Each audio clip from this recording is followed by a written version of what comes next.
This bathroom is in dire need of a renovation. As you can see, there's some major issues with some water damage on the tile. It's blue, and there's just already, I could tell there's gonna be a lot of things when I uncover all of this that we're gonna have some issues. So number one, this is obviously the main reason I was called in, because the tile is basically falling off the wall and there's leakage going into the basement. This is an old cast iron tub. This house was built in like the 60s. So this is one thing I noticed when I first came in here, is that this is a concrete floor. So a lot of the older homes, they used to, instead of having any type of cement board or plywood, they would actually just like pour a floor out of concrete in the bathroom to set tile over. So it's probably about 1.5 to 2 inches thick. And we're gonna remove all that, because you don't want to tile over this. It's just gonna make the transition at the doorway way too large. So we're gonna tear this out. We're gonna uncover all the plumbing and make sure that everything's sound before we build the new bathroom on top of this. But a couple other things that I noticed in this bathroom that I didn't like is this big ledger behind the vanity. So there's like a 5-inch bump out. I'm not exactly sure why this was bumped out, but once we remove the vanity, we'll uncover it. I have a feeling it has something to do with the plumbing, but we're gonna remove this. And so I know that there's gonna be additional work with the plumbing there. You got this little vent fan, most likely is not working very properly. We do have plaster walls, or well, half and half, probably drywall on this side, looks like plaster over here. But when you come into a bathroom where you have all these patches like this, it's not worth saving. You're gonna spend so much more time trying to make this smooth and looking good. You're better off just to tear it out and put a couple new sheets of drywall in. We're gonna be adding a light above the shower, because we only have one light above the vanity. So that's gonna make it a lot nicer. And the main priority is to convert this tub into a shower. So this will be sliding glass doors and be a lot more user-friendly. Another thing that I noticed that I didn't like is, number one, the outlet was just floating in the middle of nowhere here. I mean, we're 18 inches off the top of the cabinet. It's very unflattering to have an outlet sitting here like this. So we're gonna move this outlet. We're gonna get a better light fixture, and then we're gonna end up putting in 3 switches. So we have one for above our vanity, one for above our shower, and then one for the vent fan. Okay, so this is a really old toilet, probably 50 years old. It's gonna have a lot of water in it. So I suggest just using some liquid lock. This stuff basically solidifies the water in the tank or in the toilet, so you don't drip it all over the place. So first let's flush it. And then you just basically add this powder in here. Just wait a couple minutes and it'll solidify. So in the meantime, while we're letting that set up, we'll go ahead and remove our supply line.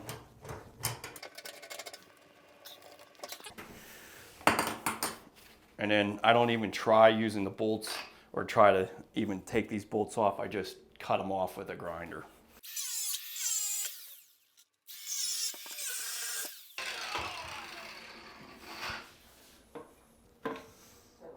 It's not even solidified yet. Maybe it's too much water. I think it's too much. All right, well that might be too much water, so we'll just take this.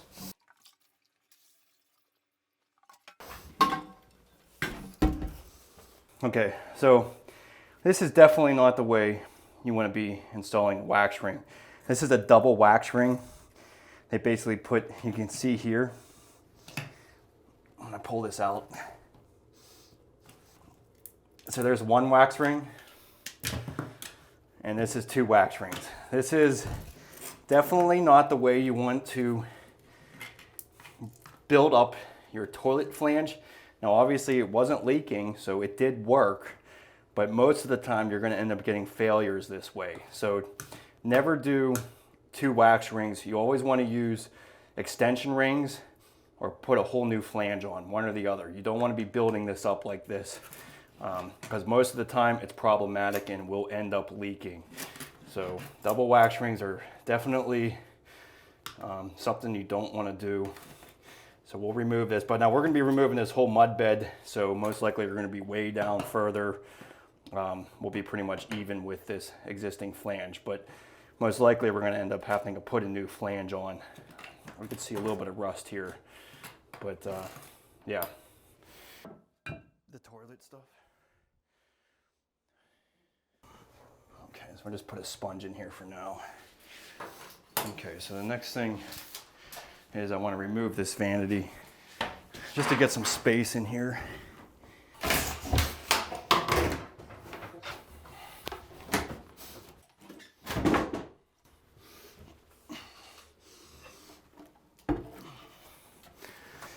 So this is definitely bizarre. This is, I don't know, I've never even seen anybody run plumbing like this. I don't know why you would. So we're just gonna cut this all off and refinagle it. So just take our grinder. Wow, look at that. I don't even, oh, maybe that's just plaster. Never mind. I thought that was corrosion. No, that's just dirt, so you're all right. Oh, so that's why that's built out like that.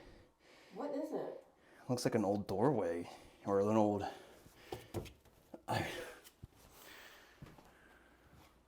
You know, I think they said the basement steps used to go down this way.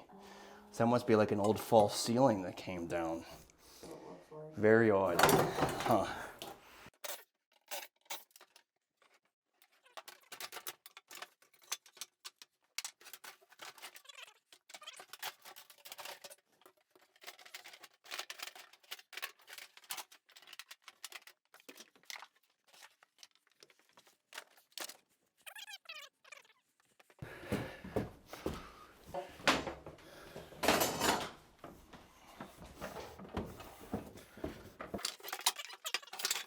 Wow, that is so strange. It used to be the kitchen used to have a doorway that went down to the basement, and they put a fridge over here. That's what they did. They put a new fridge back here. So that old false ceiling used to come right down through the bathroom. So we should be able to tear that out no problem and get this completely leveled out here. We'll have to... There's a first for everything. I've never seen anything like that. Okay, so always make sure the water's off first before you mess around with this stuff. But I'm gonna take out faucet before we demo. So it depends on how old your faucet is, but sometimes they come off. Sometimes they take a lot of effort to remove. In this particular situation, it looks like somebody replaced the handles at some point, so it's still not corroded, so that's good. You know, the main reason I'm even removing these is just so I don't, you know, accidentally damage the plumbing any more than I have to. So these things usually just thread right out.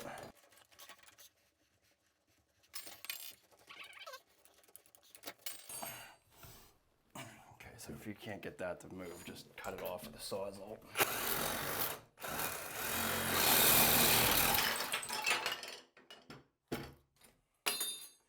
Wow, that's not really...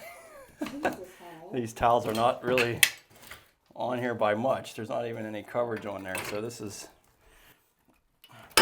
probably all molded. Yeah, there's a little bit of mold. It's amazing how well it actually even holds up by just being drywall like that, but definitely time to replace. So if you were wanting to leave this drywall, which like I said, I don't really recommend if you have a whole bunch of areas that you need to patch like this, because it's just going to take more effort and time to smooth it out. But if you were to leave it, you know, I would make a nice plumb line and just use your Sawzall and just cut straight down that line. But in this instance, I'm tearing everything out, so I don't really care, just as long as I get it removed. Now, you want to use a blade. I usually just do a wrecker blade, or a blade that does bimetal and wood, just because, you know, you want to be able to use it for multiple things.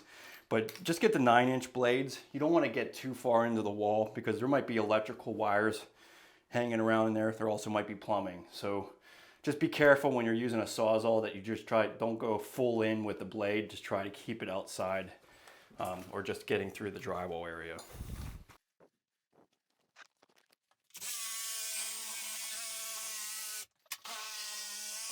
Okay, then same thing here. If you're relieving the ceiling, you just want to score this corner. Now this is plaster, so this probably doesn't really gonna help out all that much, but at least if you score it, you should be able to get a cleaner line out of it.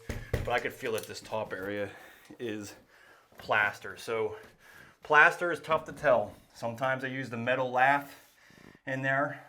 Sometimes I just did plaster board and then almost did like a paper tape stuff. But you really don't know what you're going to get until you actually start demoing it. But in this instance, it doesn't really matter because I'm taking everything out.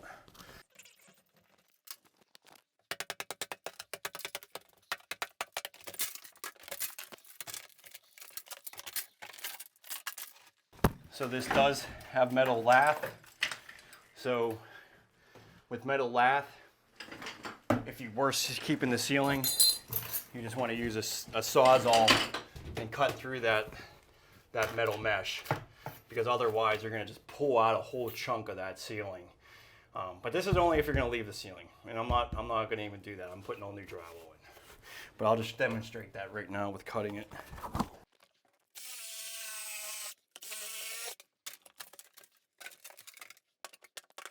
Well, that's pretty odd, I have to say.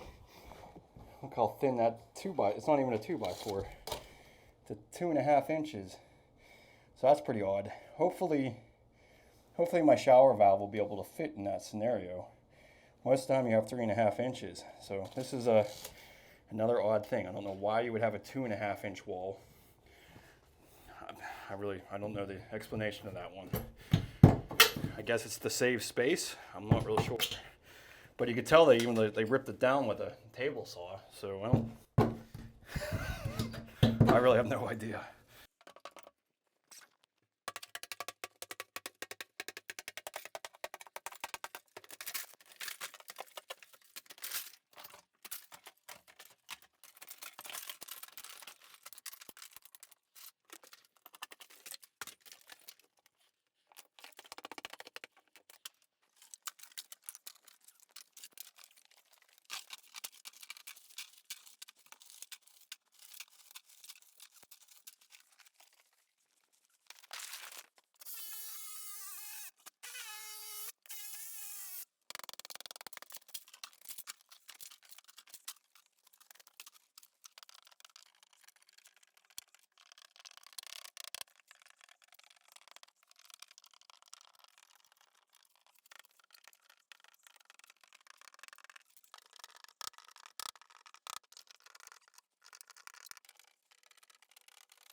Okay, so cast iron tubs, best way to remove these is just with a sledgehammer.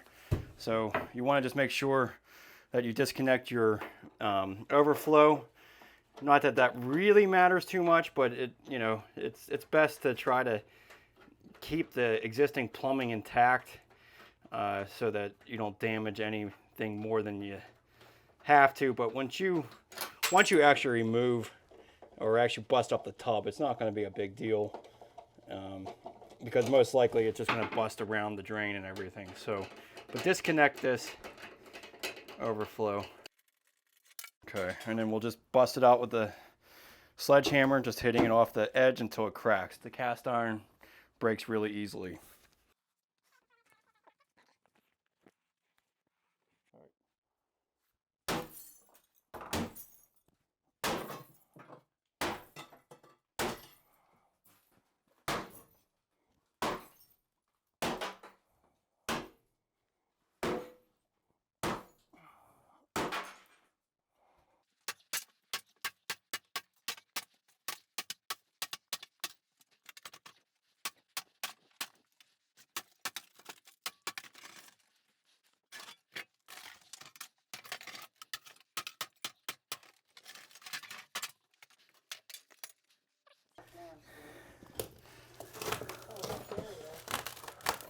What's that?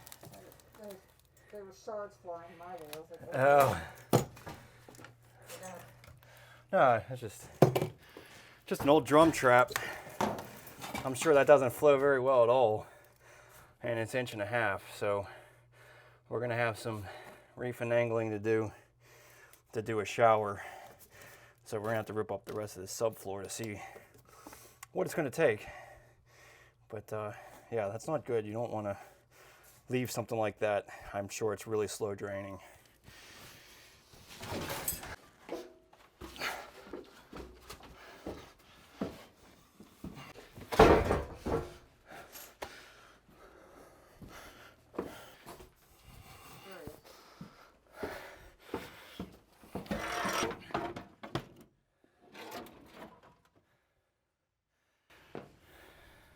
Made in Baltimore. Yeah, come here.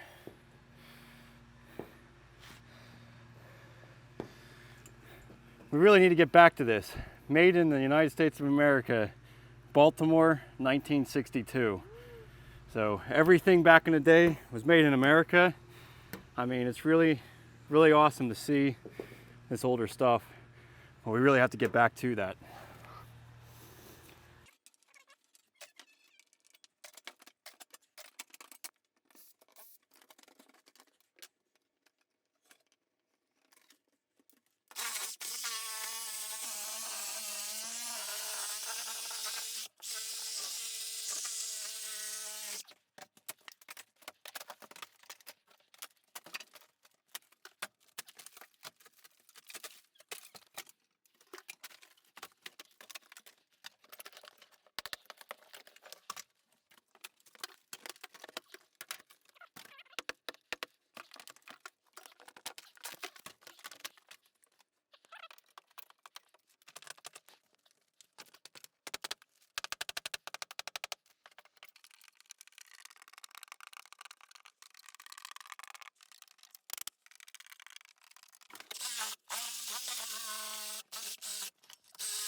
Okay, so we're gonna go ahead and put some temporary caps. I always highly recommend you get these on demo day. I mean, I keep reusing these things, so that's why they're all dirty, but they're just shark bite caps. Just allows you to quickly get things capped temporarily until you have time to actually address the copper, or you know, to actually hook on your new piping. So we'll just cut this off.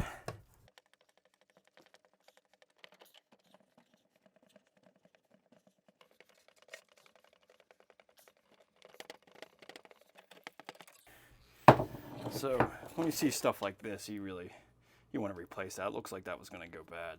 It's all that corrosion. So that's not really any good. So just sand up your ends here. Wow, that was about how corroded that is.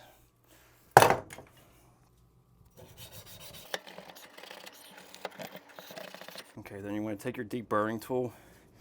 So that's all this does, is takes away that little burrs from the cutting. Just want to mark it with a marker. Just give you some indication of where this needs to be pushed down to.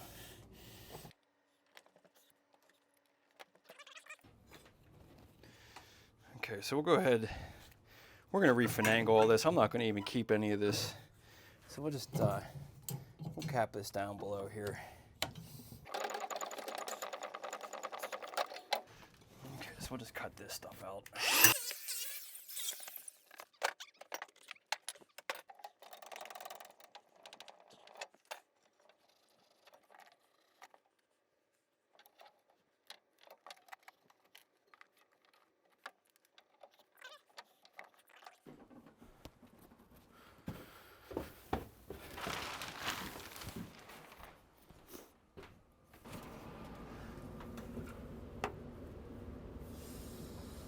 And remove the ceiling.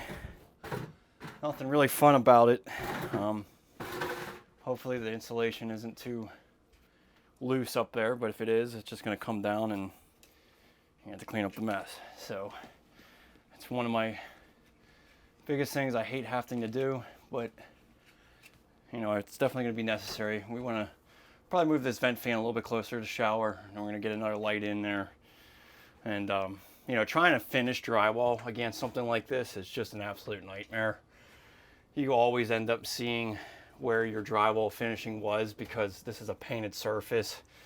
So it's just not worth saving. It's just a lot harder to make this look good. So you get a new piece of fresh drywall up there. It already has a tapered edge and it just comes out much neater.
Okay, so we're going to remove this floor. Really, there's no easy way about it. Just use a sledgehammer and bust sections of this up. Now, two ways that this could be installed. One, you can have some boards in between the joists, and then the actual concrete goes down 4 inches, or they could have done some metal lath and then had basically a mud coat, scratch coat over this whole thing. So we'll see what we got, but really only one way to do it, and that's to tear it up.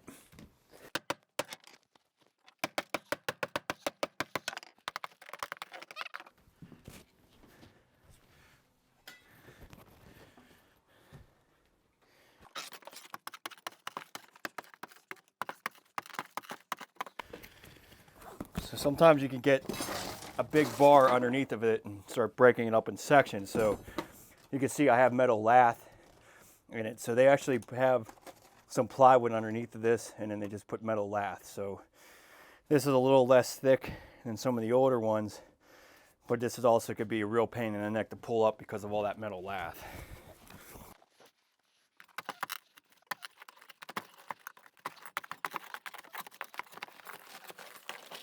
So yeah, this is the old metal lath. So yeah, now that we got a section up, we can just keep getting underneath of it and just pulling it up.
Okay, so this should be all hollow inside of here. I don't know. Yeah, it's just a cavity now.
You know, the main reason that I want to tear all this up is I really want to inspect the plumbing.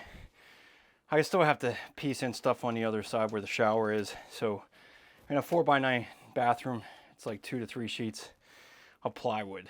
And again, you're just better off being able to see everything underneath of here. So that's why I'm going to remove all this. But all intents and purposes, this plywood was actually not in bad shape. I could have just literally just gone over it. But in my mind, it's best to just go that extra mile and just remove it all. So I'm just going to cut a little section here.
Okay, so it's the end of day one, and that usually just entails demo, especially when you get into these older bathrooms. It's much tougher than, you know, homes that were built 20 years ago as far as demo goes. But as you can see, I basically gutted everything down to the studs. And I tell you what, it makes me feel a lot better that I can see everything. I can see the framing. I can make sure that the plumbing is in good shape. And really, I was impressed. We're actually in pretty good shape. The plumbing is all in fairly good shape. The only thing is that we're converting from a tub to a shower. So we need a 2-inch drain that will be continuous to this main waste stack. So as you can see, I have a 3-inch piece of copper drain line for the waste stack. So I'll be able to just attach into this. I'll end up putting a new toilet flange and pipe coming up through the floor, just because there's no sense in trying to re-scab onto copper. So I'll probably be cutting it off somewhere right around here and then reposition my shower drain. So all in all, I'm really happy with the situation. But just know that some demo days take longer than others. But if you want to try to accomplish in a 7 to 10 day period, definitely get everything out so you can start new the next day. Okay, so we're going to redesign our plumbing because when you convert to a shower, you always need a 2-inch line all the way to the shower. So this fitting is phenomenal for that because this allows you to put it horizontally. This is a long sweep 90 that's attached to this. You always want to have a long sweep. You don't want to be doing a short sweep like this. The curvature of this is difficult for snaking and possible clogging areas. So when you do a horizontal fitting like this, always go with the long sweep 90. Now this does take up some room, so you know there's a lot of situations where this might not work. But basically, we're going to be redesigning this plumbing because of how we want to make the shower. We want to have a center drain, and then the way that this was run for the vanity just isn't going to be, it's not worth attaching to and reconfiguring. So we're going to put a new toilet flange in and bring it over. But one important detail that you need to pay attention to is the distance from the center of your toilet to a fixture. So code requires it to be a minimum of 15 inches to the center to any fixture. So a vanity, shower, whatever it is, if it's permanent, you want to have 15 inches of space. So we're going to be putting a 48-inch vanity in here. So we'll just measure over 48.5 from our rough-in framing. And then we'll go 15 inches from that. So because we want to maximize the size of our shower, so we're going to go down to those minimums. Ideally, if you had the space, I would recommend 18 inches from the center. Just gives you a little bit more elbow room and it feels a lot bigger in space. But if you're in tight quarters, going down to minimum is just fine. So 15, and then we'll go 15 to the edge of our shower. So that basically leaves us a 33-inch shower. And I have decided to go ahead and do a curbless shower just to kind of maximize that space and have our shower door there. A lot of times the curbs just extend out past the shower and you're not even using that space. So if you go curbless, you'll end up having a little bit more space inside the shower, and then that glass panel will just be 15 inches center from that toilet. So I just wanted to jump in real quick, kind of give you a little disclosure about the plumbing portion of this course. I just wanted to let you know that this is basically just the way that I've done this. So just take this as a demonstration and not something that you can really rely on to be able to be used in your own home. Every municipality, every county, every state adopts different portions and different year stamps on the UPC or the IPC, the Uniform Plumbing Code, or the International Plumbing Code. And then if you're in another country, you know, there's just so many different jurisdictions that go on about plumbing, and it's really difficult to give blanket advice on it. But I did want to share with you a creator that I've learned an awful lot of on a master plumber. Hammerpedia is the site, and he does a phenomenal job of going through a lot of the code requirements. So if you really want to deep dive into figuring out how to go about redesigning your existing system, I would definitely rely on this guy much more than myself. He has really put together a phenomenal course that goes through all of the different requirements and different methods of going through things. So Again, this course is really kind of entailing everything that it takes to do a bathroom, and I'm learning every day, and I'm trying to get better at everything that I do. So, people like this Hammerpedia guy really does a phenomenal job. I really implore you to take a look at it. I'll leave the links down below, and then when you're looking into redesigning your own system, you can get further into it because he really does highlight a lot of different situations. So let's get to it, and I'll show you how I end up redesigning this system. So in order to do this, we need to figure out where our trap is going to be. So you use a 2-inch trap. There's a ceiling down below here, so we don't have access. You always want to use a glued in fitting for that. So this is just a regular solvent weld 2-inch pipe. So let's try to figure out exactly where. So we have 33 inches. So half of that is 16.5 inches to the center of our drain. So 16.5. So we'll mark this on this joist so we have an indication of where our riser pipe needs to be. And then we have a total width of 60 inches. So we're just going to go directly in the center of that of 30 inches. So what we'll do is get this in line, because I can cut this pipe anywhere I want. So I might as well make sure that my trap fits fine with my riser pipe coming up at the 16.5 inches. So, well, basically with this being lower all the way down, I mean, we're pretty far down into that joist bay, about 4.5 inches. So this trap arm is just going to be resting basically on top of the drywall or the plaster below here. You can leave yourself a little bit of space, but in order for this to drop, I mean, you want to be having everything 1/4 inch per foot, so obviously draining towards the main drain. So just setting this directly on my ceiling here is going to give me an indication of what I need to drill for the hole through these joists. Now, the rule of thumb for running it through joists is you don't want to be cutting any more than 1/3 of the total width of that joist. So this is a 10-inch, basically a 2x10. You don't want to be cutting anything more than 3 inches around in that joist. Now, there is different areas. You should consult an architect about cutting holes in your joists, but that is pretty much the code standard is 1/3. So a 3-inch hole is about the largest hole you're going to be able to get in a 2x10. You have 2x8s, it's going to be less than that. It'll be about a 2-inch hole. So we'll be drilling, basically I'm going to be drilling a 2.5-inch hole for my piping. But just to get my indication of where I want to drill it, I'm just going to set this trap right on the floor, make sure that I'm paying attention to my center line, and I'm just going to mark the side of the joist. So then that will be where I drill through, and then I'll figure out what I need to do here. Now, the other thing that we need to do is make sure that we have a vent.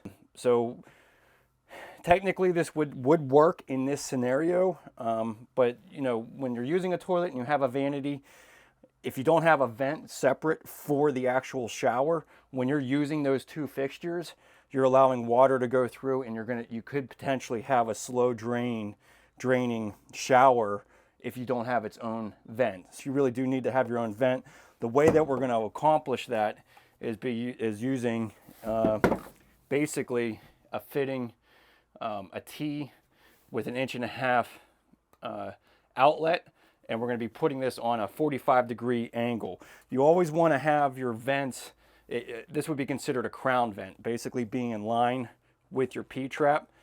So you wouldn't want to have this directly on its side because it could still, the trap weir, basically the water flow going through this could get clogged if it's just directly on its horizontal surface. So you just want to pitch this at a 45-degree angle, and then you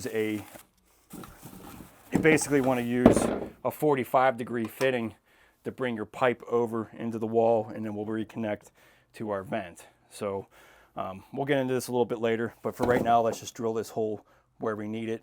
And then let's just double check where this would fit. Yeah, so 30 inches, we got 27 inches, you got plenty of room between that joist. So we'll be fine. We're gonna be using a Schluter drain. So that requires a 4.5-inch hole. So as long as you're basically, 1.5 inches away from your joist, you're going to be able to get that drain to go into this riser pipe. Anything closer, you might have to do some notching. Be careful with the notching. Again, you want to almost consult a structural engineer about doing some of that. But again, most of the rules are within 1/3 of the joist span that you can notch things out. Okay, so we're going to be using a 2 5/8 inch hole saw, basically allowing my 2-inch pipe to easily fit into that hole. So this is a hole hog. You don't necessarily need one of these, but it does help getting in between joists. This is a really powerful drill, so if you use one of these, you really need to have a good steady hand on it.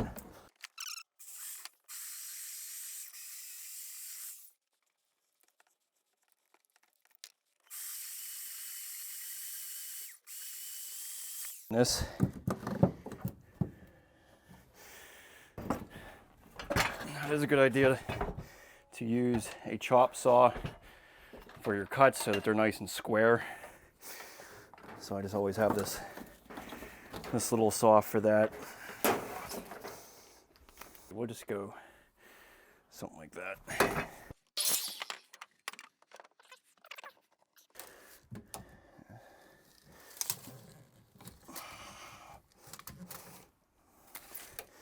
Okay, so 16.5 by 30. Basically, what we should do is we're going to be using a no hub fitting. So we're going to have a small piece of 3-inch that will connect to and then connect to this. So we'll just cut this back. We'll just bring it, even like, just at least get a couple inch piece here. So let's just even cut this back 3 inches from where that hub fitting was, so that we have enough space to put it like a small piece of PVC. So we'll cut it right there. And then what I'll use is a heavy metal blade, sawzall blade, to cut the copper. Try to be as square as possible because it's going to be hard to adjust the cut afterwards.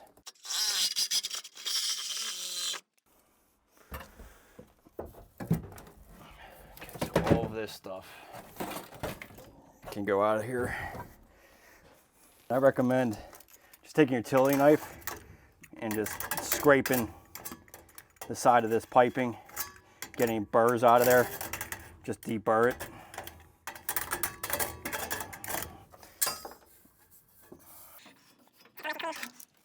And we'll get our no hub fitting on here. This basically just has a band on it with 2 worm clamps on here. And as you can see, it has that rubber. Basically, this goes up against the pipe to prevent anything grabbing onto that pipe.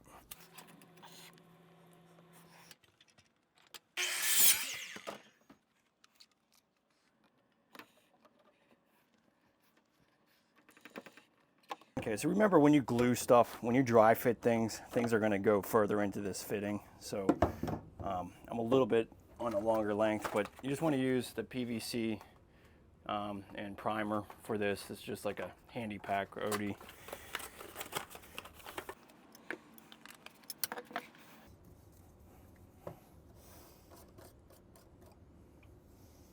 Okay, so you want to prime your pipe.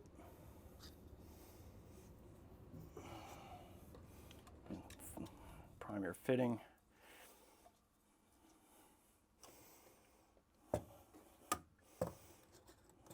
And then put glue on either one. Pretty much do that immediately after you prime it. And then I like to just do a little bit of a quarter turn. Just hold that for a few seconds. Otherwise it'll pop out. Just check it.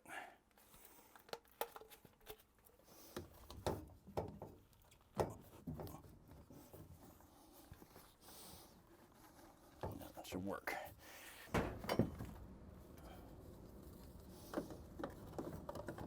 There we go. So that should work. Okay, so we need to make sure that we're 3/4 of an inch down below this because we're going to be doing a recessed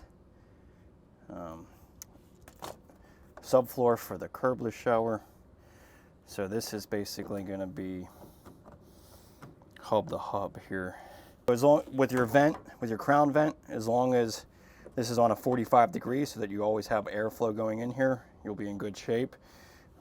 So we'll just basically just get a smaller piece of pipe right here, probably about inch and 3/4 of inch and or 2 inch.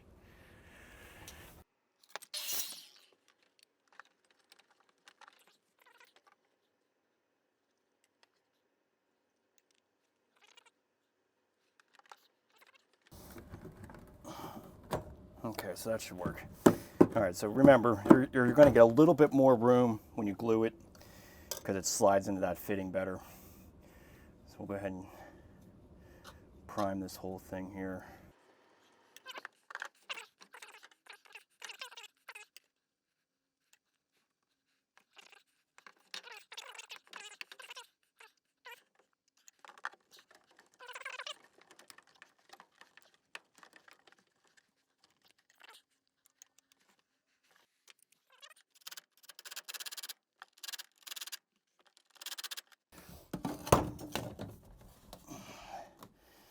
See where that is.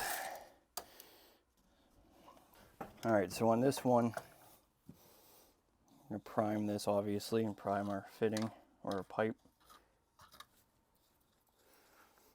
I'm going to go ahead and prime this as well because it's kind of tough to be down below.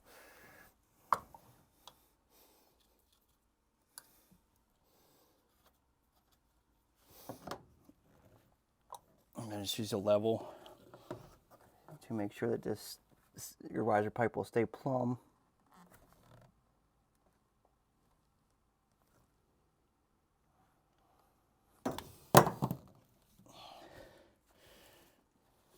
Okay, you can go ahead and prime your trap.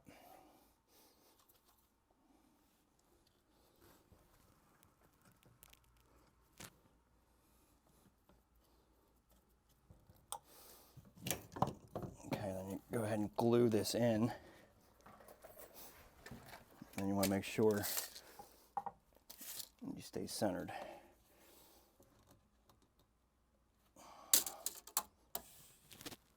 So 16 1/4, it's almost there, that's good, it's by 30. So you have a variation with that Schluter drain. So when I put that Schluter system in, you know, if it's a 1/4 inch off of center, that's not gonna be a big deal. Now that's with the Schluter system. Now if you did a different pan system, that 1/4 inch is gonna be a problem. But in this scenario, you know, it's close enough. Now, I would go ahead and recommend, since we're doing the Schluter drain, to just keep this unglued and then glue it in after the pan's set. It just makes it a little bit easier to cut the riser pipe to get it at the right location. So now we'll go ahead and move get our vent. And this can just all be 1.5 inches at this point. So we'll just bring this up and try to reconnect it to this. Okay, so going from the center of this drain down, you obviously want everything sloping down, 1/4 inch per foot. So right about there. So now if we cut our holes in the centers of that, we'll be good shape.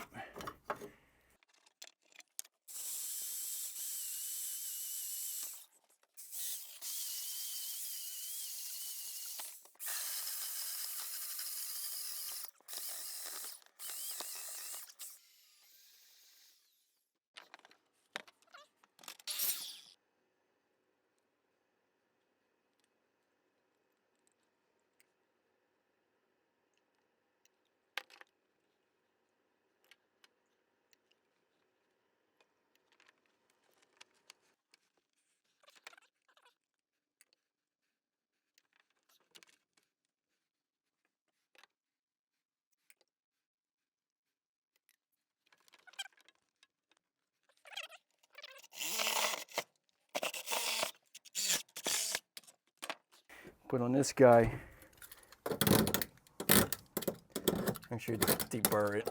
And then what you want to use is a shielded fitting that goes from copper, 1.5" copper, to 1.5" PVC.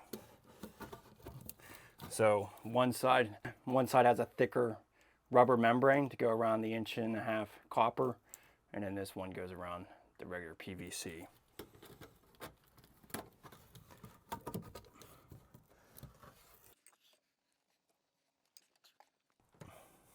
So one thing about vents, they definitely need to be glued as well. I know a lot of people think that, oh, it's a vent, there's not really any water going through it, not a big deal. Well, it actually is a big deal because there's condensation from the hot water, and then, you know, rainwater can actually come in from the outside. So this just has to be just as watertight as any other part of the system. You'll be amazed at how a hot shower can really just continually sweat and bring water down into the vent. So it's really important to make sure all of it's well sealed here.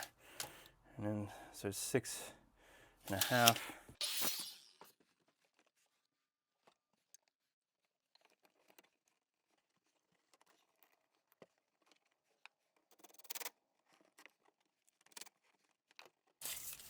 Okay, so once again, 48 from a rough framing here.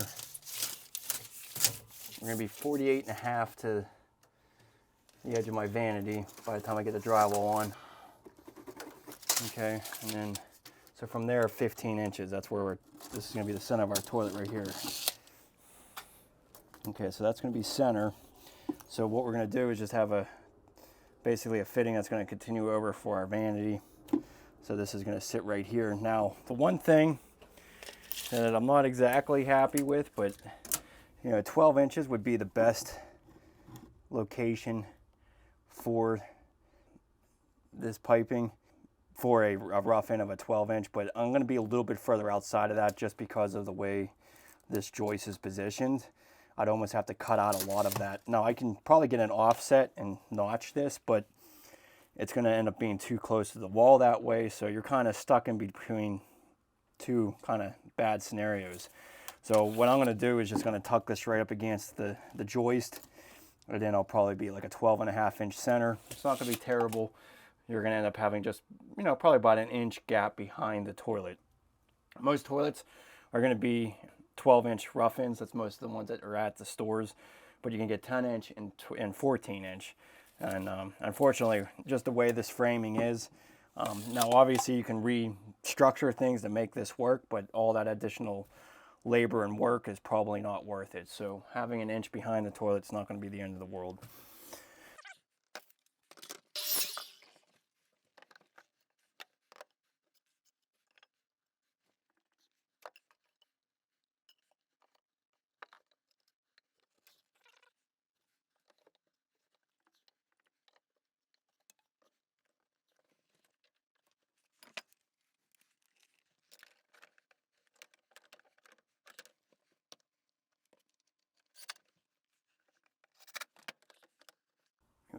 That's good.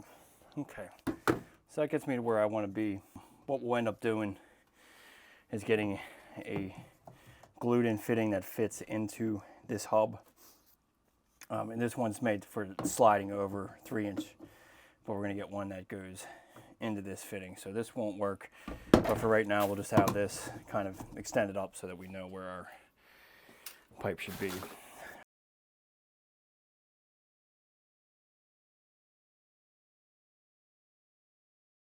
All right, so then we'll go ahead and reduce this down to 1.5 inches because you only need 1.5 inches for a vanity.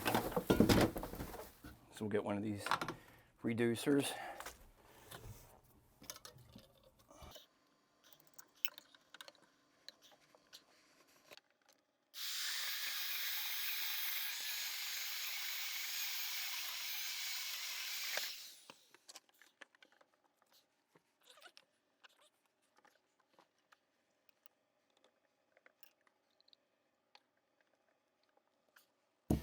At this point, we can go ahead and reduce this. So you can either get a reducing cup link or I'm just using regular coupling and I'm just using one of these bushing fittings. So either one is just going to work fine.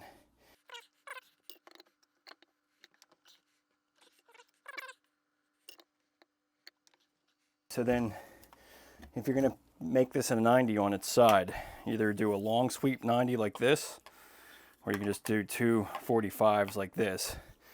Biggest difference is you don't want to do just a straight 90 because that's too tight and then things can clog in there. So you don't want to use this on its side.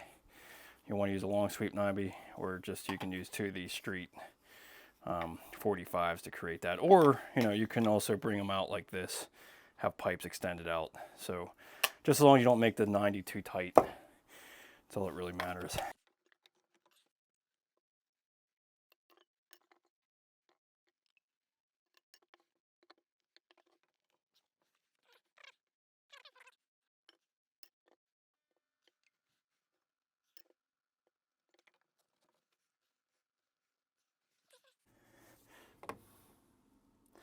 Okay, so I'm going to put some blocking under here just to make sure that this pitches.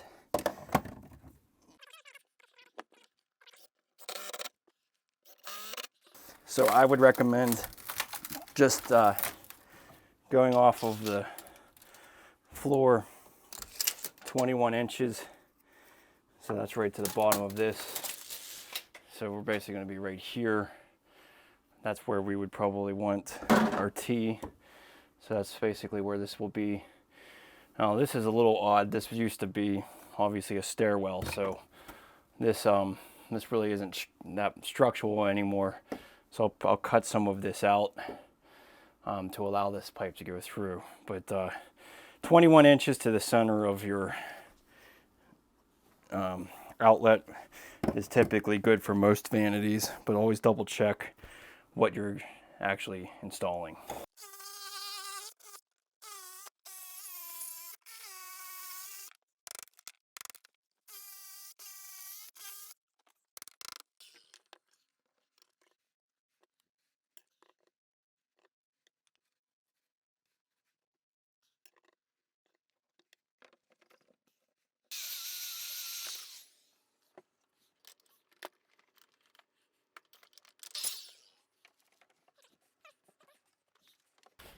So you do want to put a little bit of paste on this fitting.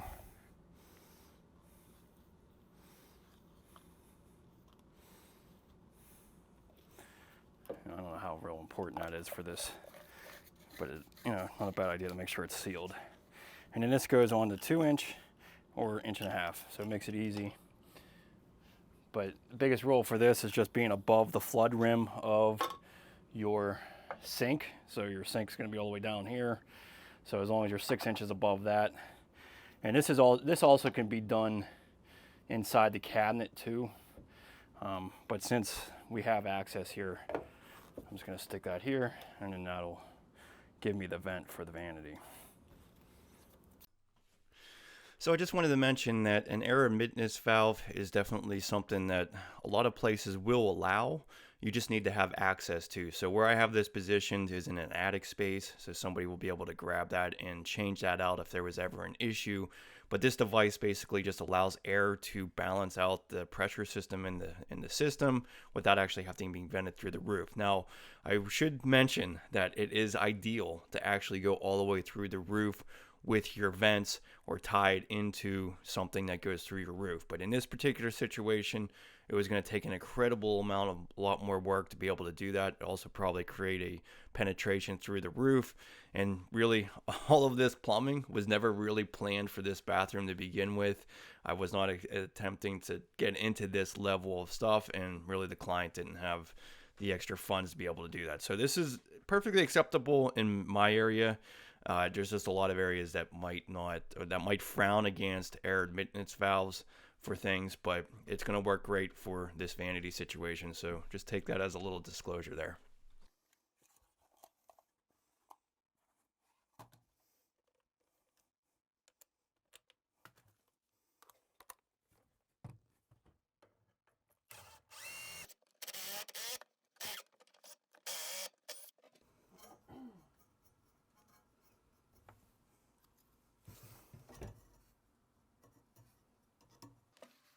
So we're going to be using this flux. So you just want to make sure you hit every part of that fitting.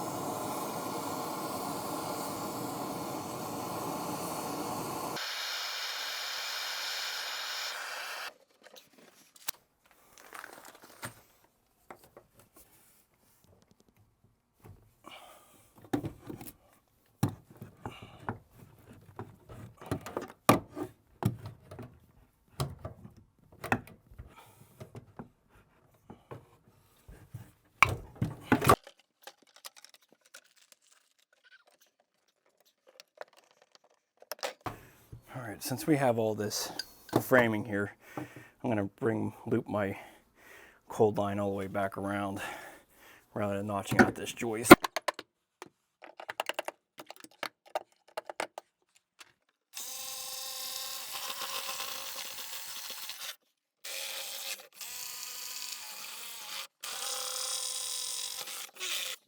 So we really want to be to the left of this 8 inches. So we'll be coming up this, and then usually off the floor I go about 8 inches. So right on top of this, so let's just bring this guy over here.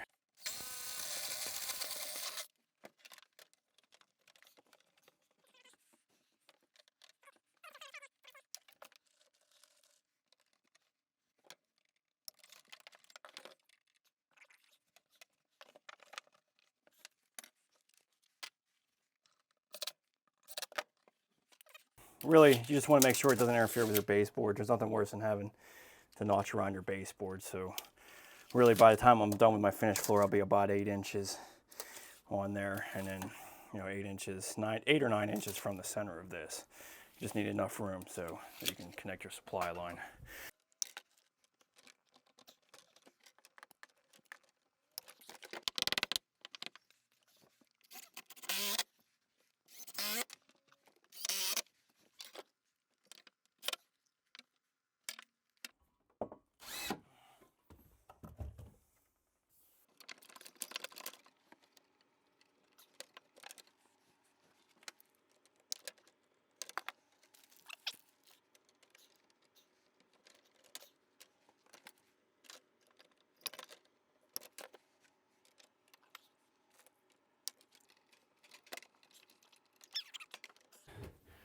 I'm just using these washer shark bites just to test our water here, or test our drains.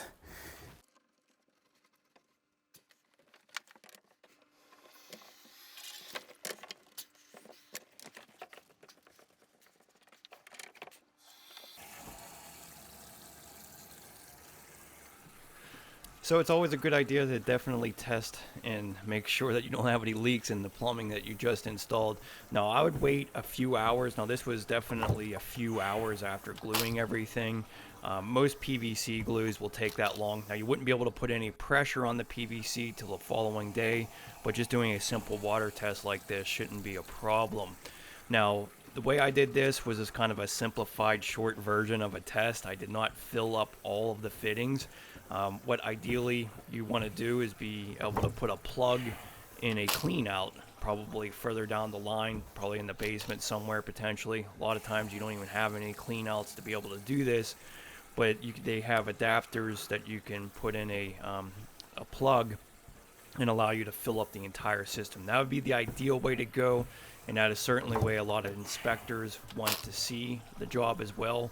So keep that in mind. If you're getting your plumbing inspected, you're going to have to be able to fill up this entire system with water and then really inspect things. Most important area that I would say to check is where you have the connection to the copper.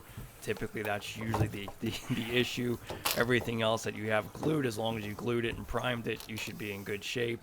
So so take that as a word of advice. Definitely test your plumbing, and if you can fill this whole system up, the better off you'll be. Okay, so any repair that you have in any oddball situation like this, the main goal that you're trying to achieve is just get some kind of support every 16 inches. So you can see here, I just simply use 2x4s. That's usually sufficient for a small area like this. And it also made it a little bit easier because I didn't have to do any notching really around any of the plumbing. So just putting those blockers in every 16 inches give us plenty of support for underneath that vanity area, and is basically the same rule that you would do anywhere in the bathroom, anywhere that did not have a joist or something present. This is the way you pretty much want to go about it. So we'll be moving on to the real fun part, which is getting the recessed framing for the curbless shower. Okay, so we're going to be doing a curbless shower, and most of all the systems out there require you to get the plywood even with the top of the joist. So this is the plywood. I'm going to be installing 3/4 inch plywood. So a couple things you have to keep tabs on is, one, make sure that all your framing is within 16 inches on center. So make sure that you don't have anything in between these joists that are bigger than 16 inches. So that kind of just makes the cut right there. But the whole idea of reason for that is to eliminate the deflection between the joists. So plywood going over the joist in the middle would be the highest deflection rating, and they want to keep that under L360. So doing 3/4 inch plywood between the joist and even with the top of the joist will get us a 3/4 inch drop down from the outside floor. So I'm just going to use this as my guide, and then just use some 2x4s going up against my joist. So I'm just going to put a little bit of glue on this 2x4. I wouldn't say it's necessary, 100% necessary, but that's just the way I like to do it. Make sure that everything's intact well. And I'm just going to use my framing nailer.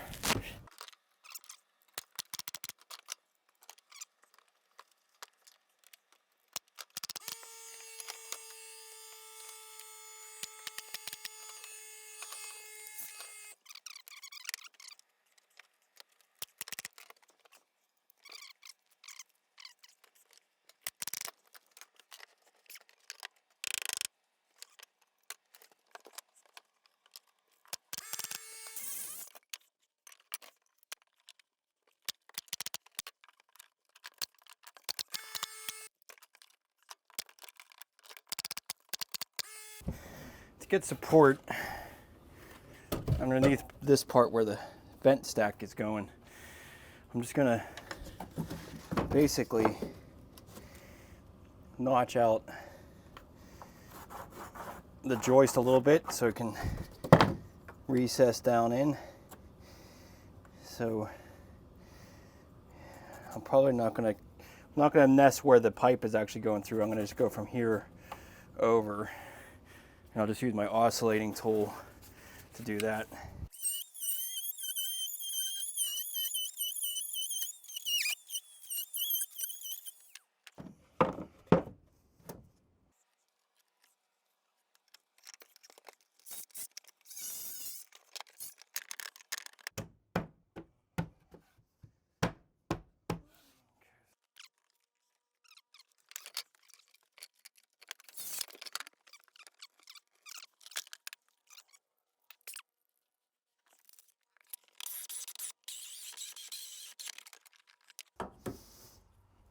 Okay, so takes care of that.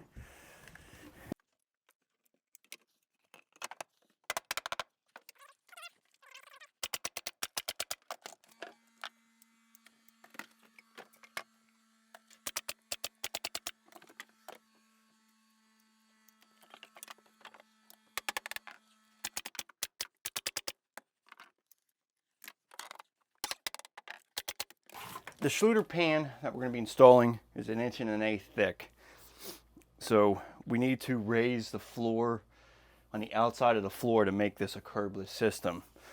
So what we're going to do is just simply apply some 1/4 inch plywood over these joists, and then put 3/4 inch plywood down. That'll give us 1 inch, and then we'll be using Ditra mat, the waterproofing mat, over top of that, and that'll give us that 1 1/8 inches. So once I'm once I get the pan in and I get this raised up, it'll be all one even surface. So I would advise to definitely glue these strips down. But yeah, basically we're just going to be going our minimum code distance of 15 inches. So that's where we're going to end our plywood, is right at that 15-inch mark.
You might have a tile bore around 48 inches.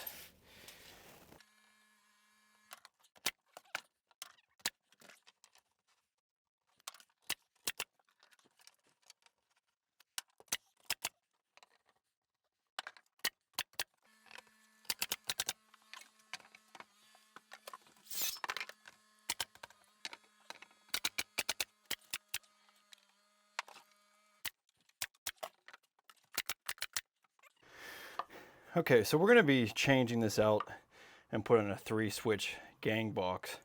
So we want to take out our existing setup here, and we'll probably be running some new wires of what we can, especially since there's no sense in just keeping some of this stuff to the existing vent fan and wiring since we have everything opened up. So let's first just take this apart.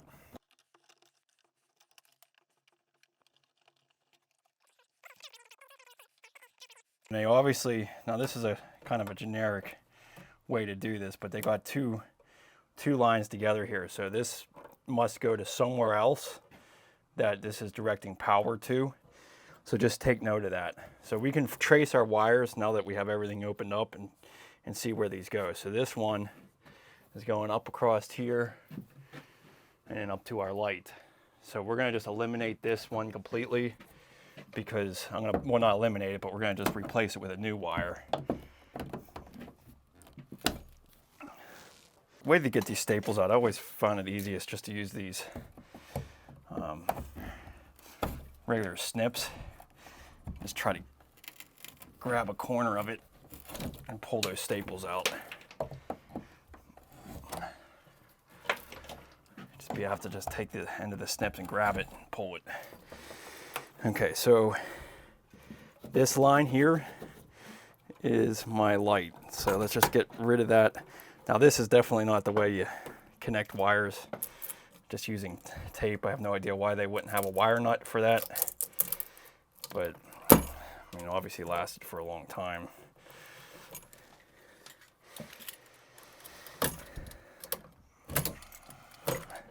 So as long as I don't touch that, this is my hot. I mean, you can obviously turn off the power. It'd be the smartest way to go about this.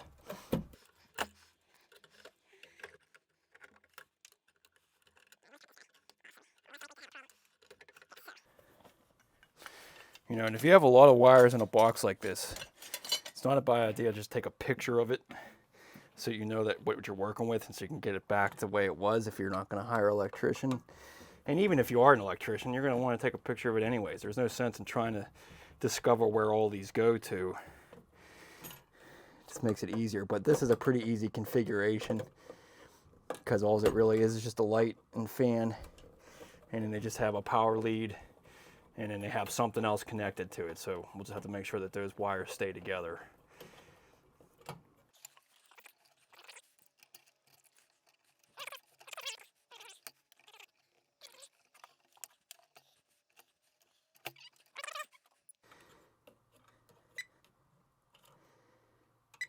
So this one's hot here. So this is my light. Oh, I gotta get that ground out of here. Okay, so this is gonna get eliminated or just replaced.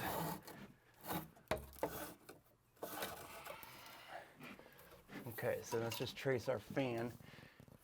So this one is our fan here.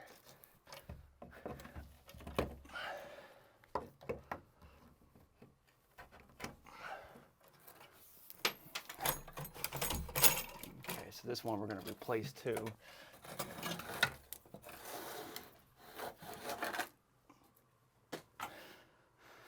So then this guy must just be connected to something. So there's no sense in finding out what that is, doesn't really matter. I think it goes over to their bathroom. It might. It probably does. Probably goes the out, yeah. It's probably something that you just...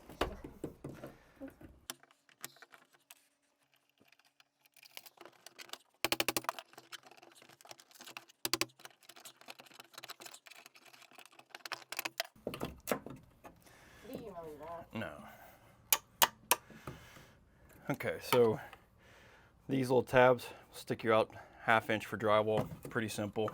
I'm just going to keep it in the same spot that we had because I don't want to, you know, rewire the entire house. I don't want to have to run new wires. So whatever it is, but typically 52 inches, between 50 and 52 inches off the bottom of the floor works. But, you know, when you're in remodeling, just keep it where it was at. So this will be our power supply. This is the mystery wire.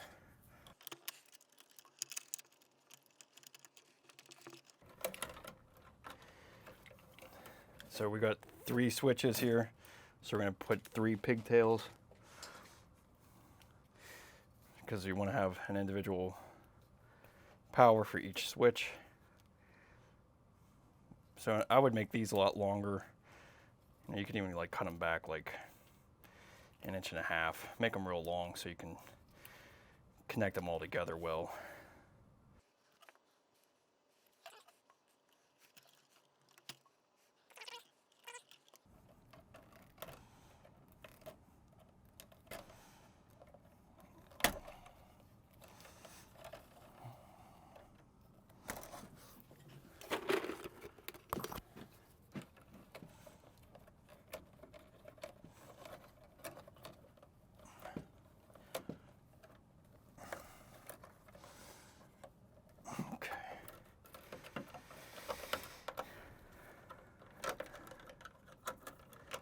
Okay, a neutral to this because I don't want to disconnect this again and disturb the house. So we'll just put a pigtail on this and then connect all the other ones to that.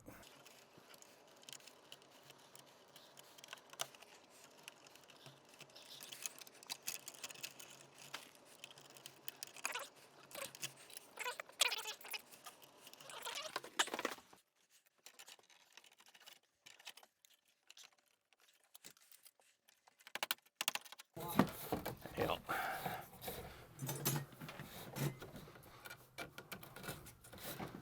Alright, so typically I like setting my light fixtures between 8 and 10 inches. So, I mean, this is obviously a header. This is an exterior wall technically, but the way they have this framed and everything, I'm just going to drill a hole here. So we'll go 24 inches. And I'll just bring, so to the rough framing, I'll just make it 9 inches. So I'm just going to poke a hole through there, and this will be my light. And then what I'll do is put a box that would be basically a pancake box. It'll fit right there.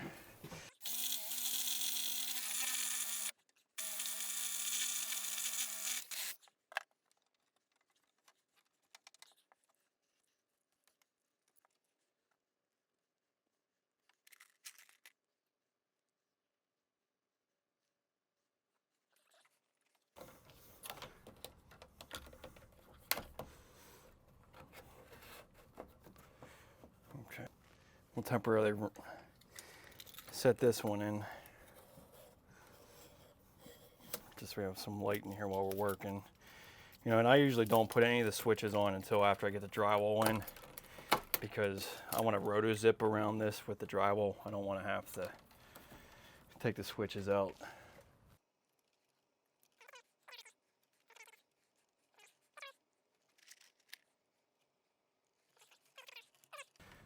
Try to get it as back far into the box as possible so that your roto zip doesn't hurt any of the wires.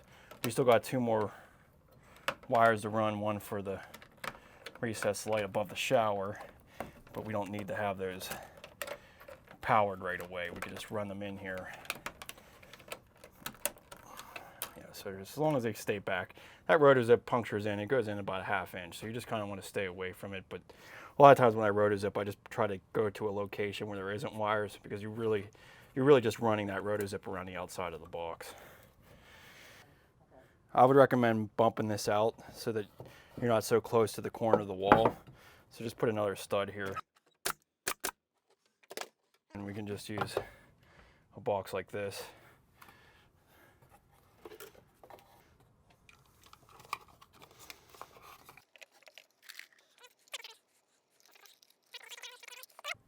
Most of the time, 42 inches off of the floor is a good location for the bottom of the box.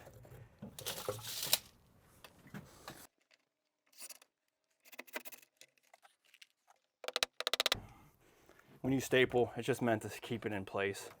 Don't be pinching it too tightly or you'll potentially have a problem. Again, the idea is just to keep these tucked in. You don't want to put a lot of pressure on them or anything. Just keep them, they're just there just to keep it from coming outside of the wall when you're drywalling. Okay, so then we'll run 2 more wires. One for the shower and one for the fan.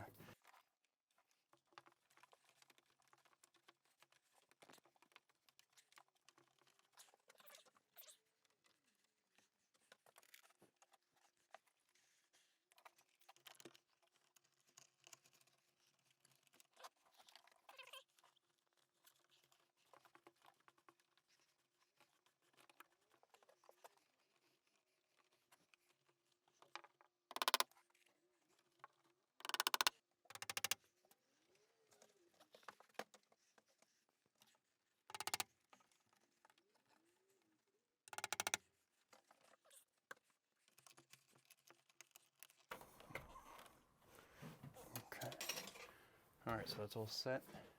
Stud to do, but you want to make sure you put some metal plates on here so that you don't put a screw in it.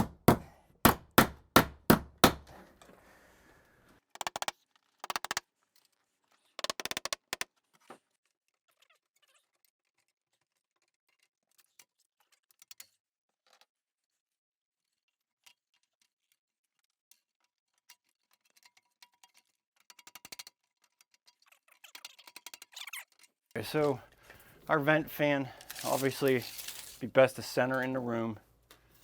So 30 inches. Now I have my shower over this way. I usually try to keep them within 2 feet of the shower, outside of the shower. So say if 36 is the outside of our shower, we can just set it like around 4 foot. So somewhere right around here. And on new construction like this, I like to just use a 2x4 for my anchoring. It just makes it easy. I think it makes it easier just to anchor the Panasonic fan directly to this. Now we're gonna have our port going this way so we can connect our duct. But just putting some wood blocking up makes this easy.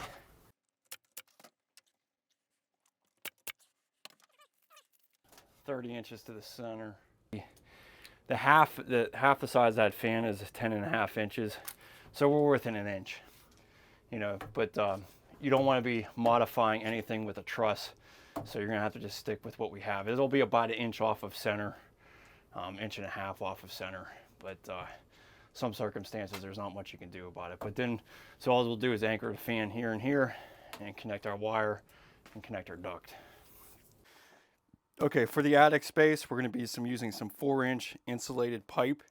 So this is obviously a 25-foot roll, much bigger than I need it, but this is what I recommend to connect your vent fan. So we'll just get this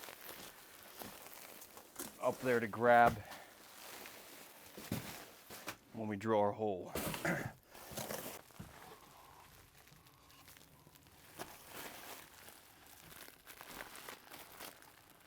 And then we'll my finger clamp.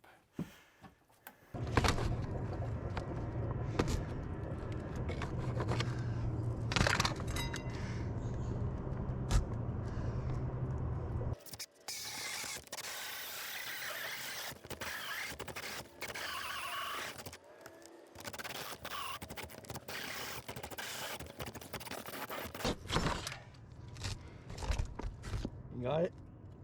All right.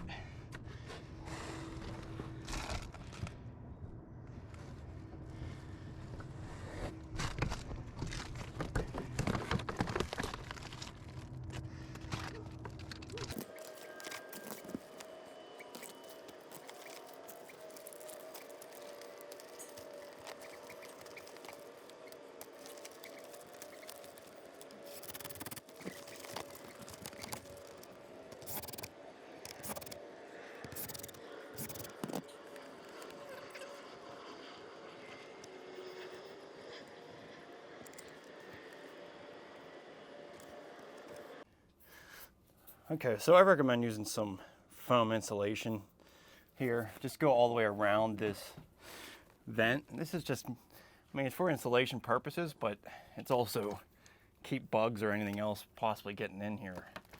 So just spread it off.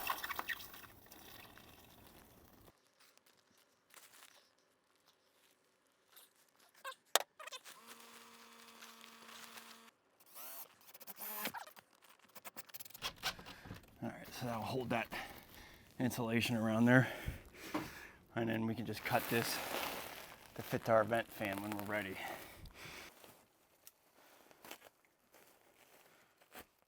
I install these all the time. This is a Panasonic Whisperline vent fan. And a lot of the times I always recommend just having just the fan and then having a light separate. Main reason is because if you just have the fan, it has the most capacity for the air to move out of the bathroom. And I would say next to waterproofing, a vent fan is the #2 most important thing that you can have in your bathroom, because the humidity is what makes all the problems, causes the mold, causes all types of issues. So getting a good vent fan, it should be a priority of yours if you're remodeling a bathroom. So this Panasonic, you know, obviously new construction like I have here, because I tore out everything in this bathroom. It makes it a lot easier, obviously, when you have everything torn out. But this is also a really great fan for retrofitted fans. So if you have one existing and you want to put this one in place of the existing one, really one of the easiest ones I've installed. This is a bracket. You can automatically use this. This is an easy bracket is what they call it. But it's a sliding combo bracket. Allows you to get in between the joists really easily. I don't normally use these for new construction. They're created for this, but I like having a more sealed way of installing it, so I'm going to show you that shortly. But this is really the phenomenal part of a replacement fan. So if you already had a fan in your bathroom and you're trying to replace it, this really helps out and makes it easy to install. But for this purposes, I'm not going to even use it. I'm just going to get rid of it. Really has some nice volume. See how much bigger that this box is. So it's already adapted for 4-inch. So this is going to house a 4-inch duct. And the reason that this is so easy on a replacement is because this housing. So a lot of the ones that you get at big box stores, they're all completely put together, and you can't dismantle them. And so a lot of times you have to go up in the attic to put the fan in, whereas this just slides right out. So this whole mechanism you can have into the ceiling, connect your duct work, and then take this and just slide it right up into that hole that you create. So really makes it easy, and then the flange will be all the way around your drywall. So really nice and easy way to do a retrofit installation.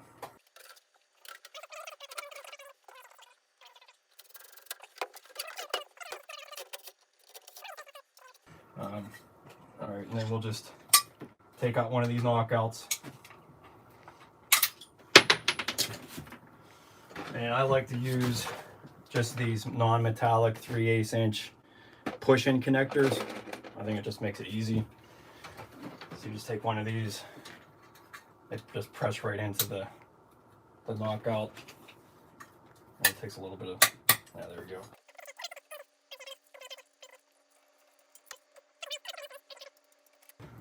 And I like using these ideal twister connectors. They really work well for a lot of the wires. One thing you want to pay attention to when you're connecting wires like this is when you install a braided line. See how that's like basically a braided line there. You want to stick this out past your copper about 1/4 inch, so that when you twist your wire nut on, you're really grabbing that braided line. If you keep it even, a lot of times it'll just grab the copper and not the braided line. So that's just a little small trick. This is like the most important part of the installation, is making sure these wire connections are good. 1/4 inch out past that copper, and then you can take your wire nut and then it really grabs it.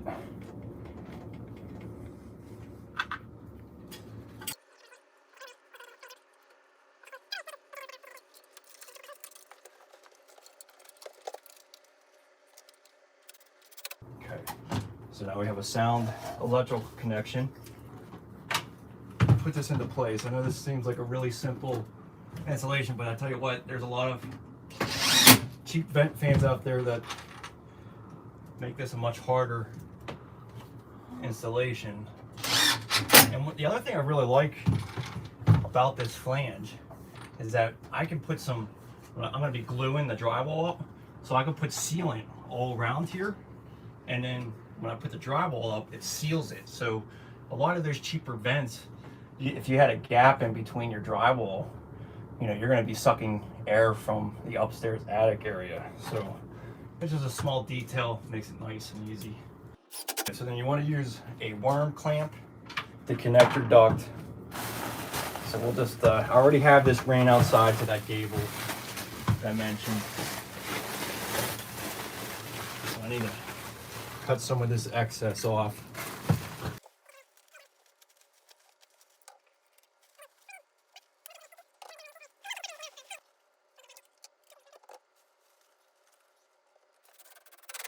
So pull on your ductwork, make sure that's connected well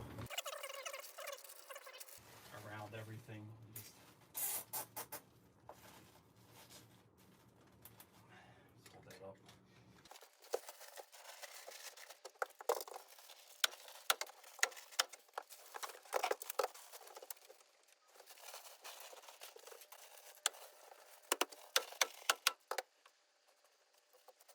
I'm just gonna tuck this up, and then, like I said, I'll drill that hole, and then I'll grab my wire.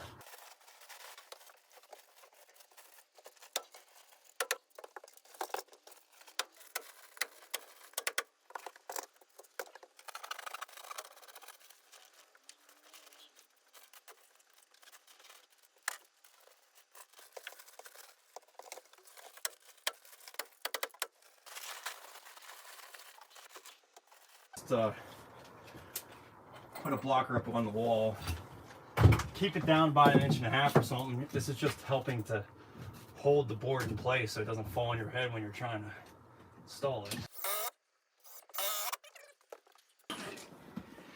So this guy saves a lot of time. Now you don't obviously need to get one of these things. Things are expensive. I think the whole kit was like $1,000, and then these screws aren't cheap either because they're made by Hilti. But if you work by yourself, it's definitely a good investment. Makes it a lot faster. You can get all types of different size screws, but it really just, you know, an automatic screw gun. I always glue my ceilings, you know, and really it's more important on something like this where it's 24-inch on center. You know, I would glue, just put some liquid nail, or you know, they make specific glue for the drywall. But yeah, so I'm just going to use this to seal right against my vent fan. If I need to come on, yeah, we'll punch right in the middle there, I guess.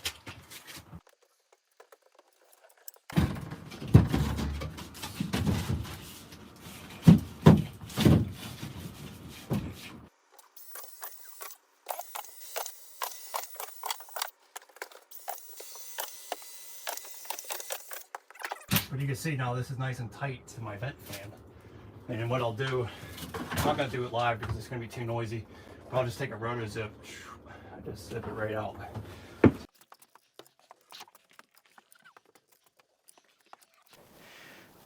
What's a nice feature here is this is called a Drywall Buddy. So all this does is you put it on here, put a screw through it, and then this kind of holds your drywall. If you're by yourself, you can just slip it up into that. So that just kind of helps you hold it in place.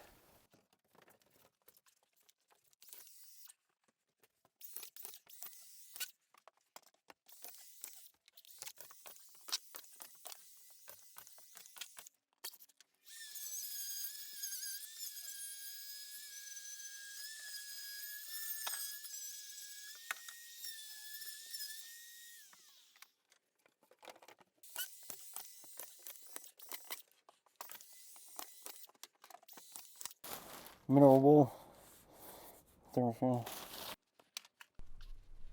Okay, so for the walls, I really highly recommend using mineral wool. There's a bunch of reasons for this, and you'll see in the description below a lot of the reasons that I like it. But number one is that it actually has more R value than the pink stuff for the depth of the wall. So this is a regular 2x4 wall, and you would end up getting R15 versus R13, which would be the traditional type. Now in this situation, only half of the wall was kind of needed, actually needed insulation, because the other half wall was like the kitchen ceiling. This was like a split entry type of home. So it was really the only top half that I actually had to insulate. But just take your time with this. You know, you can do a lot better job than I'm doing here. I'm kind of quickly running through this, but the more that you keep this from bunching up and making sure that it fills the entire cavity nicely, the better off it'll be. And it really is going to really hold up pretty well that way. Another great aspect about this insulation is if it gets wet, it's not going to mold, so you don't have any concerns with that, whereas paper-faced stuff can cause a problem. So mineral wool definitely is something I'll go to for insulation.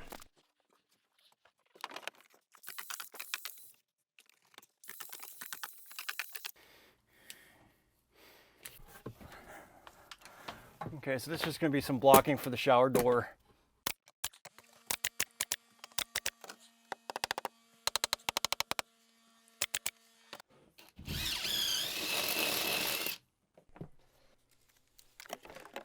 Okay, so then when it comes to hanging the walls, you always basically want to hang the top sheet first so that you have that nice tapered edge up against the ceiling. That'll make it easier for finishing, and you know that tapered edge is meant to make it a little bit easier to do that. Basically same concept, just running the screws every 12 inches. And biggest thing here is just trying to be as accurate as you can with your measurements. But hey, any type of mistake that you make with any of this stuff, drywall is very forgiving. You can always just add paper tape and finish it during the finish process. So don't be too stressed out about making all of the plumbing and different things perfect, because you're going to have the ability to finish that. Now in this scenario with the shower, we're actually going to be drywalling the shower as well, and that's because we're using a membrane waterproofing over drywall in the shower. But on any other circumstance where you're using regular backer board or cement board, you want to make sure that you're ending your drywall a couple inches outside of the area, out of the shower area. That's usually what I recommend, but in this situation it didn't really matter. We're going to be bringing that all the way in here shortly. So just try to keep your joints tight as possible. That's going to make it easier for finishing, and there are a couple tools that you can see down in the description below that will help you out. You know, having a little push lever drywall tool kind of helps push those together, but you know, the neater you are at this, the easier it is to finish it.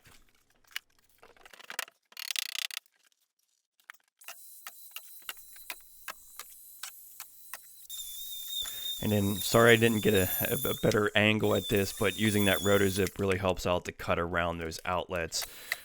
If you go counterclockwise with it, it'll follow the box a little bit easier and not dig into anything. Especially on those plastic boxes, you want to be careful that you don't end up ruining the box itself. So, but yeah, that's pretty much wraps this up, and now we can move on to the first coat of drywall mud.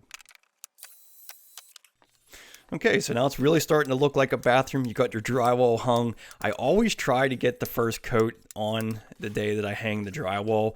If you're trying to do this in an efficient manner, trying to do this bathroom in 7 to 10 days, you know, the drywall process, the mudding process is a timing process, and it's going to take a day for each coat to dry.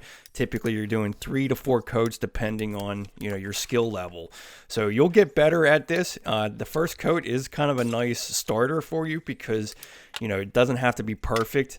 It just you'll be getting used to those trials. So I use a 6-inch drywall knife for this, basically coating all of the corners, and that's probably one of the most important tips I can give you on the embedding the tape portion. It's just to make sure that you have plenty of mud in the corners and on any of the seams that you're going over. If you have any drywall exposed anywhere, any type of dry spot where there isn't any mud, you're going to end up with a bubble in the tape, and you'll have to cut it out the following day and then reapply and add new tape. So the biggest mistake that people make here is just not having enough drywall mud underneath of it. And you really don't have to worry about the amount you put on there because you're basically just skimming and taking all of the excess off. So it's kind of foolproof in a way. It's not requiring you know, you really have to have a really steady hand. You're just basically applying pressure and pushing all that mud from underneath of it. So embedding it is probably one of the most important parts of this. And yeah, so you should be successful with it. I mean, with 3 or 4 sheets of drywall or 6 sheets of drywall like we had here, it's not that much drywall to finish. And again, you can always continue to add more coats to get to the finish that you're looking for. So don't be overcritical about your joints. Just make sure that that bed is embedded well. And then if you had any areas that you really needed to, that you had some damage from maybe not getting a plumbing hole correct, or you overcut around your electrical box, consider using some hot mud prior to this, like a 20-minute mud, to pre-fill that. This +3 drywall mud is really not meant to fill in like 1/4-inch gaps. It's primarily for smaller joints like the seams and everything. So 20-minute mud prior to this would help out with any of the bigger imperfections.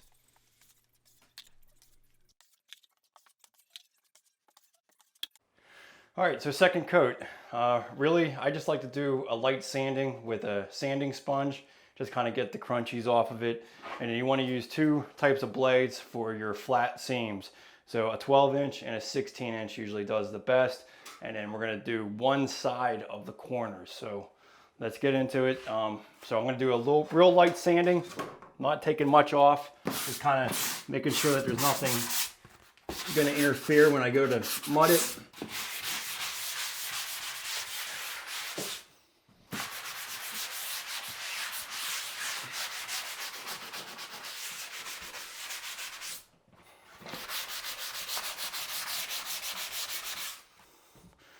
All right, then we're gonna go jump up. I'm gonna wear some stilts. Definitely not a necessity, but definitely kind of helpful rather than having to get on a ladder to move around.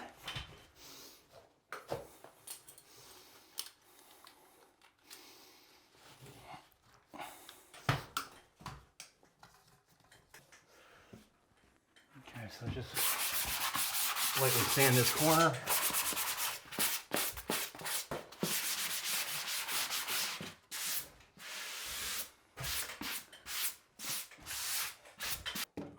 we're gonna take care of our corners first here. So again, just take a half trowel mud. And I like to do my ceilings first. You could do either side, but we're just gonna do one side of the corner, let it dry, and then our third coat will take care of the wall side.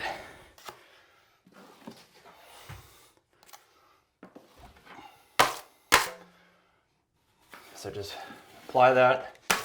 Have a fairly firm hand when you're removing the excess. Just don't be putting, I actually put a little bit more pressure on the outside of my trowel and let the inside kind of float. So that'll allow you to keep that corner nice and straight. If you have any crunchies here or any little overspray, don't worry about it. You know, if you try to go this way to remove that, you can possibly hit that corner and cause a problem. Tomorrow, it'll just sand right out. So just try to be, you know, the longer your strokes, and it's just kind of like painting in a sense. The longer your strokes, the better it is as far as getting a nice line.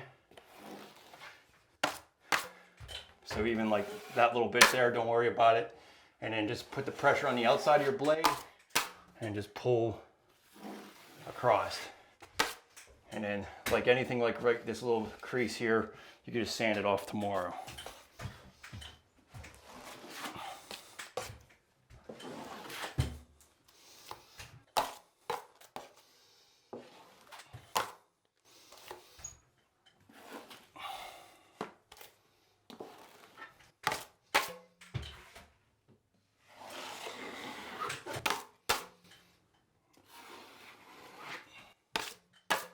You want to do one side of the corner on your walls as well. And we're just going to do this side because again, I think I'm going to need to buffer this corner out a little bit to get my tile work to work right. So I'm just going to mud this side of the wall. When you go over your screws again, so kind of the same pattern with the gliding over both screws.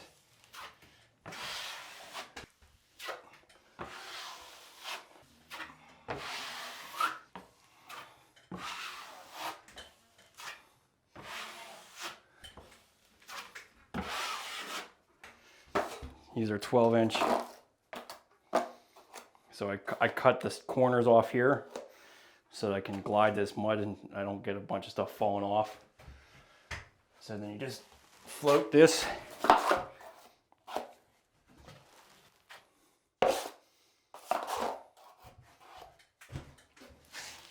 Yeah, something in there. My 16-inch. Just glide over the whole thing. Applying a fair amount of pressure. Yeah, there's stuff in my mud. All right, I'm just gonna leave that alone. There's a little couple streaks there, but I can touch it up with my third coat. Get a trowel full, cut the corners so you're not having it fall off of the ceiling.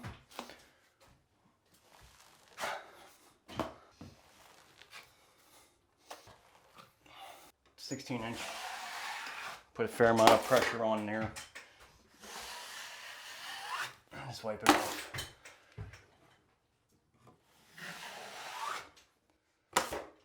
Got a couple of things in my mud, but I'm going to leave it alone because the more I play around with it, the harder it'll be to make it nice.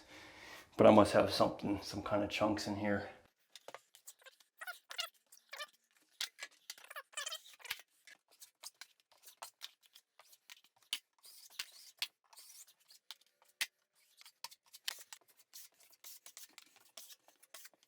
Okay, so that takes care of the second coat. Tomorrow we can address some of these little scratches we have in the main seams and then do our other side of the corner. Okay, so quick tip, just when you're done with your mud, make sure you scrape it off and then be sure to wipe the inside of your bucket so that none of this joint compound dries and then get stuff in your mud. Especially when you're getting on the third coat. You do not want anything in your mud or you're just going to have to go back over anything that streaks. So make sure you clean the inside. Make Make sure you put on the lid. Okay, so third coat, we're gonna use my sanding block. We're gonna sand everything down and then just move on to that third coat. So really a sanding sponge is all you need. And just try to be careful with it. You don't want to be exposing the tape. You just want to basically sand off anything that has a rough edge on it. And it really shouldn't be all that much, hopefully, if you used a 12 and a 14-inch knife on these main seams. And the corners is where these little beveled sponges really help out a lot.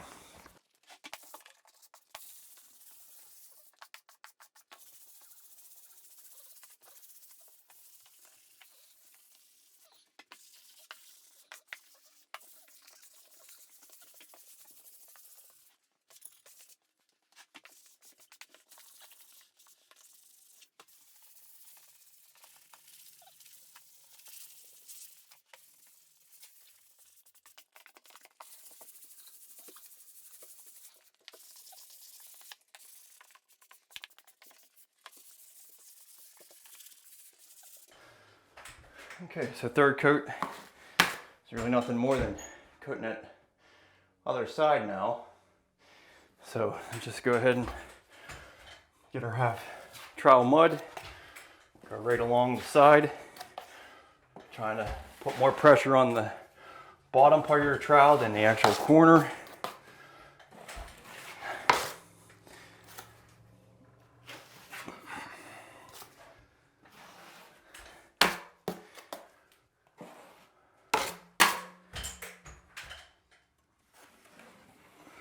Try to pay attention to that corner. Yep, got something in my mud here.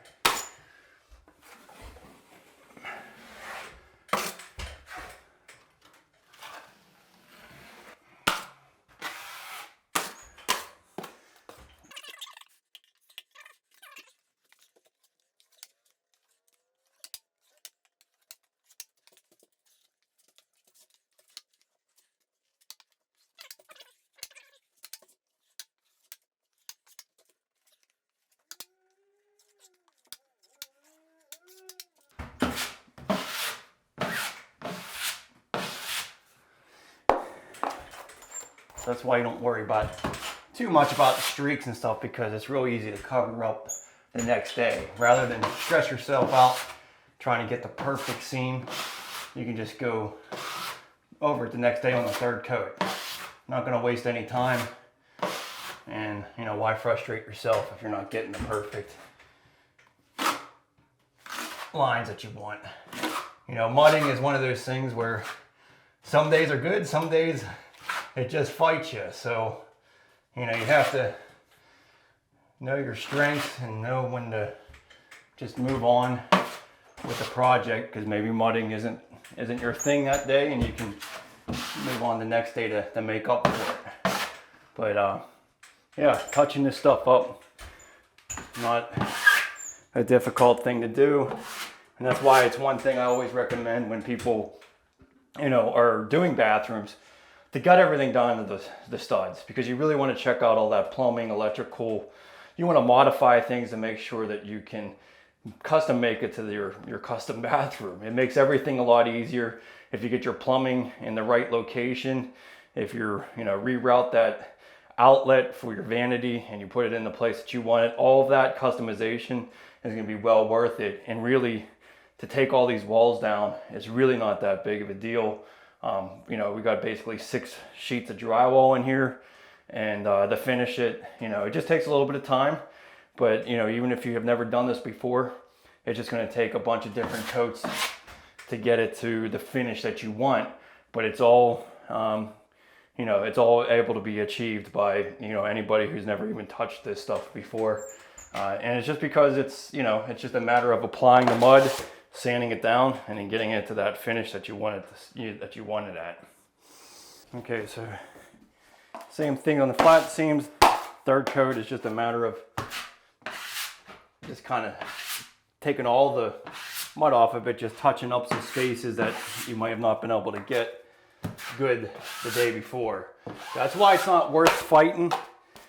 You know, if you're not getting good lines or you got something in your mud, you know, just kind of move on with the project, because it's not that hard to come here the next day and just add a little bit more mud over those imperfections. You know, I mean, obviously perfection is something to achieve, but it takes time to get there. And, you know, with stuff like this, every day you can just add a little bit more, make it perfect.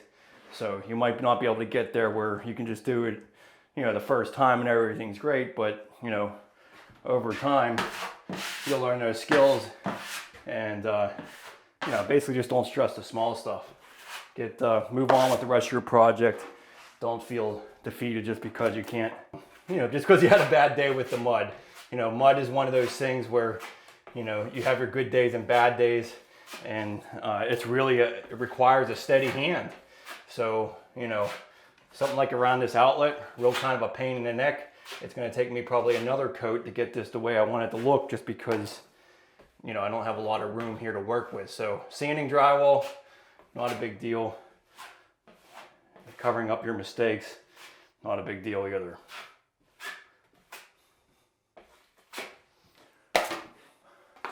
Okay, so we'll do a final sanding, and we'll get priming and painting our ceiling. So hopefully at this point, you just have a little bit of touch-ups, or you already had taken care of that. Now you just have to lightly sand it, wipe down the walls, and go ahead and paint.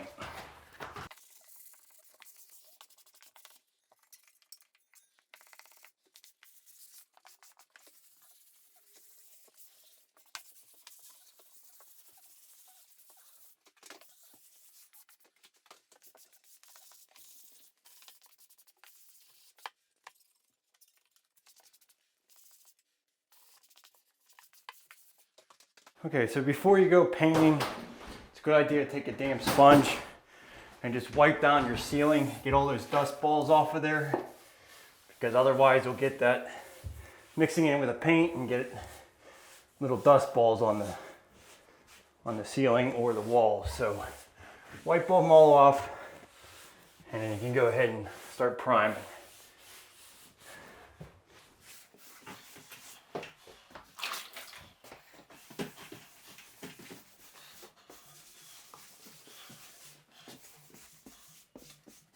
Okay, so we're gonna go ahead and create a custom niche. And I'm gonna center it on the back wall. And what I plan to do is do an arch on this niche. So this is definitely 100% custom. A lot of times when you place a niche, you wanna pay attention to your tile layout, try to get them even with the grout joints. But since this is gonna be such a custom type of niche, I'm not really going to be overly concerned about the placement. So typically, I like my niches between 45 and 48 inches off the floor. So remember, we're still going to have a shower pan underneath of this. So I'm just going to set it, basically my cut mark at 43.5 off the floor. And then I'll put a 2x4 on top of here for my sill plate. And then that'll get me to 45 inches. So, and then you're going to have your backer board and everything else. So you'll probably be, by the time the pan is in, between 44 and 48 inches to the bottom of that niche. Now you can always, one thing I recommend with the niches is just to make them larger, especially if you're doing something custom, and then you can always build up the bottom sill to raise it to where it meets your grout joints. So if you make them bigger, you can always shrink them. You just can't do it the other way around. So this is going to be our cut mark. We'll go ahead and cut these.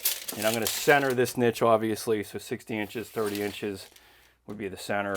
I was planning on making this about 24 inches wide. It'll be a fairly large niche. You know what, might as well just pull this out. There's no sense in trying to salvage that. Just make the top of our, we'll just make this 30 inches. We'll give ourselves plenty of room so that, because really I wanted the top out around 27 inches on that arch and then have 12-inch compartments. Now obviously the top compartment's going to look bigger because you have the arch, but we'll make it like, honestly we can even raise it even a little bit higher. We can make it 32, and then I could always build down the framing if I need to, but you know, it's always harder once if you make it too small, then you're kind of fighting yourself. So One important detail I wanted to mention here is that when you're cutting into studs, you first want to make sure that the wall is not load bearing, meaning that where the joist or there is some kind of support above it. So if this is an exterior wall, it's going to be load bearing. You're going to have to do additional framing to be able to do this, which usually just requires having a header, like a window, essentially, to support the area that you're cutting out. So be careful with what you're cutting out on stuff like this. You'll be able to see it pretty easily. I mean, we had this whole room completely gutted, and you'll be able to tell whether it's a load-bearing wall or not. But just be aware of that when you go to do that. And the other thing I wanted to mention, that if you just wanted to keep this a square niche and make it easy on yourself, this is the same process, just making it to the size that you want. So everything here right now, you could just leave it at this and make it a lot easier on yourself. But that's not what I want to do. I want to make it a little bit more complicated, put an arch on it. So let's show you the framing on that.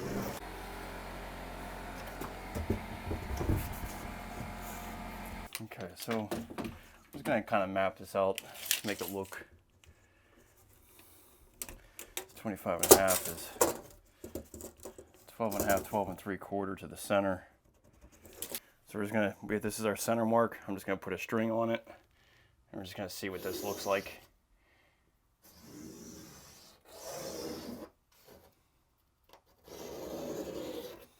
So actually it wouldn't be a bad arch there. Now keep in mind, I mean, I don't have to have, I mean, even this flat area here is not a big deal, because when I go to put my waterproofing around, it's going to be built up, and I can kind of curve that a little bit. So these are basically the pieces that I need to make in the corners.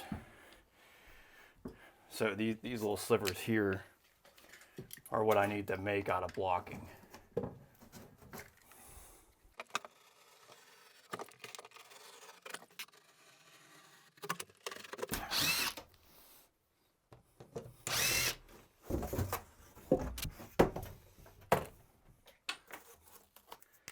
Just need to cut these pieces off here.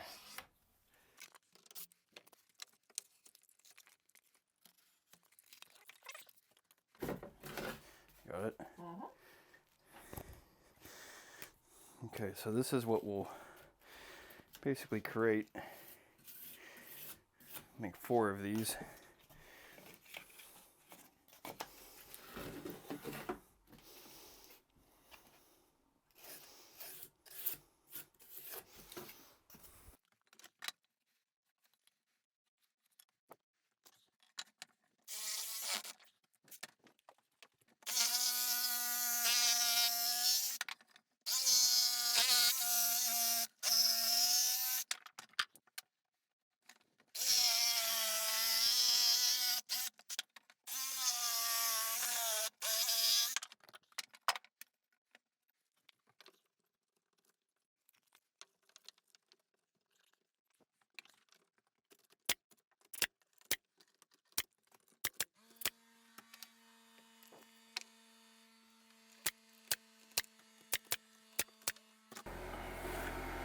Okay, so it's not 100% perfect, but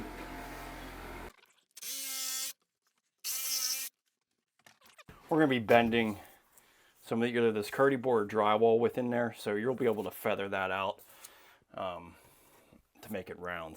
So now we'll just cut our backer board around that.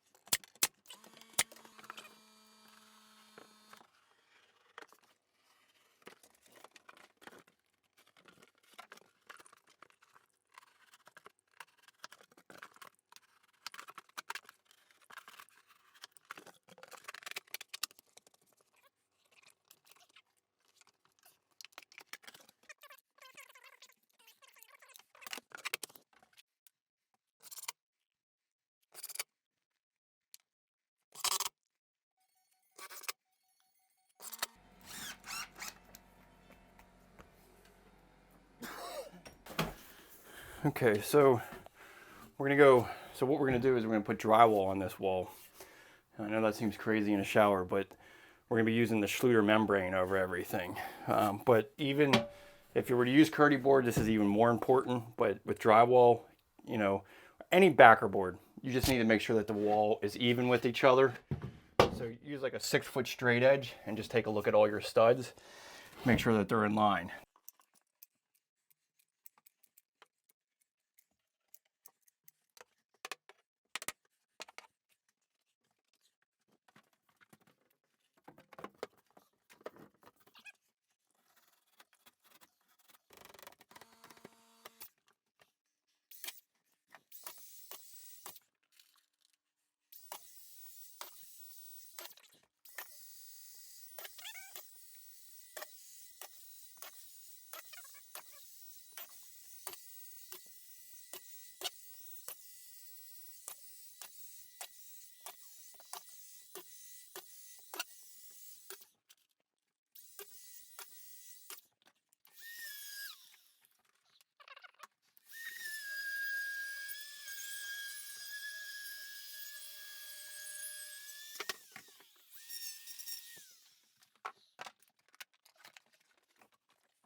Okay, then I wouldn't worry too much. I mean, you want to slope this, but by the time I build this up with the Kerdi band and everything, you'll have the slope that you need. So I wouldn't be overly concerned about that. Okay, so then on this, we're just gonna cut a bunch of lines about every 1/2 inch or so. And this is gonna allow us to curve this around.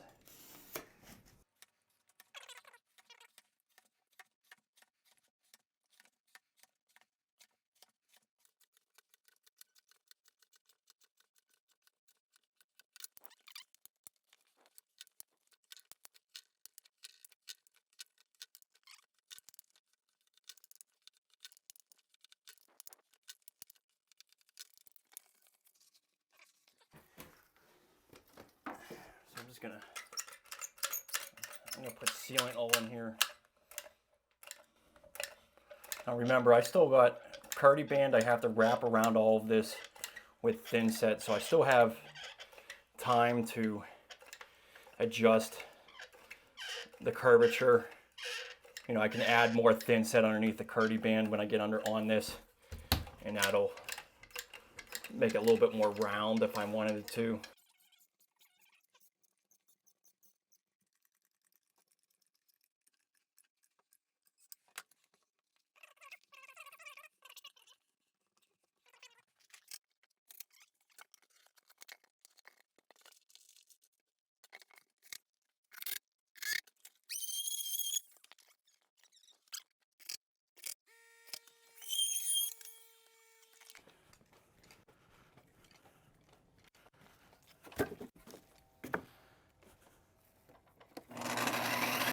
All right, so I'm gonna install this Amazon shower faucet.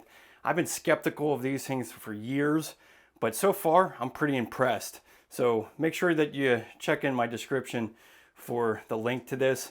So far I'm really impressed. This is only about 250 bucks and it comes with everything and includes the handheld.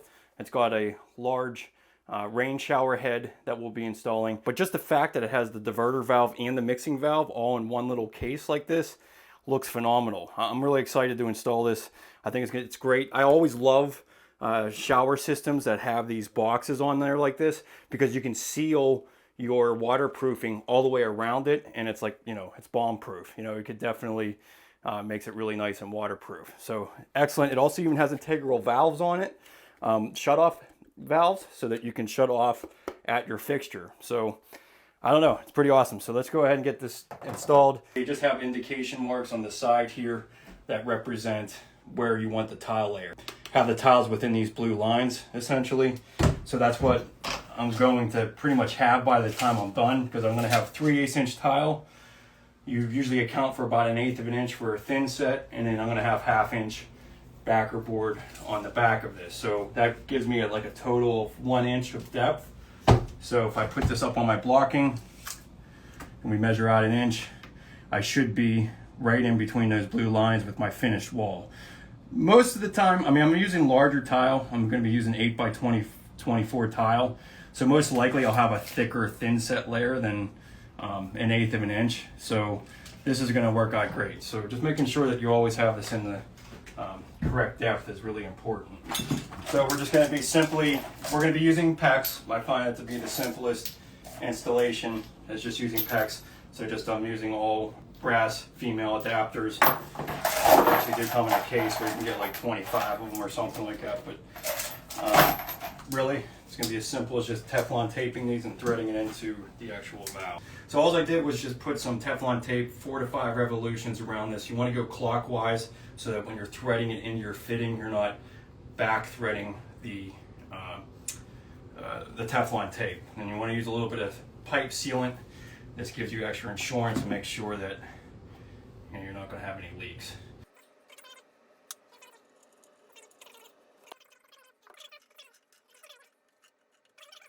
And what I like to use are these Pro Crimp rings. They come in a 75 pack, but I really love these. It just saves a little bit of time. It's not like a huge time saver, but it just makes it easier because it has these little red caps on here, and it just holds. If you take it off, I mean they're supposed to stay on there. You just keep them on there. But basically, all it's doing is keeping that PEX at the proper distance from the edge. You always want to show like about a 1/16 of a reveal on your PEX. This is my crimpers. I like these rigid ones. These things are expensive, but I like the ones that just have the actual dimension that you're using. So this is a 1/2 inch crimper. These are expensive. I mean, they're about 190 bucks, but I find that they are just easier to use. Well, what's wrong one here? So just a matter of gripping it, and then you want to use a no-go-go gauge. So this gauge right here, this will just make sure that you're getting everything.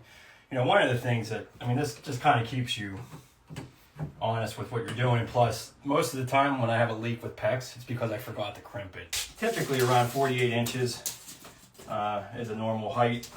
They actually have a little level on this thing. So I've never seen that on any of these valves. So you can just make sure that it's level. So there's this little level on there, which is really nice. So there must be some air in the line. So we're going to be installing into a couple of these hammer restorators. These ones are made by Shark Bite. But basically I'm just going to put a T here and put these up above the valve. And then what these will do, if there's any air in the lines or whatever, this should remediate that banging of the copper. Now obviously I'm just doing everything PEX. But having this in the system somewhere should eliminate some of that problem. And then getting some tubing cutters really makes this a nice process too, because it gets you nice straight cuts. You want to have these cuts on your PEX pretty straight.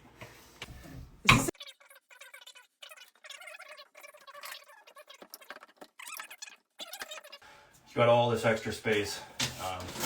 So honestly, maybe I'll just go 83 inches. I still have a shower pan to install. So yeah, maybe I'll just go 83.5 even. I think that 60 inches works pretty well. So we'll go right by here.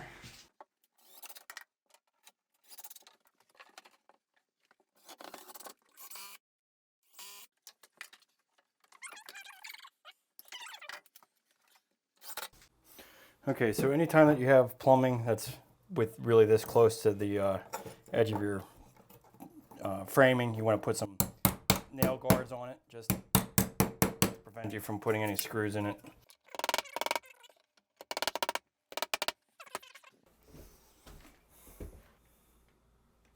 All right, and go all the way up again.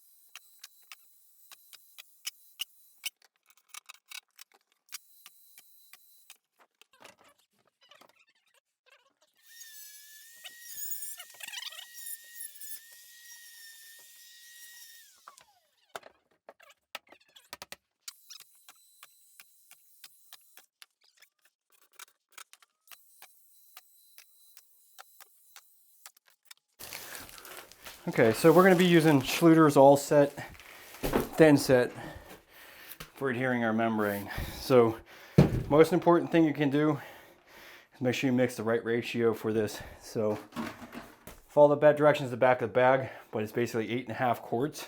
That will give you the loosest mixture, and that's really important to adhere membranes down properly. So be sure you don't have to use all set. You can use any type of modified thin set, but just make sure it's the wettest ratio possible so that you can have success with installing the membrane.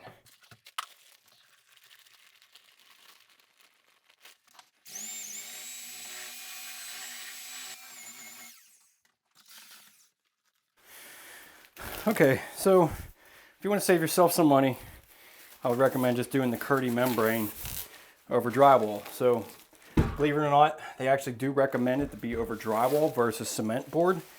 And the main reason is because this is a smoother surface and the way that the thin set will bond to the actual drywall. So, it seems counterintuitive to put drywall up, but if the membrane's waterproof, the membrane's waterproof, and that's what that's what's being warranted. So these companies have a long life on their showers, and really it just makes it significantly cheaper than using any type of foam backer board. I love foam backer boards, don't get me wrong. It's just that right now we're having some shortages, and so I went this way, and honestly I might end up doing more of this just because it does save a few $100s on a shower build. So really, I did use some Kerdi board on the back here. I just was making it a little bit more simple with this curved top. But basically, you have to wrap all the corners with Kerdi band and the membrane. So this is, the niche is a really important area to be waterproof because obviously it's a cavity that water can come in on. So that's kind of why I used a foam board, but it also just made it easier to cut this and make it a curve. I always put the walls up first, so whether you were using Kerdi board or you're using the Kerdi membrane, you always want to have the waterproofing on the walls first and then set your shower pan. And plus it makes it a lot easier because you're not stepping all over the pan. If any thin set gets on this floor, it's not a big deal. Okay, so what my plan is how long is this? This is 39 inches. So you can fold the bend. Basically everything needs to be overlapped by 2 inches. So wherever you have the membrane, overlap it. But I think for this scenario, I might just wrap it in the corner like this, and then I'll just have a straight piece coming right along my corner. So, but you can overlap it either way. It really makes absolutely no difference. You just obviously you don't have to make too many seams. So yeah, we'll have plenty of room to bend that over. So I'm going to start on my back wall first.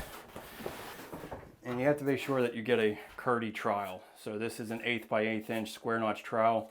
It really helps out to have the proper size trowel so that you're getting the right amount of thin set on the wall. What you want to do is just take a damp sponge and just wipe down the surface before applying the Kerdi membrane. And just kind of gets all the dust off of it, and it keeps this drywall from zapping out the moisture in the thin set. Okay, so then I just like to use a knife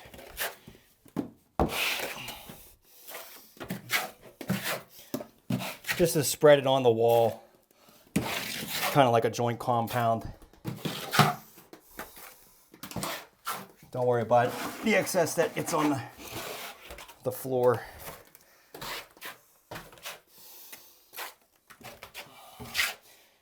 It's kind of a messy job, I'm not gonna lie. To get this much thin set on a wall is a bit messy.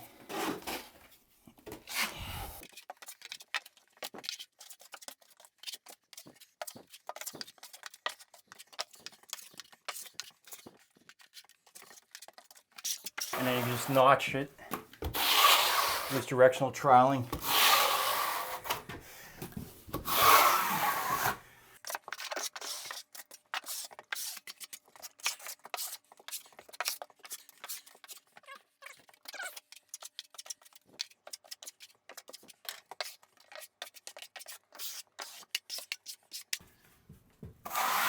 can see how fluid this stuff is.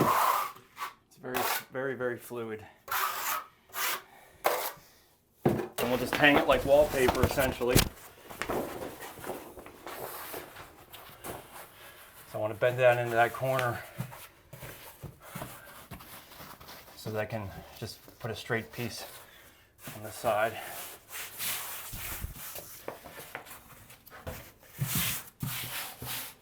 If you're just trying to get all the bubbles out.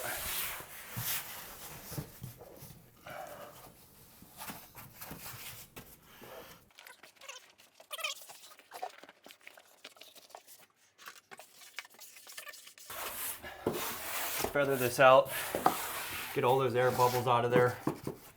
Make sure your corner stays nice and tight.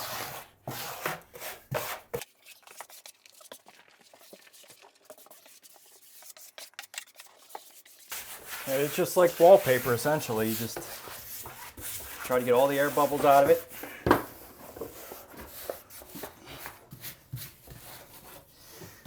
And we can cut the bottom here.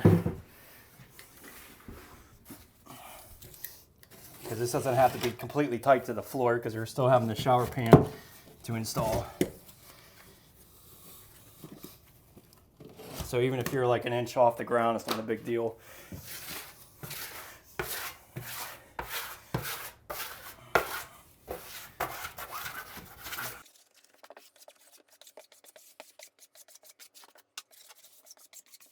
Always want to pull some of this off, make sure you're getting good coverage so you can see how there's no bald spots. Now it's not going to really show much up on the membrane itself, but you just want to make sure that you're getting enough coverage on everything.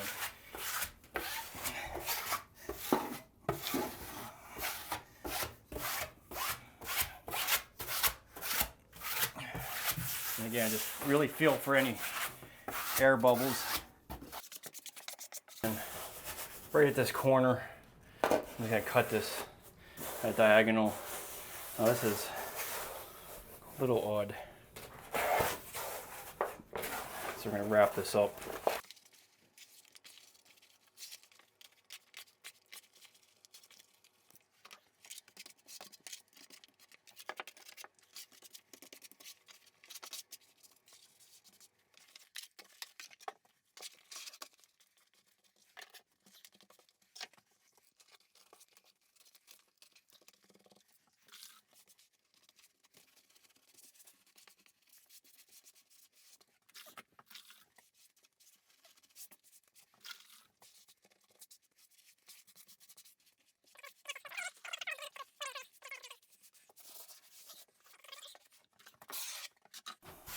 Okay, so we'll move on to our next piece. Make sure there's no air bubbles in this. That feels all good to me.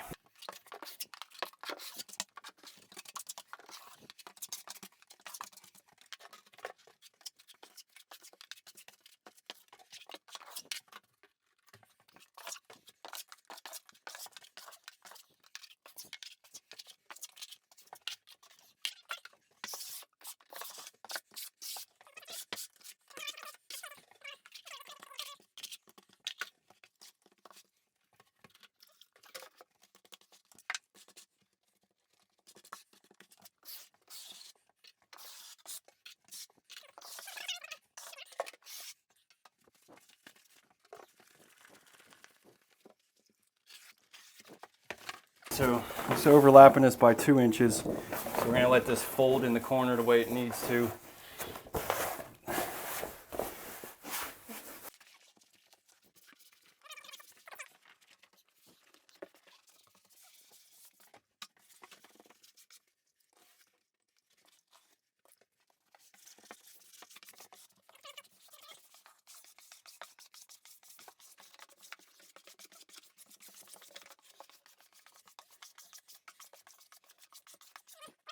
Pull some of this out, see what kind of coverage you're getting.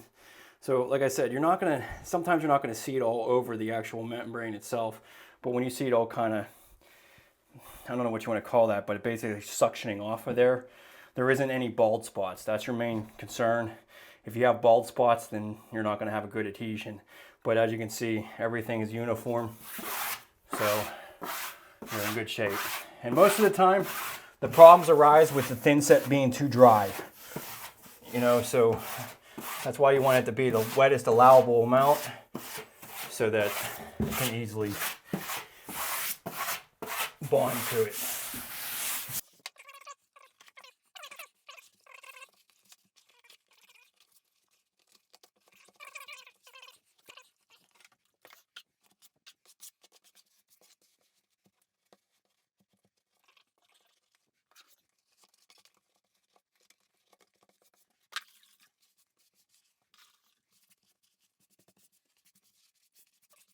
Go ahead and do our shower faucet wall next.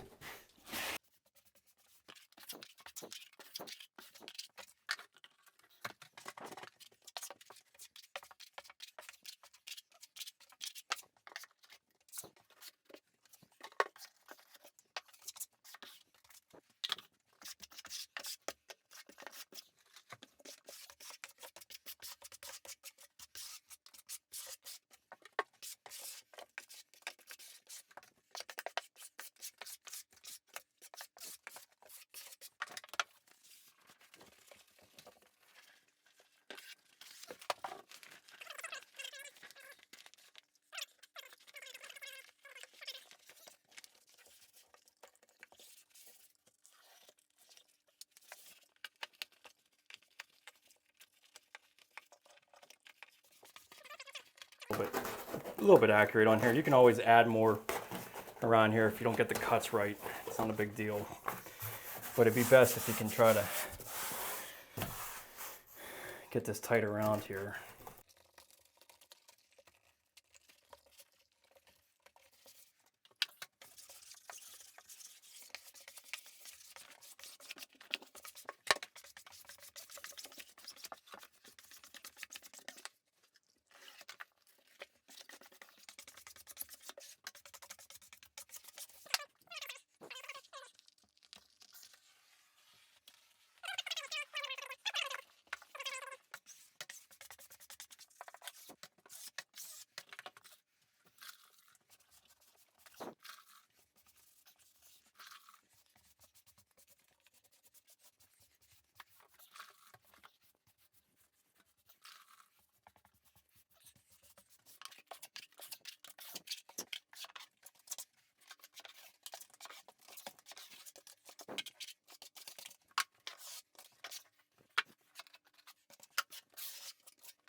All right, you can shut it off now. So we're gonna have to address all these seams all the way around here. So let's get some thin set on here and trowel out.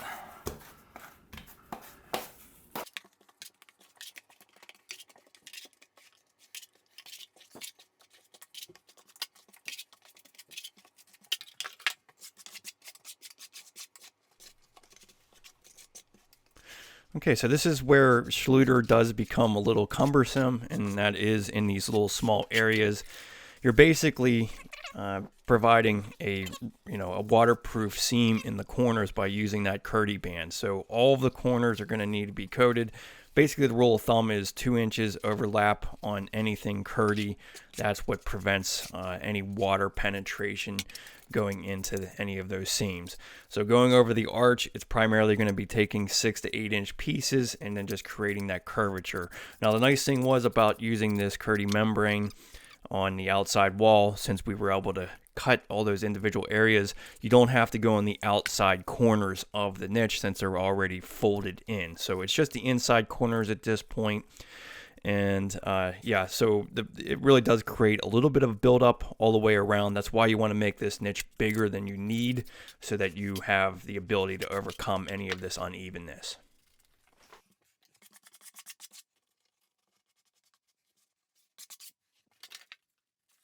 And for the corners, you just want to cut a piece of membrane right in half, and we're going to fold it over like that, and you just have to put some thin set underneath that section. So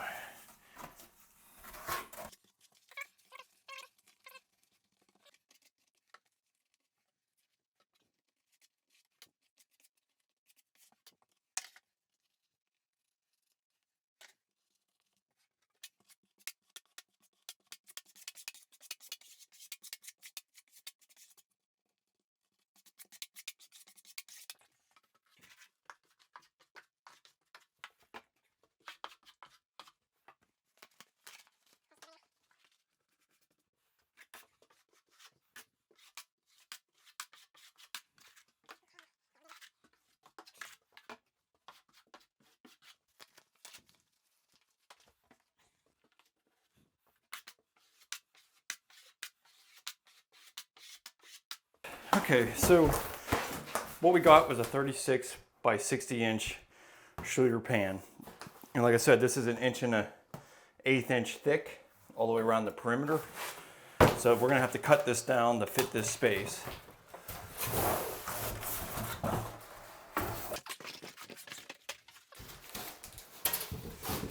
Well, let's just cut it down widthways here first.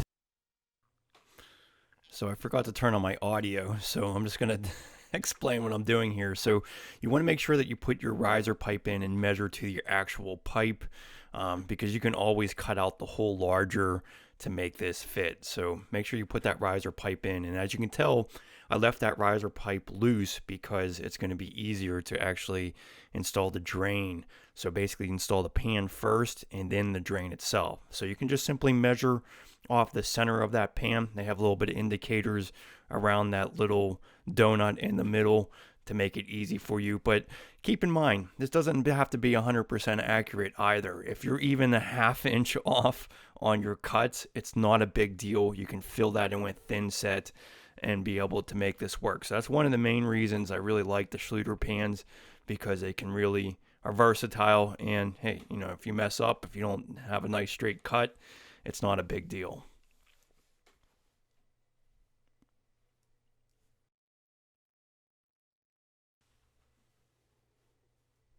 And then I just use a regular circular saw to cut this. You can also use a utility knife too if you didn't want to bring that into this space, and a table saw as well. So many different ways to cut this. It is only 1 inch thick and it is only foam. So a utility knife could easily work for that.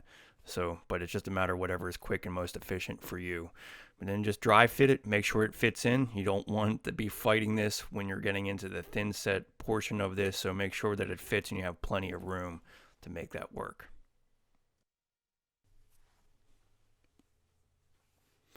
Okay, then the same process goes for the depth of the shower as well, putting that riser pipe in, measuring, and you'll see in here that I actually do cut this multiple times to get this right. You know, you have fudge room when you're installing the actual drain. There is a little bit of flexibility with the movement of where that's located, but you know, at this stage, you might as well get this completely centered around that riser pipe so that you don't have any issues, and that, you know, your tile work and everything else can be perfectly centered.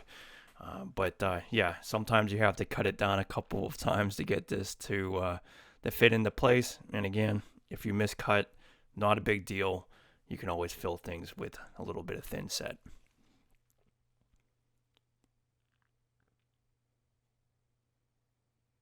this actually makes it a little bit easier to cut it down the whole width by folding it in half and then cutting both of the pieces as well. But as you can see, I keep adjust cutting.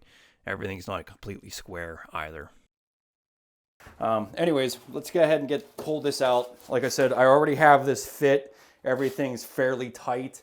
It's not too tight, but it's, you know, within, you know, a 1/4 inch all the way around the perimeter of the shower pan. Now, I did not glue my 2-inch drain in. I'll show you why I didn't do that. I'm going to do this after I set this pan. I just find it to be easier to cut the riser pipe after you have this all set. And it's a good idea to get a level out and just reference, make sure that things are level, because everything on these systems are going to somewhat require a fairly level floor.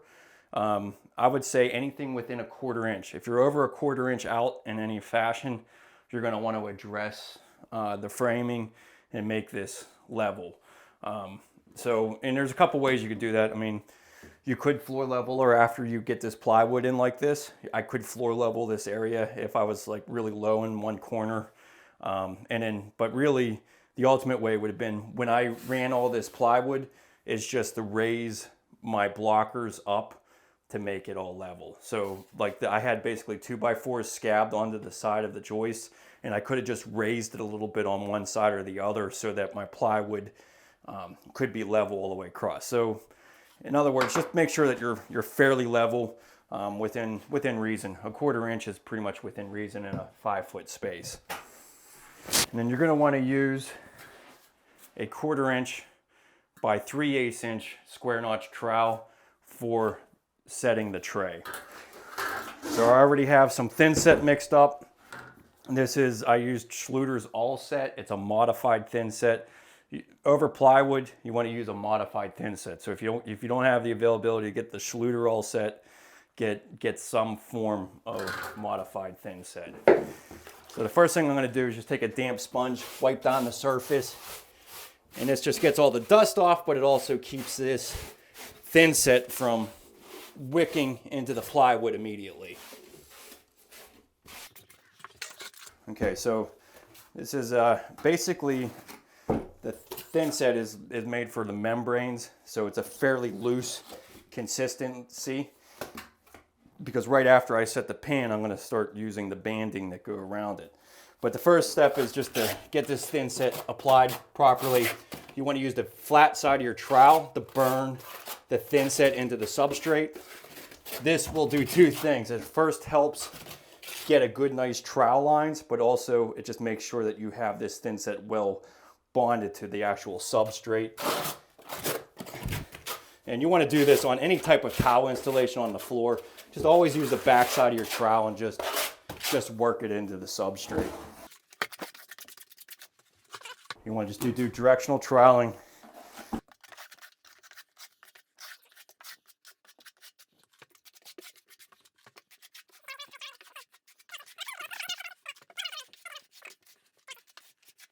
So that's pretty straightforward, easy there.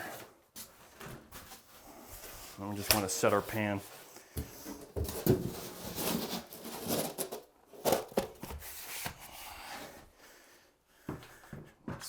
Just basically walk on it a little bit, try to collapse those ridges.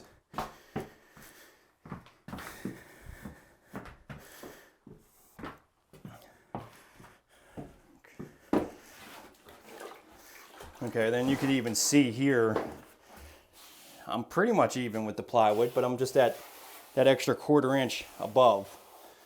And it's mainly on the outside areas. So basically what happens when you cut down a pan is that when you first get the pan, all edges of the perimeter are the same exact height. So there will be an inch and an eighth all the way around. But when you cut it narrowly like this, what you'll end up is with a less of a thickness right in the center of the shower, and then you'll taper up to that inch and an eighth basically. It's not a huge problem to overcome when you're installing tile. When you do a curbless shower, I always recommend that you do the outside floor first, so then you can build up your tile and meet with that outside floor. Most of the time, the outside floor, you're going to be using bigger tile these days. I mean, you might not. You might want to just do all mosaics, but majority of people now are doing 12 by 24s or bigger on the outside floor. So you use a lot more thin set underneath of that, and that'll raise the height, you know, not a bunch, but a 1/4 inch anyways. So when you're using your mosaic tile, like a 2 by 2, you need to be, you know, you want to meet that up so everything's nice and flush with the outside floor. So all I'm saying is that this tapered edge here, that is a little bit slightly lower here than the outside, you can make that up very easily when you're actually tiling the pan. Okay, so I got the pan set. That was a pretty simple process. Now we'll just go ahead and get our PVC drain. We're getting PVC drain because we have PVC piping here. And what this will come with our corners. It comes with a manual to show you all the instructions. It has a pipe seal, but in this particular situation, it's not going to work with the type of valve we have. But these are great for traditional mixing valves. And then it also comes with a pipe seal. So this would be for like your port or your shower head. It only comes with one. So if you have a handheld, you'll have to purchase an additional one. And then it also comes with these foam blocks. So these foam blocks are primarily used to space this off the floor. So they just basically have little grooves here.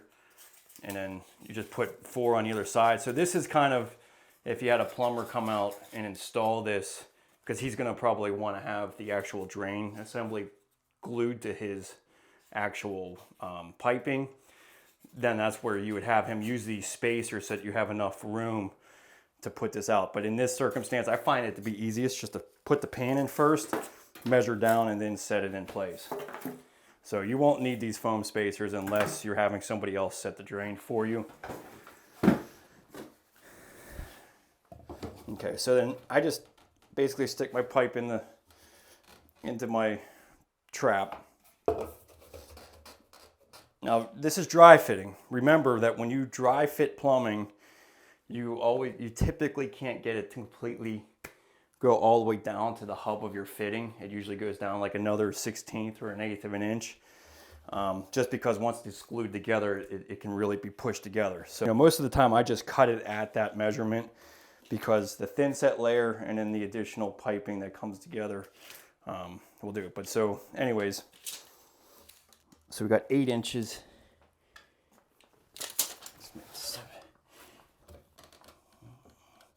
7 7/8. 7 7/8. So that's what I'll go with, 7 7/8. Okay. And then we'll just measure down 7 7/8. That's what we want to cut it off.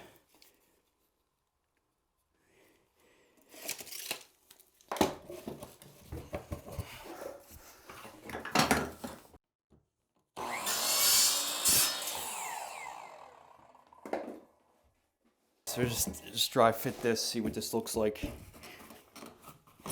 Yeah, it should work out good. Okay, so there's a little bit of bounce here. That's good because I need a little bit more room for the thin set underneath of this. And then once I glue it, it'll really go into place here. So that really ended up with a riser pipe of 2 3/4. The other way you can do this, honestly, too, is just put your flange in there and measure down to your hub. But I do it either way. It doesn't really matter.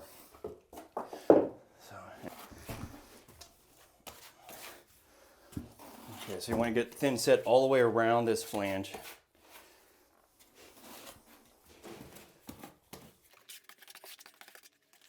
Just build this up because you want to basically allow this flange member, this whole thing just be filled with thin set.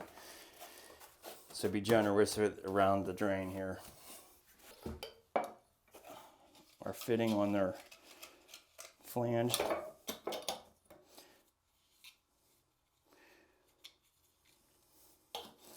And our pipe.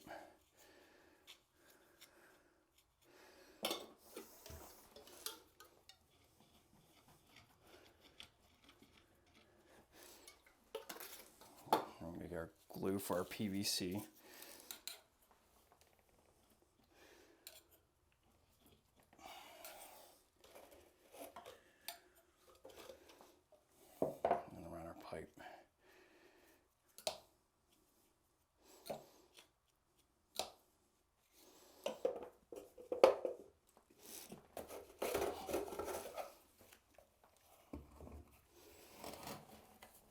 And just do a twisting motion. Just hold on that for a couple of seconds.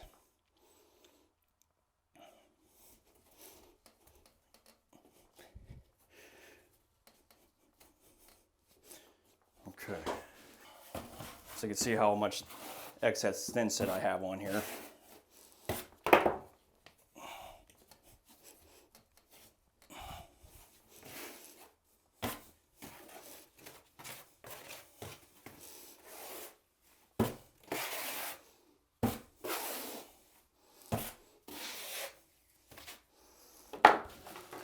Okay, then it comes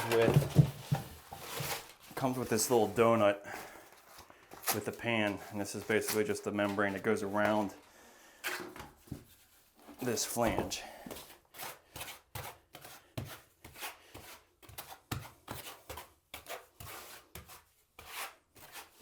So one thing you could end up happening a little bit is that your flange might pop up. If that happens, I'll show you here in a second what to do with that. Because it ends up being a common problem when you glue that in. I'll show you here in a minute.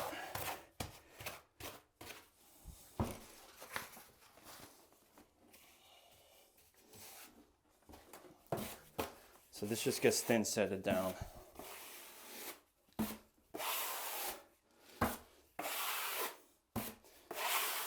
So if any of you are contractors watching this, I do highly recommend you go to the Schluter workshops that they have.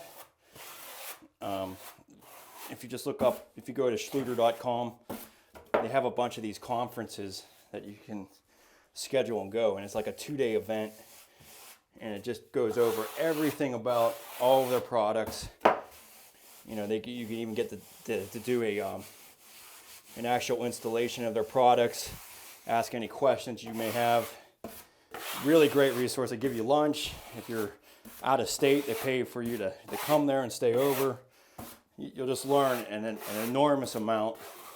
You'll learn a lot about setting tile. Well, not setting tile, but all their stuff with their products. And one of the things that they really do explain to you is, like, how in the world is this waterproof when you're using thin set? It really kind of, in some ways, doesn't make sense, and I certainly didn't understand it when I first was putting it together. Like, how is thin setting the membrane together actually going to make this waterproof? Okay, so if that drain pops up just slightly, I would just use something that would allow you to, like a zip pull or some kind of, like, this is my laser jam basically. So I'm just putting pressure down onto that flange, and then once that thin set sets up, it'll be fastened well to that. It's really important in a curbless shower, in my mind, is that the entire bathroom floor is waterproof, but at the very least, just having it 3 feet outside of the shower. There's many curbless showers that I've seen where the plywood is all kind of rotten right outside of the floor area, and there's a good reason for why that can happen, and a lot of it comes through capillary water movement, which is helped by the thin set layer. So water gets underneath the tile, and then the thin set wants to draw the water out of it because it's wicking into the thin set layer and then pulling that water outside of the shower area. So when I get into the tiling scenario, I'll definitely be pointing out a way to eliminate that problem, and it's basically just separating the thin set layer. So when you tile here, you can just seal the tile to the membrane, and then that will, like, at least create a void between the waterproofing material on the inside and the outside, and separating that thin set layer so that the thin set can't pull the water outside of the shower area. You could also have a problem if your outside floor isn't level. Say, for instance, if you didn't raise this up this other 1/4 inch and you just put a membrane right over this the way it is right now, that means that outside of here is lower than right here. So having that, it's just like putting a hose in here, siphoning your water out. So once enough of a water flow gets siphoned through that thin set layer, it could just keep pulling water out of that shower area.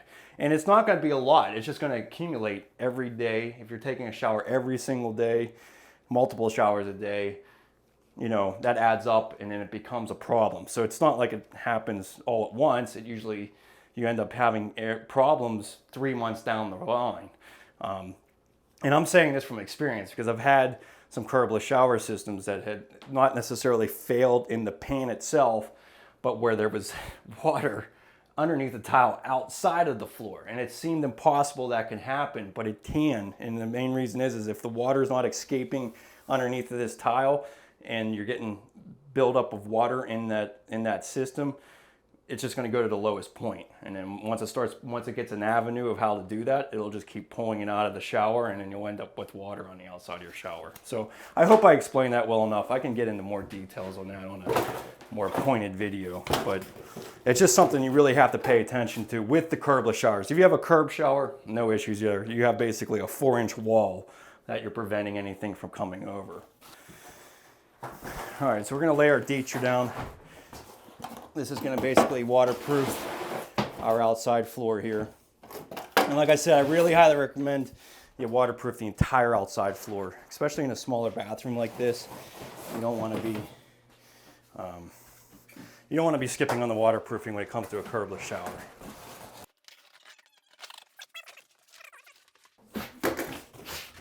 So this is going to give us our extra 1/8 inch to meet up with this pan nicely. And that was after adding some 1/4 inch strips to those joists, because the 38 by 60 inch pan is 1 1/8 inch thick. So you have to overcome that thickness to have this meet up nicely. So I'll just cut this nicely here. Okay, so for the detra heat mat, you're just using a 3/16 inch by 3/16 inch square notch trowel. They do make a trowel for that, a detra trowel, but that's all it is. It's just a 3/16 inch notch trowel. And again, your first step to any tile installation or anything you're doing is just to wipe down this substrate with a damp sponge. And that helps prevent this from wicking the thin set layer. You know, it doesn't wick straight into this plywood. You want to give it a little bit of moisture just to keep that from happening. Plus it gives you a chance to really wipe off the area. And then, again, most important thing that you can do when you're doing this Schluter, anything Schluter, is just making sure that you have the right consistency of thin set. This is very fluid. So the wettest ratio that you can have over plywood, you want it to be modified thin set. Majority of the thin sets you get at the box stores are going to be modified. You might even have a hard time getting the unmodified stuff. But I always just go with the Schluter all set. That's what this is. Schluter makes their own thin sets. So, you know, to me it makes sense. They're making it for the system. It's only, I mean, it's a little expensive. I mean, I think it's 35 bucks a bag or something. But peace of mind of knowing that the system is going to be warranted is a good thing too. So just use the backside of your trowel to burn it into the substrate first. This will help you get those ridge lines all nice and even, and also make sure it's well bonded.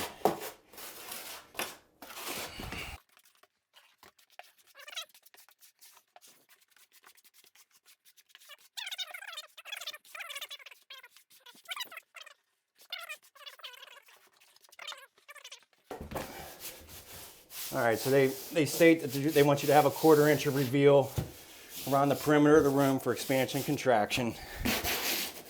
And I just use this wood float to do it, and then we'll just cut out this flange.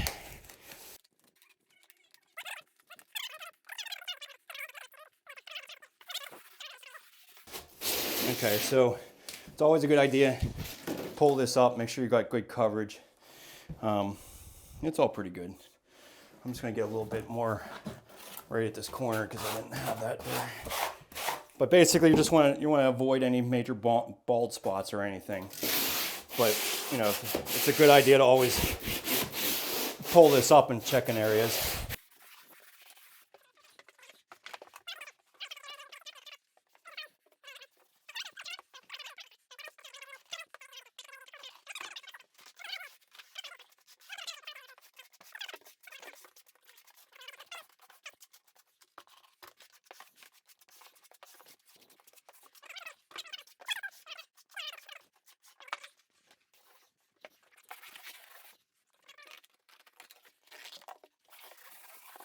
And again, not a bad idea to pull that out.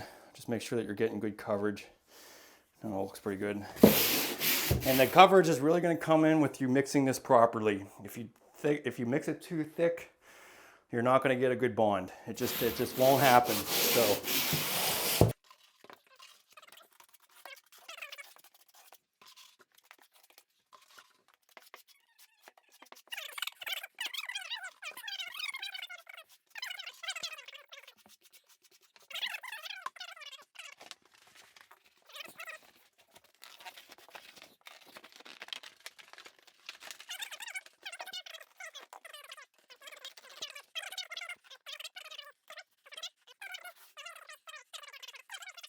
So I just like to use a drywall pan for this, but basically just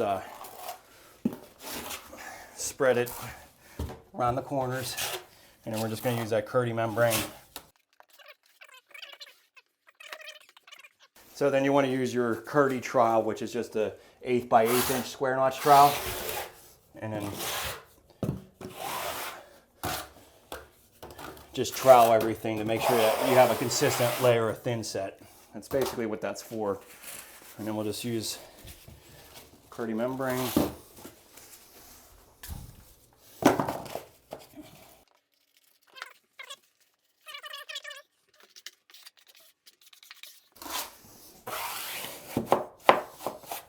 So that's what I mean. Like if you cut your pan wrong or something like that, it's not really that big of a deal. You have all this extra space to fill it in.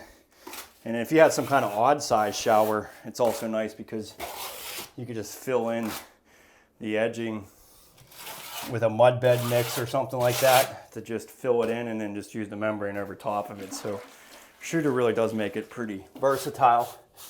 And I just take a sponge. Doesn't overlapping layers of membrane screw up your tile? It can.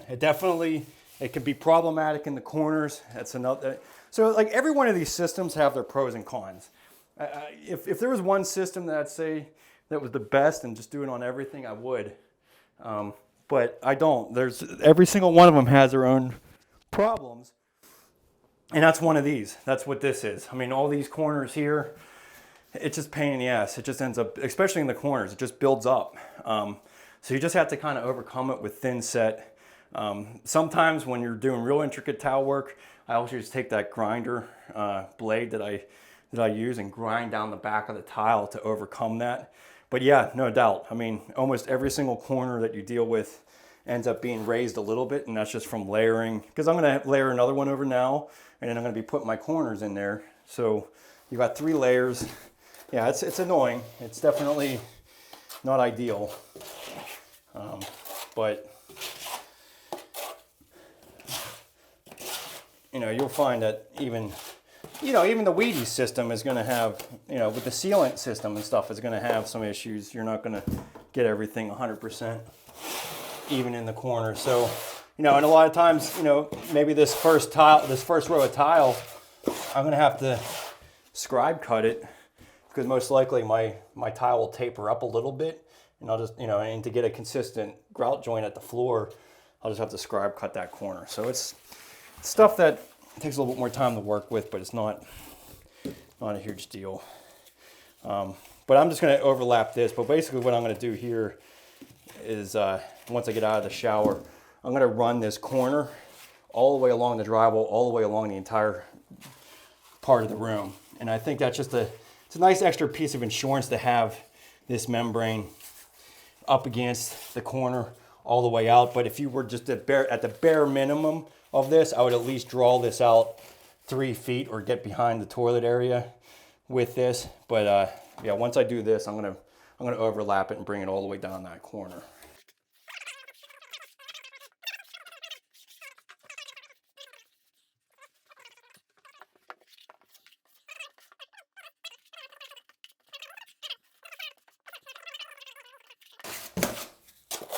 Now I got a vent here. I'm not exactly happy with having. I'm actually shrinking this. This was actually a full-size drain that went all the way down to the floor, and I definitely did not. I wanted to have some waterproofing here in some aspects, so I'm going to just shrink this down to a 4-inch vent. This vent actually works so well. It becomes like a sauna in here, so it's not going to hurt to reduce that. But having floor vents is a problem. You don't want to have that right outside the shower, so you definitely want to try to avoid having a full vent down to the floor there, because that'd be a real easy place for it to leak or have water go down into.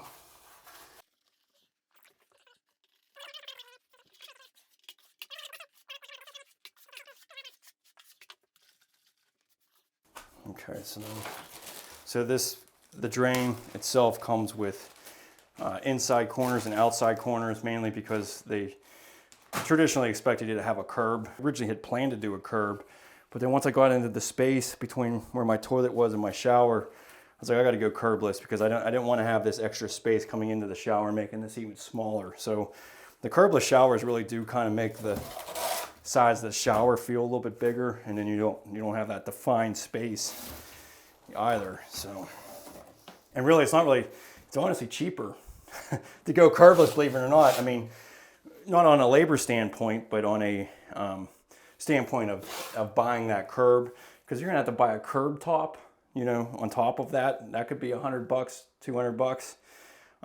So eliminating that definitely makes it a little bit nicer.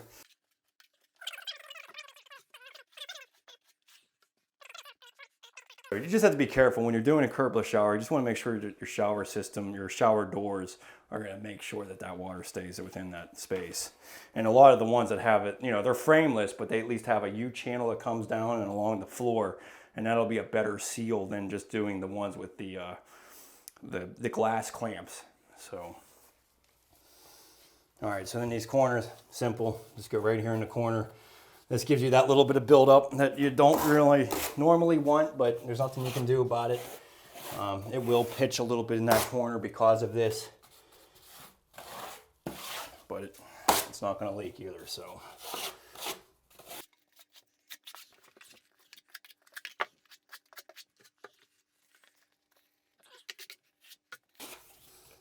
yeah. So hardest part of the curbless system is just getting that floor height right. But all these newer systems are really making it easy by just removing that plywood on the other side. So then we'll do the most critical area here before we move on, and that is the transition between the pan and the Dietra heat mat, or I mean not Dietra heat, but the regular Dietra mat. I could just use this membrane here, but it is recommended to go like a foot outside the shower. So I'm just going to actually just cut this down in half.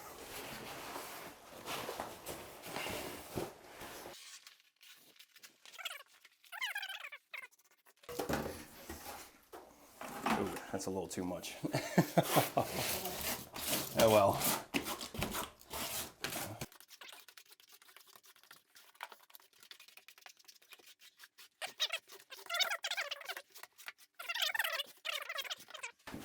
Basically, this just spans that area. There's really nothing to it. And that'll keep that preventing any water from, well, you know what? I might just actually just loop this up the side. It's not gonna hurt to have more waterproofing than less. So we'll just go up the side here.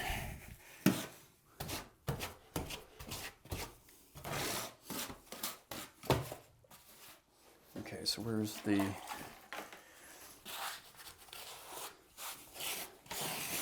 honestly, that's the shower door side. It's probably a little bit better just to have that extra insurance in the corner there.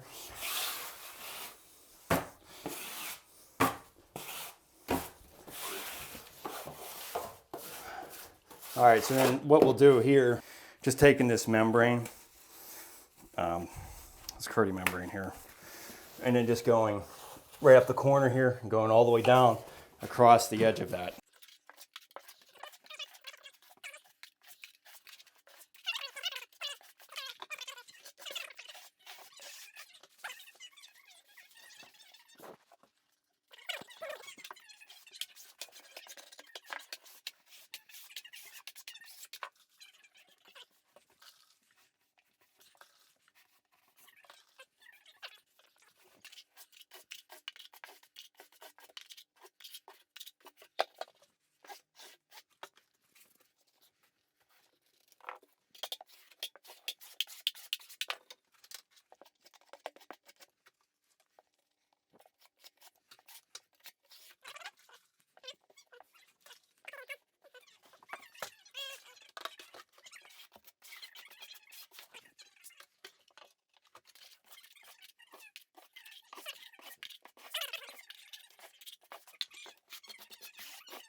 You on? You're seeing me over here. Okay, so we want to measure out from our shower, basic 32 inches is where we were going to basically be ending our shower. Main reason is, again, is because of this toilet flange. You want to be 15 inches to the edge of that. So 32 should work because that'll be basically where a shower door is. So we're going to go third pattern on these. So every 8 inches we'll have a joint. And typically in a 5-foot bathroom, you can just start with a full tile where your most visible wall is, which would be this wall. This one's going to have a big vanity in it, and then you're going to have a toilet. So if you cut an inch off of a tile back here, there's no absolutely no big deal to that. So typically, that's usually what happens. You set this, and then you'll have basically a 1-inch cut off of this back edge. So let's just take a look at what that looks like. We're going to use 16th inch grout joints.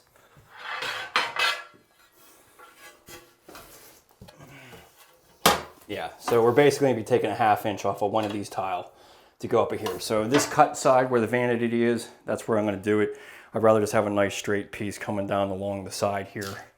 And as far as squareness goes, the only reference to what we're doing for that, we're going to kind of pay attention to our wall a little bit, but we're going to be more focused on the shower. So you can ensure this stays square with the wall, because obviously I'm going to be installing some tile in the shower, and if you have this being square, it'll make everything else easier. So we'll go ahead and cut some of these. Now let's see what the full width of this is. So 24 or 23 5/8, close enough. We'll go like 7 3/4 inch pieces. So I like using this Montolit slide cutter here.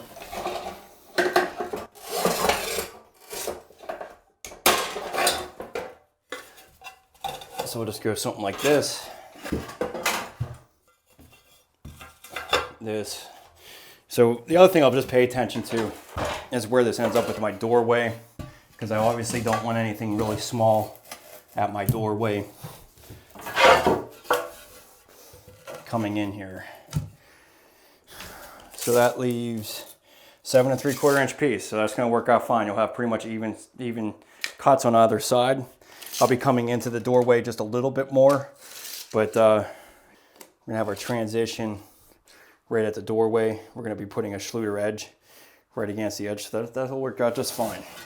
So we're just gonna start our way from this side, work our way over, and then whatever cuts we have on that side, that's what we'll work with. Okay, so we're gonna use a Euro notch trowel. So this is kind of pretty much a 1/4 by 3/8 inch notch trowel. It just has some 1/2 inch indentations here. But this Euro trowel, it's a little bit of a funky trowel size, but basically this is made for large format tile. So you always want to go with a bigger size trowel. You know, if you had an unflat floor for any reason, go with a 1/2 inch by 1/2 inch square notch trowel. The thicker the thin set layer, the better it is for you to maneuver things. But if you have a fairly flat floor, I would probably go with a Euro trowel or a 1/4 by 3/8 inch trowel. 1/4 by 1/4 is probably too small, but it really all depends on what kind of coverage you're getting. And the only way you can tell that is by lifting a piece of towel and seeing if the thin set is actually covering on everything. So let's go ahead and put our thin set down. Okay, so you want to fill the entire waffle. So I always use, again, just use the back side of my trowel. And then just make sure you fill this entire waffle of the detrimat. And then just do directional troweling.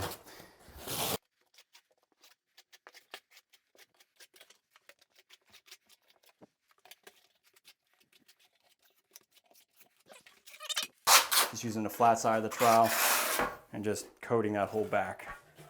Okay, so then let's just make sure this is 32.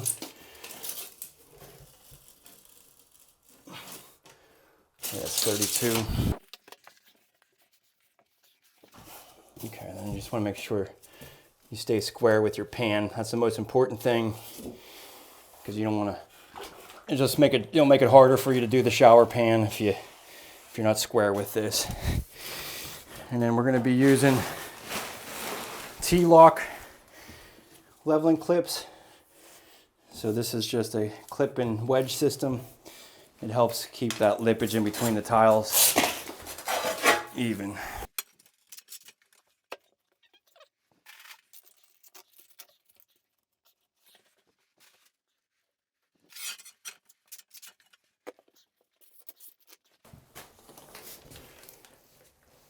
And if you just remove a little bit of the thin set right along the edge of this, it'll try to prevent a little bit of this thin set from oozing up from using these tile spacers.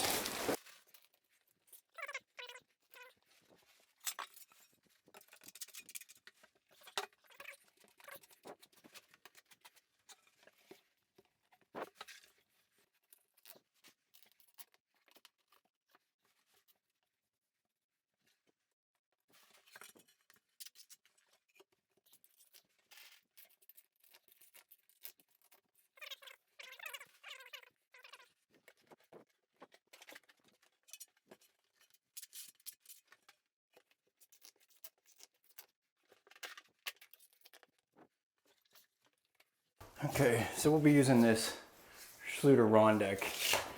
So it's basically just a profile edging brush nickel. Okay, so we're gonna measure straight up to that. Okay, we got 7.5. So we'll cut a piece of tile for that.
Okay, so to prepare this for flood testing, we're gonna just do some spray foam here.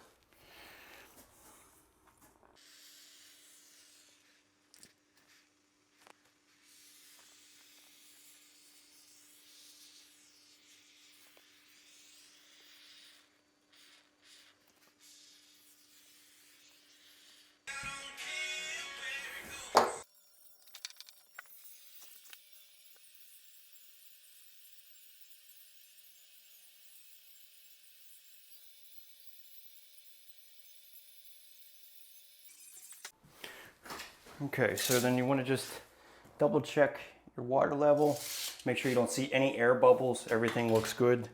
So yeah, that's all you really need to do with the air test or the flood test, is make sure that there is no air bubbles coming up. That's usually a sign that something's leaking. But ideally, you want to be running this stuff, you're letting it sit here for a few hours. I don't really have the time, unfortunately, so I'm going to be doing this just a couple hour flood test.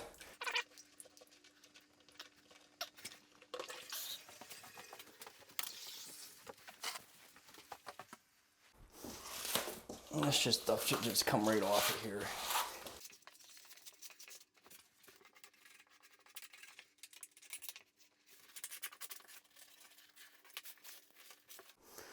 Okay, so we're just going to take basically our receiver for our shower drain, and we're just going to mark this out, try to make this even. And we'll just trace this.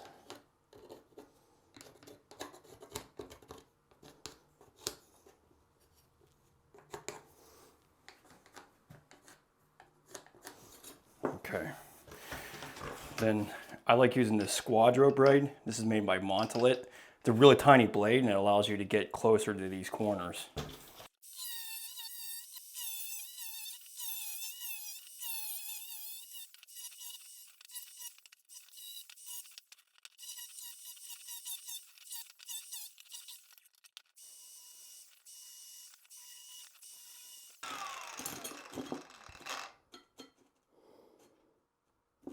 I have this dry fit. I always recommend you just dry fit all of this, make sure that everything fits, get your drain all cut. Now I did mix some rapid set, thin set. This is made by Pepe. So it's, this is gonna set up in a couple of hours and I'll be able to walk on it and be able to do this back wall. So if this is your first time, I definitely would not recommend rapid set. Just get your traditional modified thin set. One great thin set that I love using over this stuff is Ardex X5. It's a great thin set. It's very user friendly. It lasts a really, the pot life is really long. But you can always just use the thin sets that Schluter has too, the all set, and they have an unmodified thin set. But I think if you went with Schluter's thin sets, just use the all set. It's a modified. It's going to work great. Now this is travertine 2x2s, so we are going to end up having to seal this after I set this, because any stone you want to seal before grouting. So now I have this all dry fitted, everything looks fairly straight. You want to keep a perimeter grout joint or a space all the way around the edge of your pan, and that's for expansion and contraction. Now, obviously I put this outside floor first. I made sure I used a square to make sure this was square. So I'm referencing my grout joint right on the front of this. I don't really care how, to a certain extent, how uneven the sides are. This is going to be the focal point of the shower coming in. So you can, it's a little bit off. I got about a, 3/8 of an inch here to nothing. So nothing's perfect, but it'll be fairly straight by the time I'm done. So let's just take this out. I always just try to pull these out in the order that I did, because that's one thing about these things on the mats, is that these aren't perfectly set. So each one has a little bit of a different variation with the grout joint. So that's why it's important to kind of dry fit it, make sure that there isn't any crooked ones, make sure that they kind of all go in line with each other. And then you can just kind of flip them around until the joints look good to you. You can literally just take them off the mat too and place them where you need to. But These ones were actually really not too bad. They were all placed fairly well. One of the types of tile that you're really gonna have, you usually do fight with, is the stone type of flagstone type mosaics, because they don't really piece together really well. And you'll see a lot of tile installers taking each one individually and placing them rather than trying to mess around with the sheets. But when you do 2x2s, I would say that's probably like the easiest shower floor that you can do, especially if you're a beginner or somebody who's never done this before. I would just go with 2x2s. It's gonna make things a lot easier for you. It fits the drain perfectly too. Now I did end up cutting all around my drain for these, but all intents and purposes, you could have just taken out 4 squares here and it would have just fit perfectly within that. So, but in this scenario, just the way that my tile layout went, I ended up just cutting a, basically something out of the tile. So I'm just gonna place these in the order that I put them down.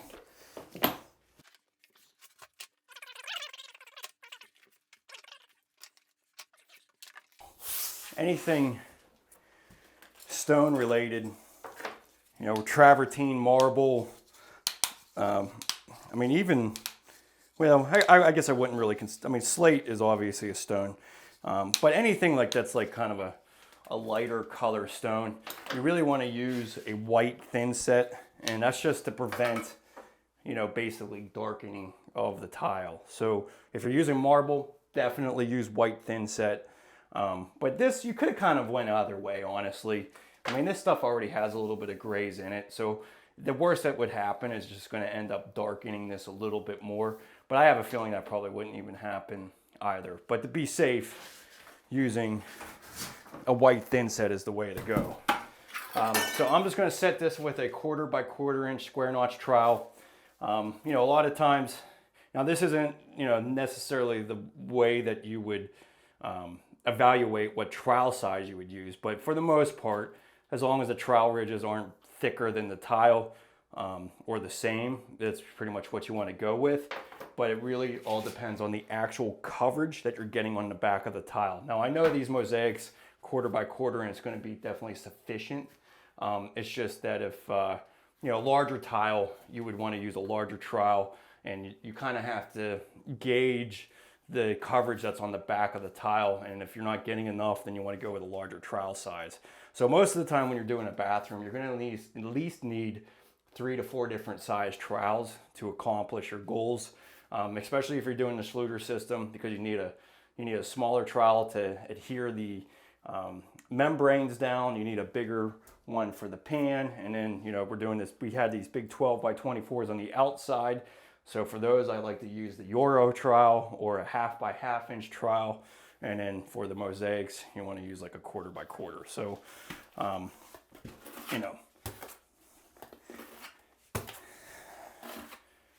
Okay, so we'll get this out here.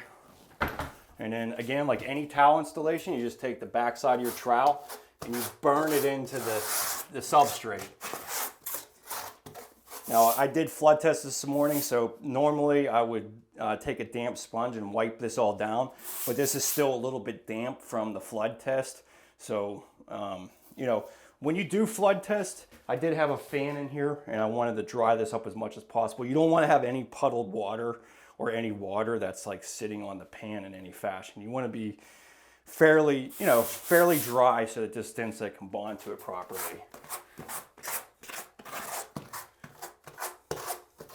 Oh, you know what? Before we get started on this, I always forget this. This is the most critical part. It really is the most critical part to a curbless system. Let me grab.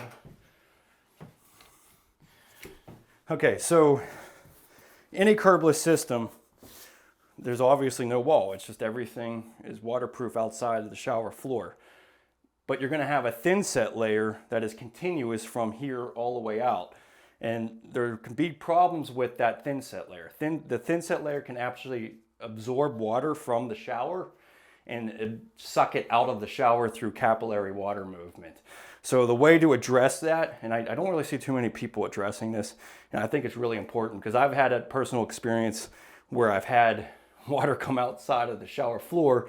There's a couple of reasons for it. One was that the weep holes in the Curbless system that I was installing they were really cheap and didn't work well. So it was holding water underneath of the tile layer.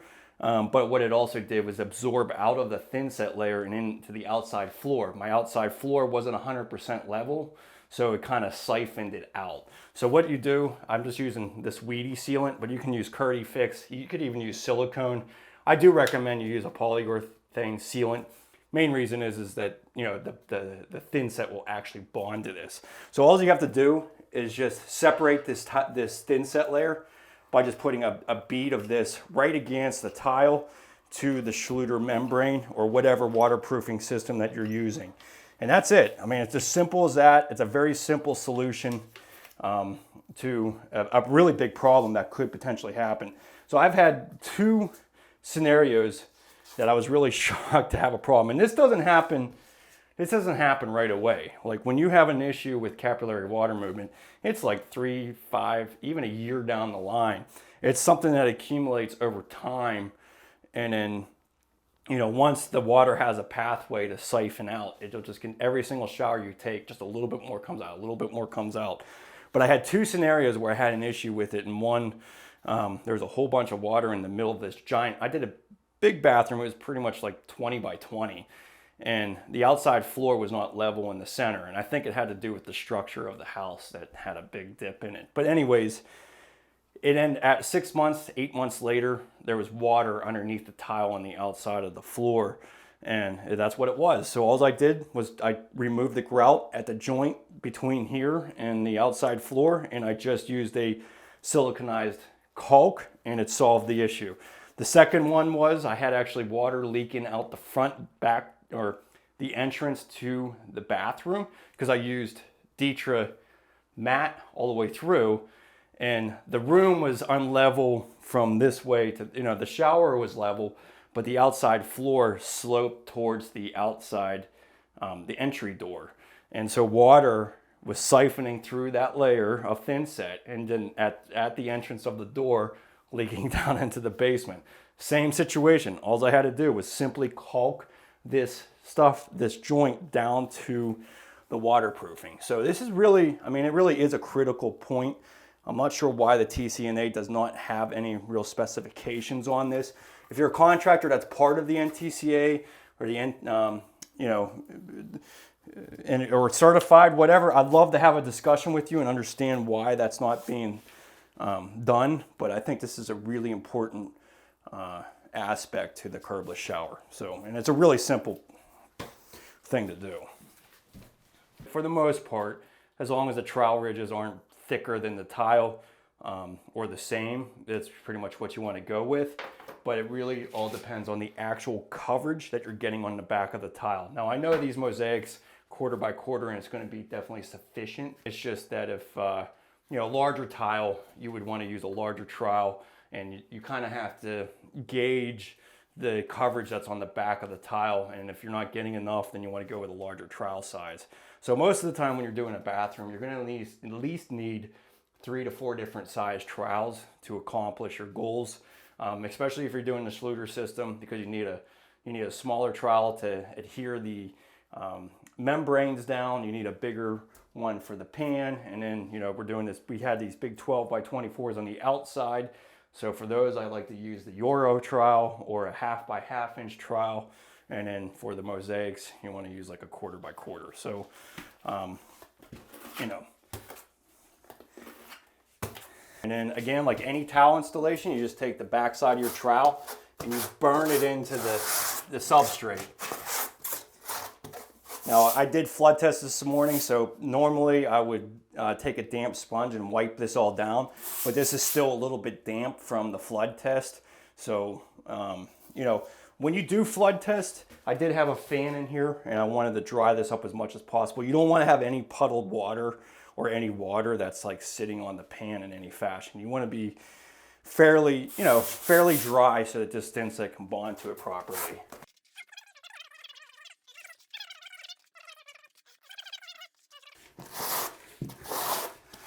Okay, then you want to just do directional troweling like any other tiles installation.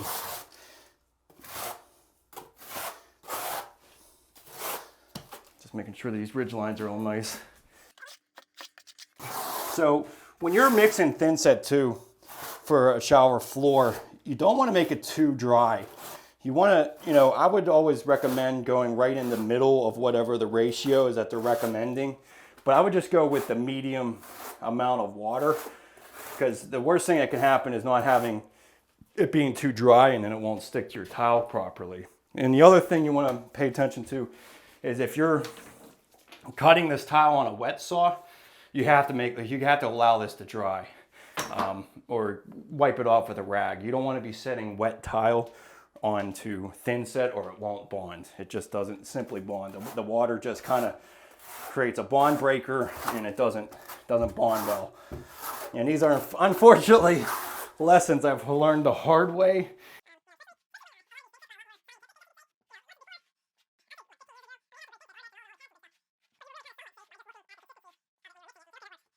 So I'm just going to simply, you know what I want to do is, so on this first row, I want to just add a little bit more thin set so I can build it up with that outside tile layer. So this is where doing the outside floor really helps out, because then I can just build up thin set to meet up with my tile nicely. Okay, so I'm not going to tamp anything yet until I kind of get these set in place. I usually like to tamp all my tile down once I have this kind of set to where I want it to. Now, I did do all my cuts beforehand. You saw that I had it all dry laid. A lot of times in the corners you have to do a little bit of edging cutting, because all this extra buildup of the Schluter membrane causes it to bump out a little bit. So there's usually adjustment cuts that need to be done on this. But as long as you keep that 1/4 inch per foot, you should be in good shape. So, and then I'll just, again,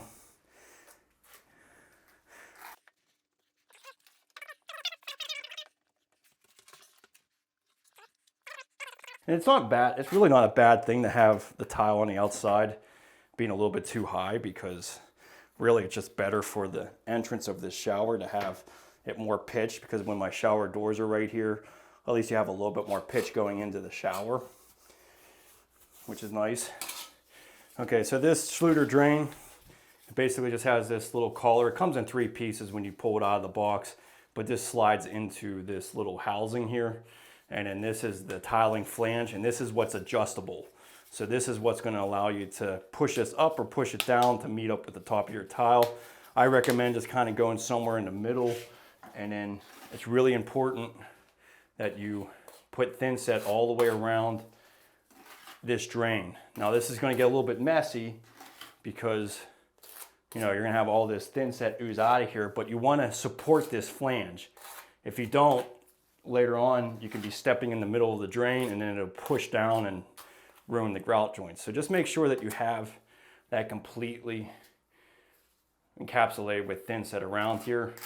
That's really important to make sure that this stays well.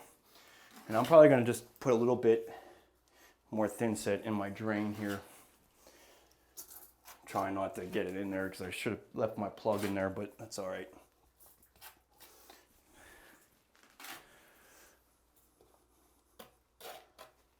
Okay. All right, so then this just will slide right in there. Now this does get messy, and there's a lot of other tile installers that definitely have a neater knack than I do. I admit that I'm not exactly the cleanest tile installer, but I will assure you that my stuff stays in place. But this, thin set will come out around this whole thing and be kind of messy looking, but the end product is what really matters, is making sure that everything stays intact. So let me just get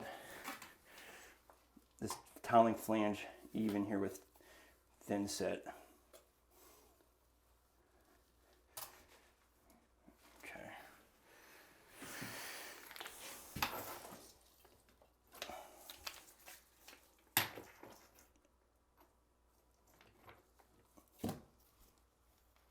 Okay, so you can see too, you can move this drain around. So I almost got a 1/2 inch of room here. So that's what's kind of nice. It does give you a little bit of variability to move this around, where a lot of other systems, like, you know, especially like just a traditional,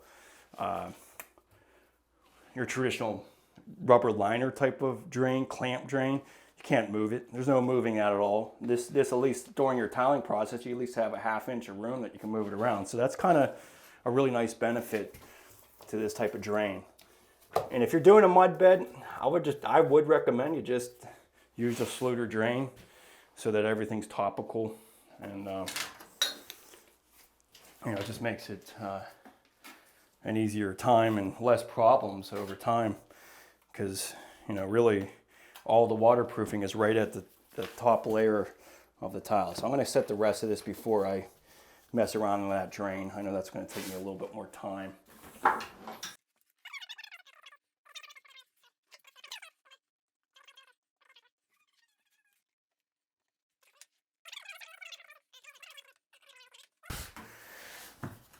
And at this point, I'm just going to take a grout float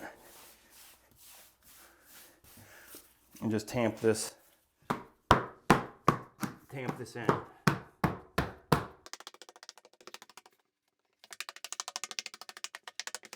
So what I like to use is this little linoleum knife. Definitely not a tiling tool, but boy, it really helps just pull out some of this excess thin set out of these joints. And I use it all the time. I use it to just kind of move my tile around if I need to, but more importantly, just to scrape out these joints. You know, one thing about this rapid set that will be nice is that, you know, in an hour or two, I'll be able to start walking on this. And, you know, I could scrape all these joints right then and make sure that they're nice and clean. Otherwise, you know, you're waiting until the next day to remove any of the excess thin set. So just pay attention to your joints, trying to get everything as even as possible. You want to pull out the thin set that is in the corners here, because this is supposed to be an expansion and contraction joint. You don't want to be filling that with the thin set.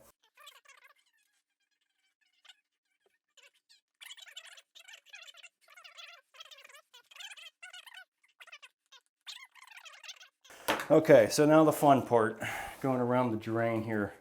So again, I'm just going to make a mess of this, and we're just going to put enough thin set around there. Oh man, honey, I can't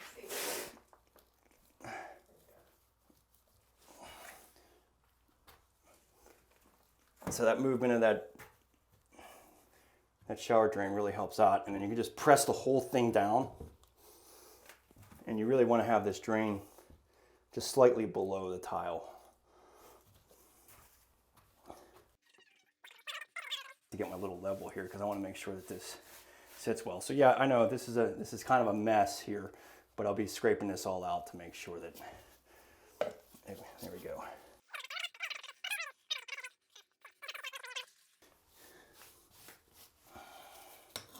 So this is the painful process of removing some of this excess thin set. Like I said, there's a lot of other guys that have a... So we'll just use this as a template and take a ½ inch, maybe even 3/4 of an inch off all the way around this.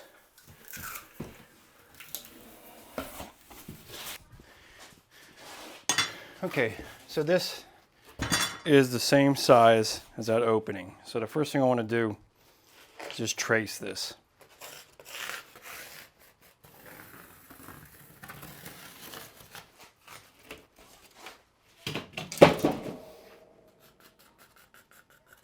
Okay, so that's our opening. So let's get a straight edge on here, because we want to make the perimeter of this all smaller so that we can have an overhang on that niche and then build up tile to the edge there. So we'll actually just make it 3/4 of an inch smaller.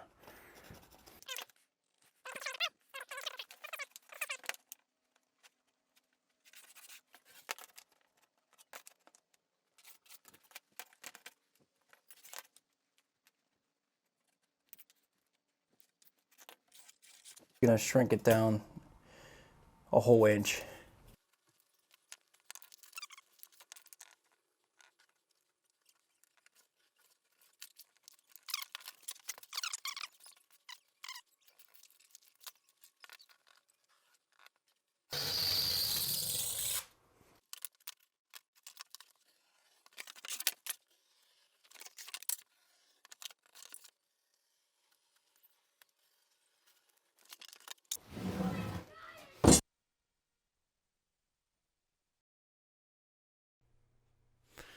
Okay, so I did lose my audio there again, but yeah, just making sure that that is smaller than the actual size that the cutout was made. That's really important. So now the next process is basically taking that chair rail edging and creating a wood frame first, kind of templating what you're going to cut those actual chair rail pieces. So I basically got a piece of trim that I got from Home Depot that was matching the same width as my chair rail. So then I can just basically create the cuts to make that arch.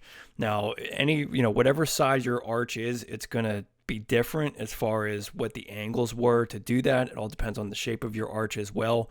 So this is going to take a little bit of time to cut, but then you just take that and then you just make all the pieces with your expensive chair rail. Definitely want to do it with wood before so that you can save money and then be able to do that. And then I just put a piece of Kerdi membrane down, and I'm going to be using that same template that we already have cut out and use that as my guide to basically butt up against all of that edging pieces too, and just kind of reduplicating what we had cut on the wet saw. So really, it's a time consuming process, but this is really the fastest way that I can see putting this into place on a shower niche with an arch. Really make sure that everything stays nice. Now this will be sitting overnight, and then we're going to be installing it.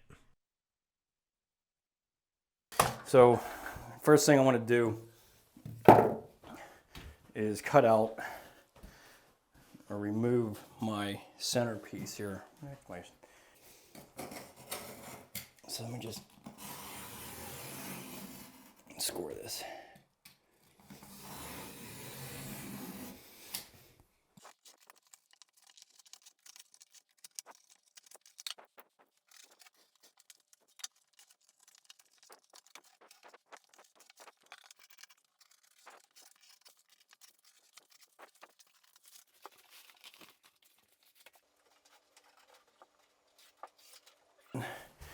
Go ahead and get thin set on this wall. So again, you want to use a Kerdi trowel for any of the Kerdi membrane adhesion.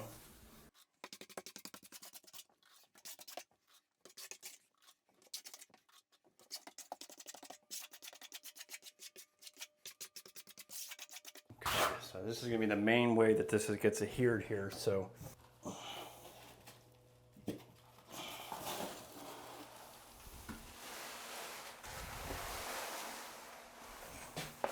ooh.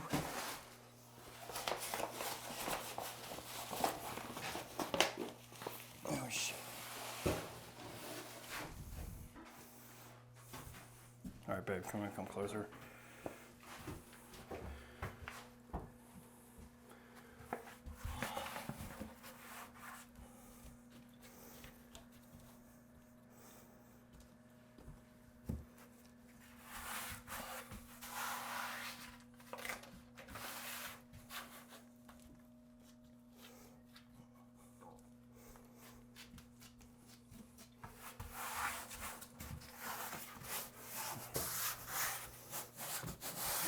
Okay, so then just need to raise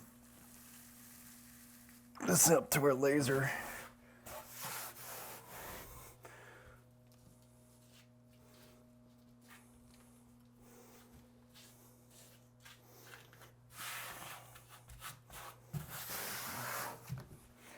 Okay, let me grab my knife.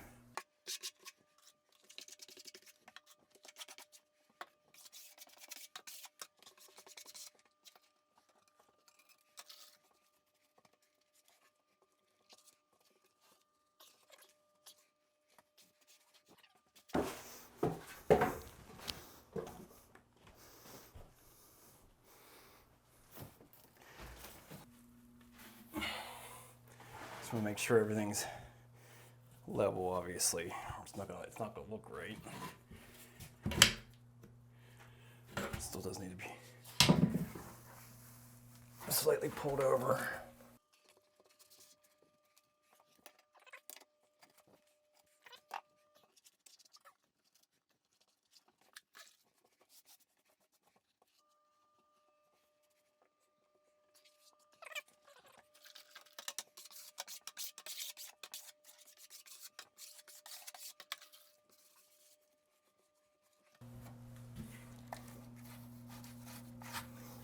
make sure there's a thin set behind this. Now all this will set up better once I get the insides in, and then I basically bond my tile on the inside to the outside of this. So, but as far as the cleanup goes on the edges of this, I would wait until everything's set tomorrow before you cut off and, you know, basically clean up the edges. There's a lot of thin sets still on the edges of these, but it's not a big deal.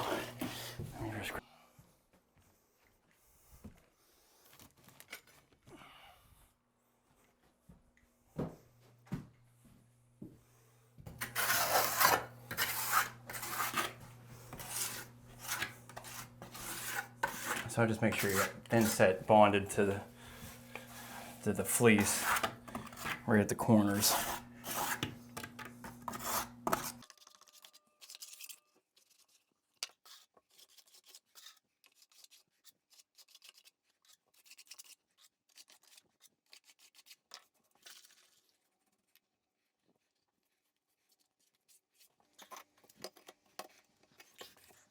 Okay, so I still got a little bit of movement here, kind of pitching out a little bit. So I might just get something to kind of hold that into place.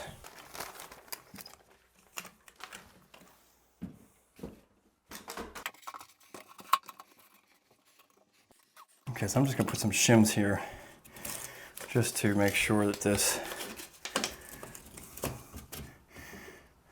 stays even here. Tomorrow we'll clean up all the edges of this, but you need to let this set before even messing around with that.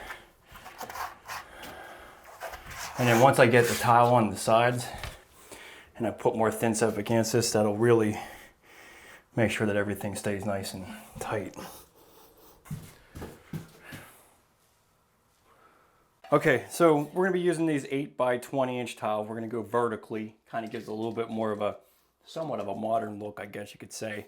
So first thing is just checking your center. So we've got 59 inches, that's 29.5 for a center. And then basically just bringing some tick marks over to try to see exactly what kind of size tile we're gonna have in the corner. And in this instance, we have a 5.5 inch piece on either side. That's great, 5 inch piece, whatever. Pretty damn close. So, but as long as you just don't have a small sliver in the corner, you'll be fine. Second step would be just to evaluate what the height is going to be. Now, with something this long, this is a fairly straight tile. I could go half patterns if I wanted to, but I want to match the floor. So I'm just going to go 6 5/8 and 6 5/8. You know, basically a joint here and a joint here rather than the half pattern. So it's just a matter of double checking the height, and I always just use tick marks going up the wall. I think that's the simplest way to go. Again, you just want to pay attention that you're not getting a sliver against the bottom of the niche. I would say anything less than 3 inches is going to look kind of forced with this. So this works fine because we got about a 3.5 inch piece to the bottom there. We want to pay attention to the distance on either side of the niche. Make sure that you don't have a sliver there. That's about a 3 inch piece, that'll work. Now the archway, that's difficult. I mean, there are really no good scenarios when it comes to that. So most likely what I'll do is if we come down to the 6 5/8 piece, I'll probably just allow it to continue down and instead of having a small joint, because I don't want to have a little triangle right up at the top of this. So when we get there, we'll evaluate what needs to be there. And then the last thing is just making sure you don't have a sliver up at the ceiling. So with these vertical patterns, I really find it to be one of the easiest patterns to install. But yeah, just double check that everything's gonna work on that. So this would be the smallest piece at the top. So that works out great. Just as long as you have some fudge room to overcome any unevenness, unlevelness, at least have an extra 1/4 inch up there so that you don't have any type of small sliver up there. But all in all, it's just a matter of, putting tick marks on the wall and evaluating what's going to look best and trying to pay attention to the features that you can't change.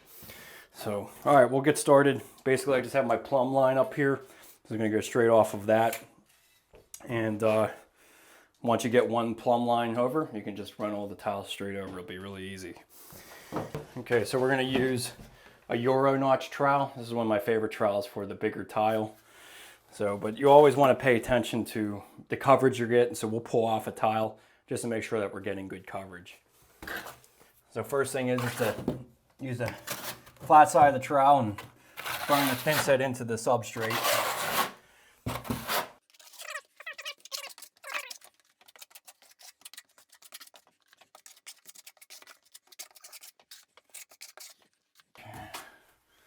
And just try to get even trowel lines. It's usually best to go on the shortest side of the tile so that the air can escape the most efficient way.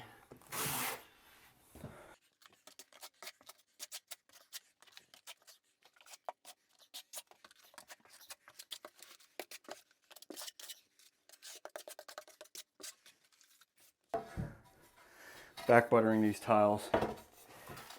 It is a big enough tile that you should really be back buttering them.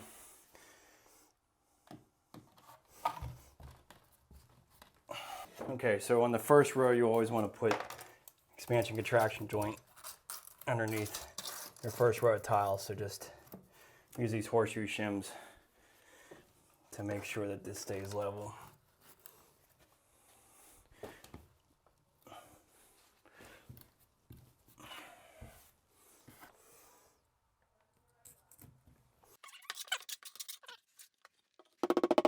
So it's always a good idea on the first tile or so, pull this off, make sure you're getting good coverage. So you can see how that's all suctioning off. So I'm happy with that. So that Euro trowel is going to do good for this. You just want 95% coverage in a wet area.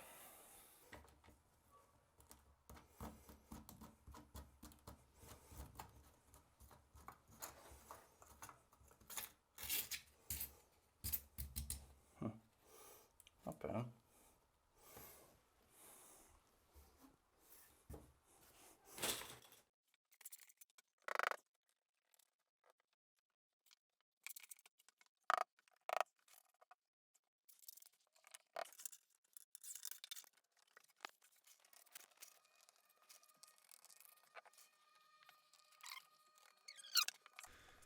Okay, so yeah, once you get that first row of tile all nice and plumb, it really makes everything easy. You just reference everything off of that. And just really want to make sure that you're paying attention to that thin set, back buttering your tiles, and really just cutting around all your pieces and trying to make everything fit correctly. This will take a little bit of time to do. And I wanted to mention these spin doctors that I've been using. They're really great. They really help fine tune and keep those tiles even with one another, and really makes it easy. But if you're going to be going over some complicated areas like that, like around this round niche here, cutting and using cardboard to kind of create a template really helps out, kind of keeps you from having to cut so many different pieces of tile to fit around that. It really worked out well for me because this is definitely something that was custom and difficult to use. But definitely check out the links below for some of the tile bits and different things that I recommend. It really helps out cutting these tiles. Now this was a ceramic tile, so it was a very easy cuttable type, but porcelain tiles are going to be a little bit more challenging when it comes to cutting it. But really just a matter of paying attention to your grout lines and then just working your way up the wall. And I would recommend at the ceiling keeping about a 16th inch joint at that ceiling as well.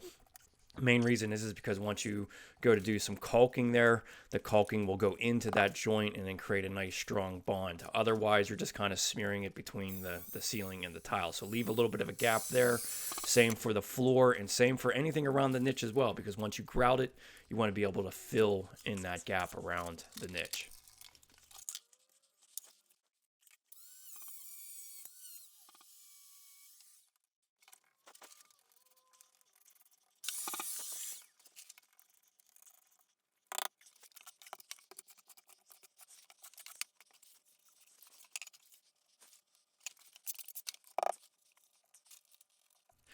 And I probably didn't mention, but I did use Ardex X5 for this. I really highly recommend this for beginners because this thin set has a really long pot life in the bucket. I'm able to do this entire wall without stress, without having it harden up on me. A lot of times, depends on the humidity level and the atmosphere that you're in, but typically it can last 3 hours in the bucket. I still have time, so I can even take lunch sometimes, come back and be able to set it. So that really does make a real big difference. And it's also non-sagging as well, so this helps keep those tiles from sagging or moving. Really great for mosaics and things like that. It's really worth the extra expense to get a good thin set. It makes all this a lot easier.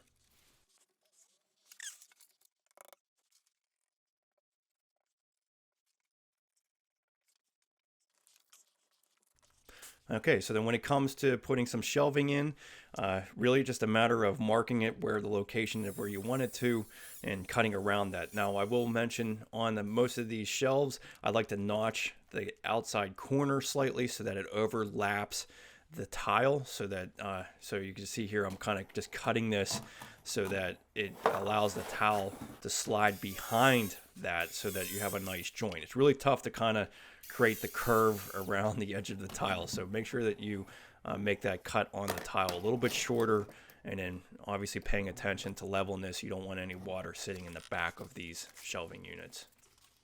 But you basically just, since it's the back wall, you're basically referencing where that's going to be. You can't really set the shelf in until you do the side wall. We'll get into that a little bit later.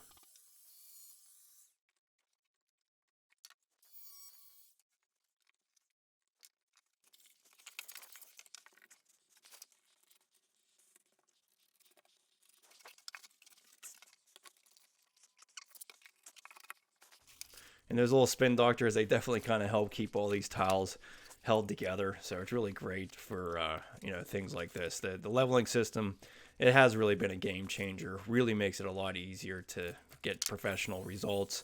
Definitely worth the expense of adding those on there. And the cleanup process isn't really all that challenging either. It's worth the effort. It really makes a nice looking shower.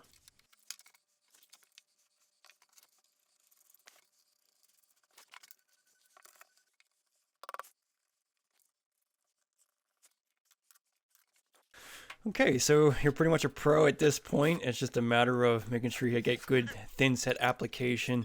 And that really is the biggest key about any tiling installation.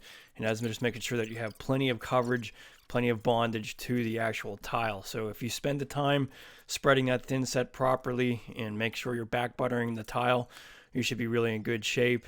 And it's just a matter of cutting around all of these different components. If you're doing shelves or doing any type of intricate work, it just takes time, and you'll get better at it as you continue to do more of it. So we're going to finish off this wall. This is kind of the simple side wall, and then we'll move on to the plumbing wall next. It's 10 inches, so we'll just go 9 inches from the corner, and then basically we'll just be notching this rounded piece. So just basically cutting some of this out so that it can just slide right up against the tile. It's a lot harder to obviously cut that tile and go around this perimeter.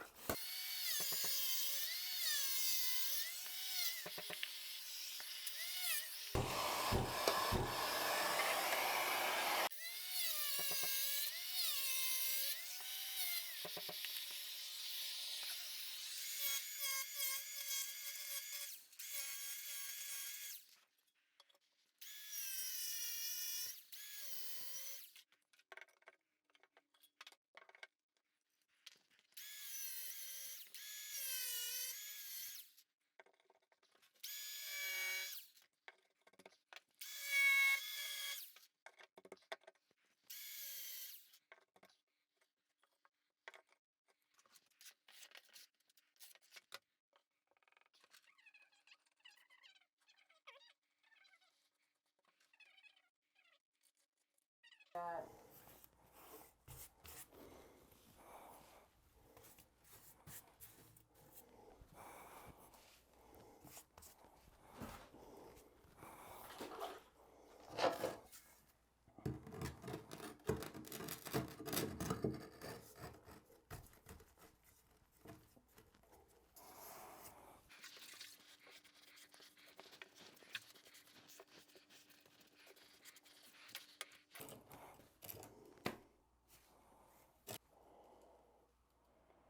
And he just kept it recording it.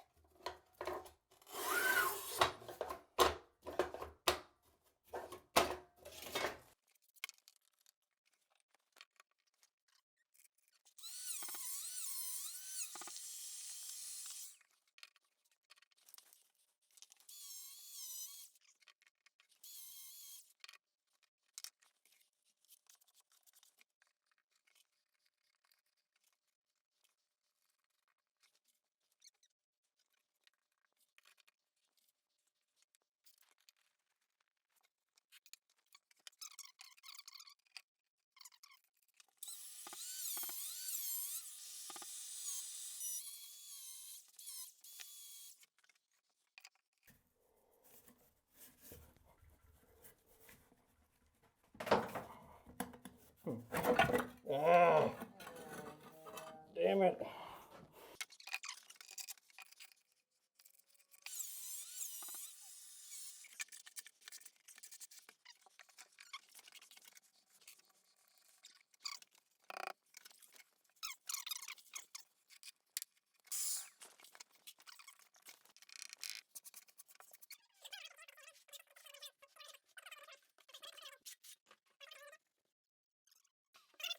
But I always recommend bringing it outside the shower a little bit.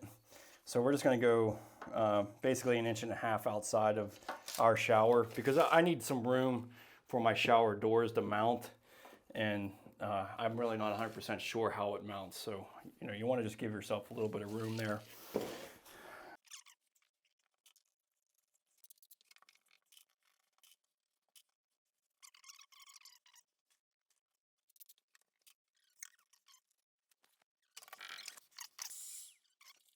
Okay, so what we're gonna do is we're gonna put a waterfall feature on our valve. So basically outlining with pencil trim on either side of this and going straight down the middle. So this is the same.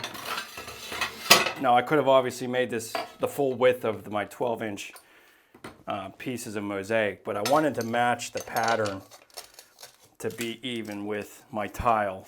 And primary reason is I want to mirror the other side of the wall to this one, and this one just going straight up the center of the valve.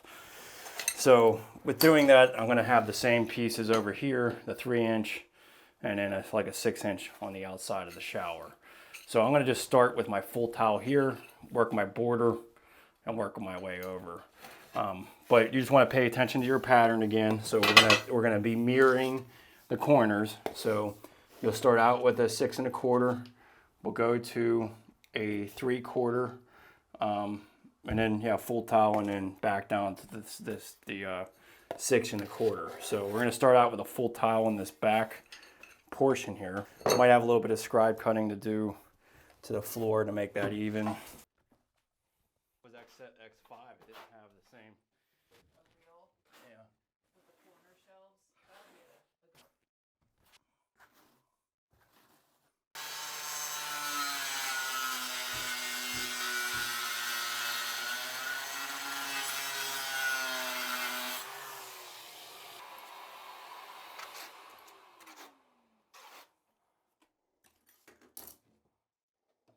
Well, I guess TikTok told us what they want, don't they?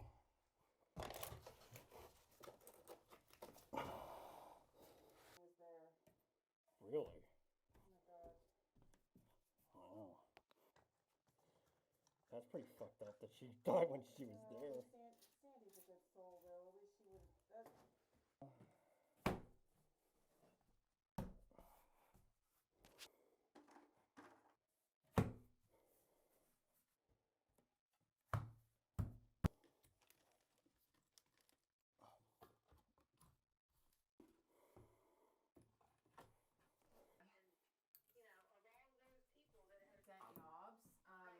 Really is crazy.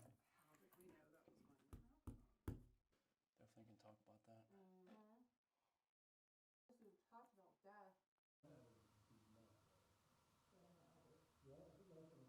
Before I get started here, I wanted to make sure that I seal around my valve. So this valve came with its own like encased housing, which is really nice. And I love faucets that have this because you can really make sure that everything's 100% waterproof, and you're not just reliant on that excussion plate, because everything's going to be sealed straight to the box. So what I'll do is cut this box flush with the towel after I have it installed. So this is just some Wedi sealant, but I could have used some Kerdi Fix or whatever goes with the system. But that makes sure that that's all nice and waterproof, and then you don't really have to rely. So I mean, here's the excussion plate, so you can see how these rubber seals here, I mean, that's going to help, but knowing that this is all sealed, now I know nothing's going to leak behind this thing.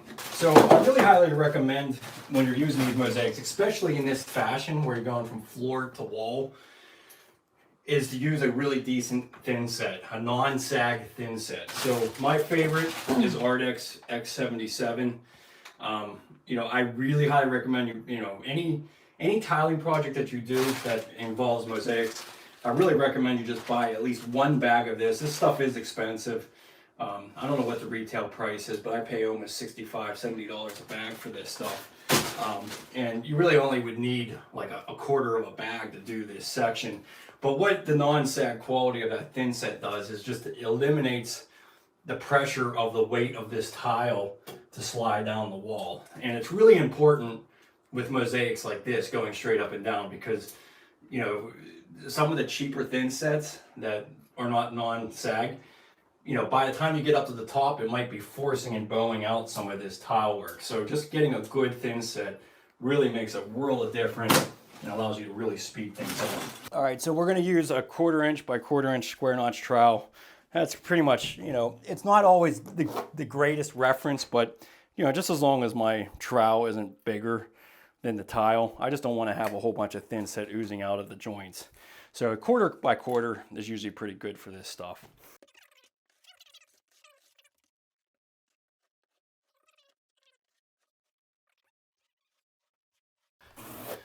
All right, so you don't want to get ahead of yourself too much with your thin set. So if it's going to take you a little bit to get this stuff cut or maneuvered, you just don't want this skinning over. So you usually have about 10 minutes of time before you'd have to scrape this off and redo it.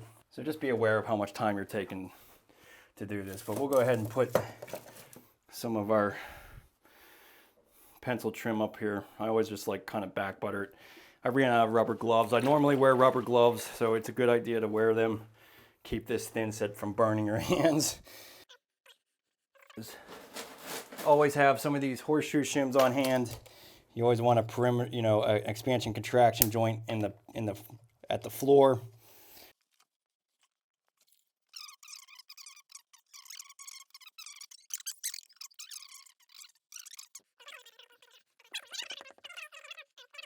You can see all the tile on the back of that. Like, that's one of the most important things about mosaics is, can you actually see the tile? And because you want to adhere the thin set to the actual tile, you don't want to be just adhering it to the whatever crap that they put on the back of it. So with this non-sag thin set, you don't really have to do any spacers on this. It usually just holds it right into place. But if you wanted to, you can just use a couple of these horseshoe shims to space them, make sure that they don't slide down. But typically, with this non-sag thin set, really makes it nice. So just stick that in there. It really does make it easy having the... You're still using the 1/4 square notch trowel there? Yes, yeah.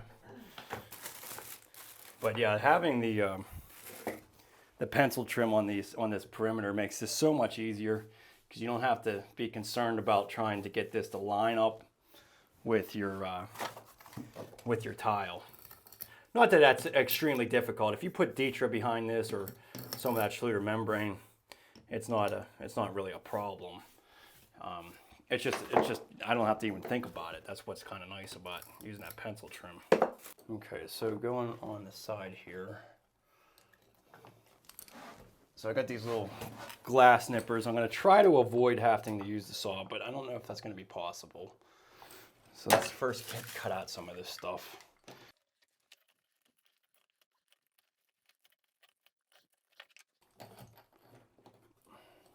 I'll just We'll just nip this here.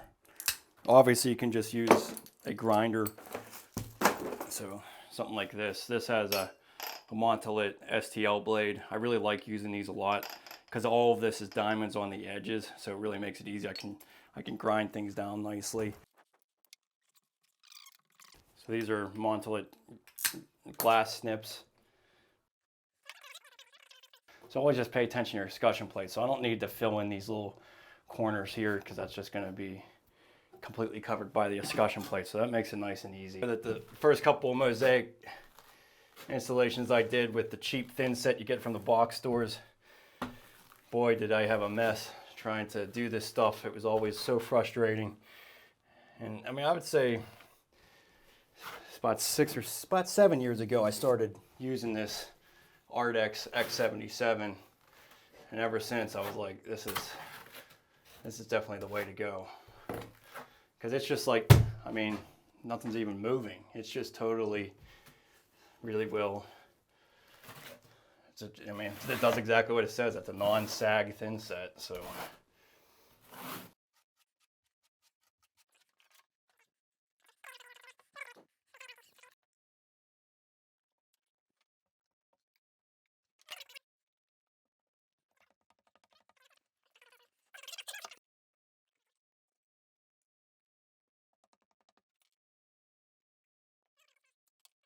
this has a big old square edge on it, so that should be fine.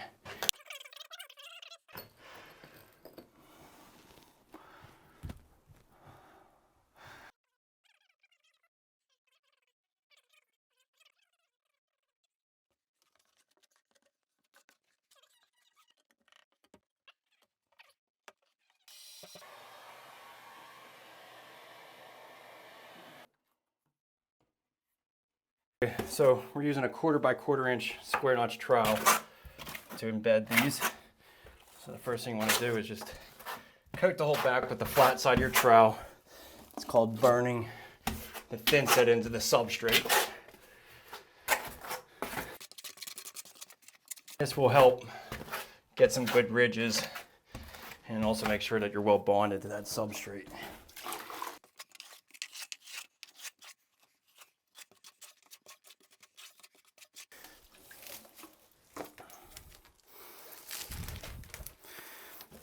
Okay, so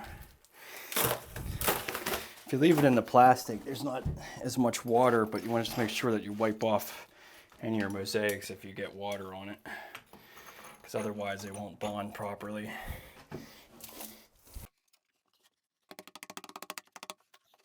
Okay, so then let's just, before I fill in all these little pieces, I'm going to get the shelf in there. So let's just get their side pieces here. So 11 3/4.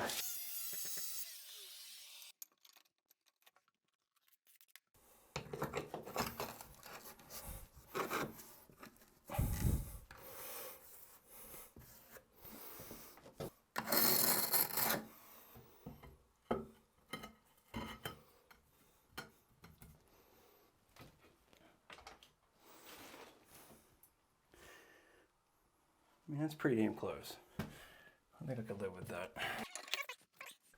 Thin set on top of these sides here. Okay, so then just make sure that this is pitching in, because if water hits this, you don't want it running back to the shelf, but it's already pitching good, and then we're level that way. So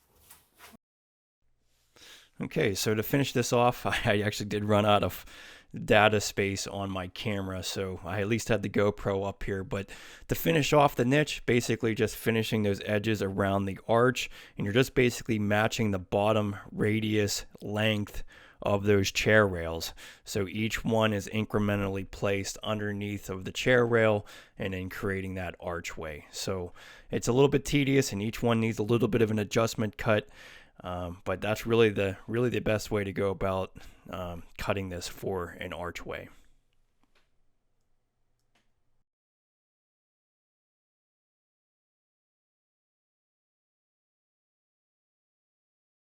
We'll get started here. First thing obviously is that you needed to make sure that all of your tile was clean.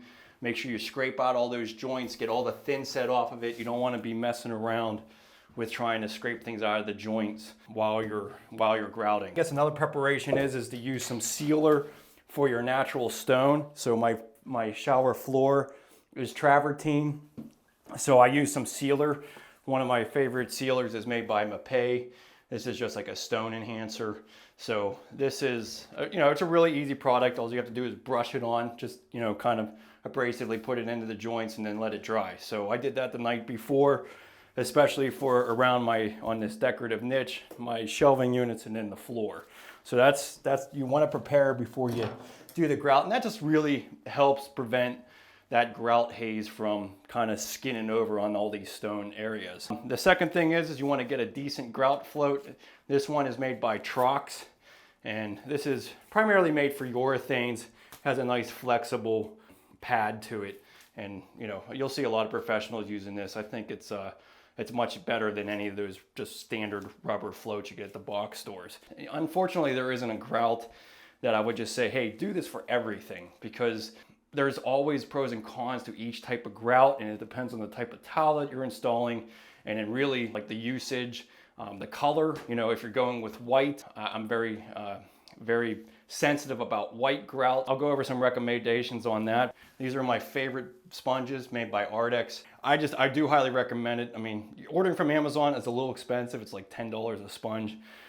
But if you're grouting a whole shower, spend 20 bucks and get some good sponges, because it really makes a big difference for the installation. The reason I'm impressed with it is primarily the consistency. It's a very fine grit, and I always feel that anytime that you have a nice smooth surface, the easier it is for that shower to be cleaned, and you're not going to get a lot of grime or soap scum resting on that grout. So it's a very fine, it could go down to 16th inch grout joints. And like I said, the other thing is that it's stain resistant, so it doesn't need to be sealed. There's no maintenance with it. And that's most of those premixes are going to be like that.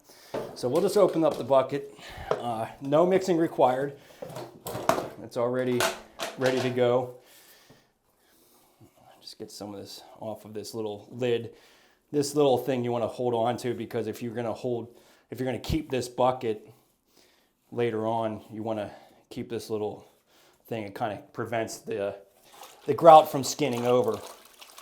So the first thing is just take a damp sponge. You don't want to have a lot of water on it. A lot of water on this type of grout is just going to make the joint run out. So you're just literally just wiping down the surface, and this is just to allow you to glide the grout onto the surface more easily.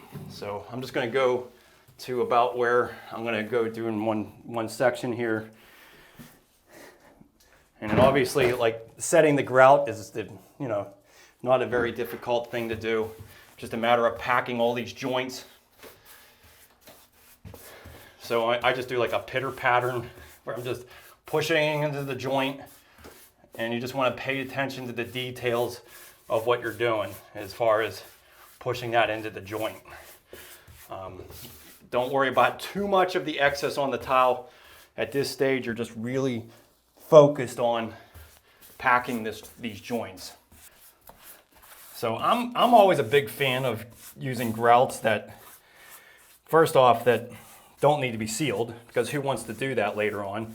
Most of the homeowners that you might be working for aren't going to do it. And that's, sealing stone or sealing marble, it's not a tough thing to do. It's just you have to get out of the shower for a day, and you got to clean it up, and you got to be prepared to do it. So if you could get grout or things that don't need sealed, and I think you're better off, and you don't have to worry about it. So at this point, I mean, that hasn't even probably been 5 minutes, but One of the questions, how long do you wait It says on the bucket 5 to 15 minutes. I would not wait 15 minutes. I don't know what environment that would be good for. Because once it starts getting, I basically, like once you can start removing this excess and it's not pulling anything out of the joint, you're good to go. So you could just test a spot like right after you do the whole wall here and just basically do some scrubbing motions and just see if any of that grout's pulling out of the joint. If it is, then just wait a couple more minutes.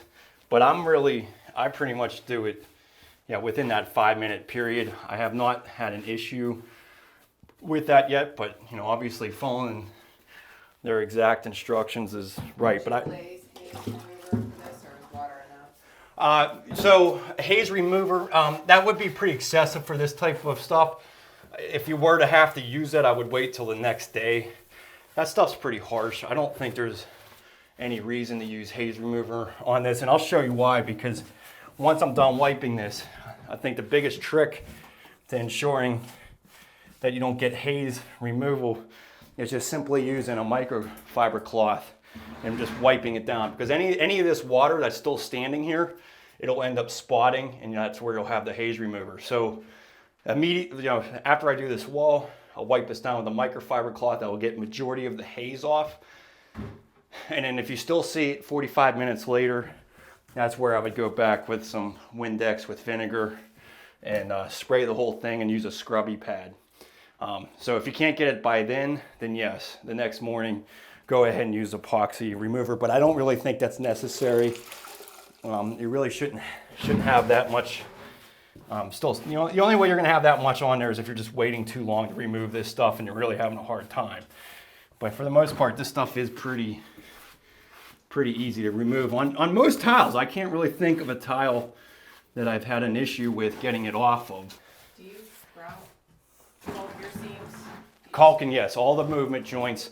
The one that I kind of bend the rules a little bit, because the rule is anything that there's a transition of plane, so the floor to the wall to the wall to wall.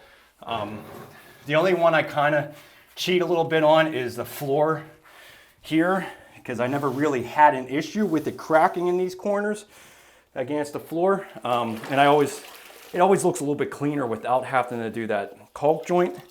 But know that it is standard to do all of that caulking. I just personally have not had much of an issue with that. And I always felt that if it is an issue, I can just go ahead and caulk it later. But I always caulk these vertical corners, because that's where I always see the problem with things cracking. And that's just literally from personal experience. Clients calling me, the following year, hey, is my shower okay? Because I got cracks coming down my grout in the corners. And so, caulking that eliminates those phone calls. But just know that anytime that you caulk something, that's a maintenance area, and the caulking isn't going to last forever on it. But yeah, once you get all that first initial wash off, just take your microfiber cloth and just wipe off that excess water. Obviously, be careful of the joints. You don't want to be scraping anything out. But this right here will eliminate 90% of your haze by just simply wiping off this excess water, because that's where everything will end up spotting afterwards.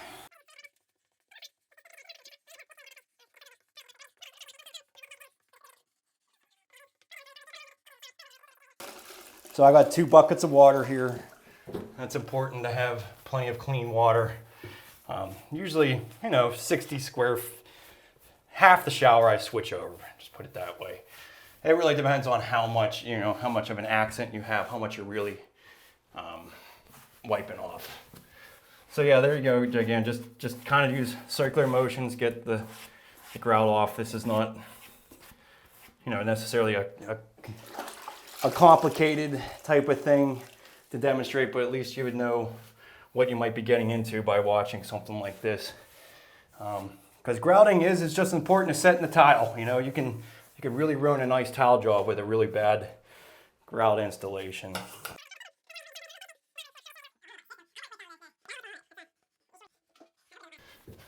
All right, so then again, method is just to wipe down the surface that you're going to grout with a damp sponge.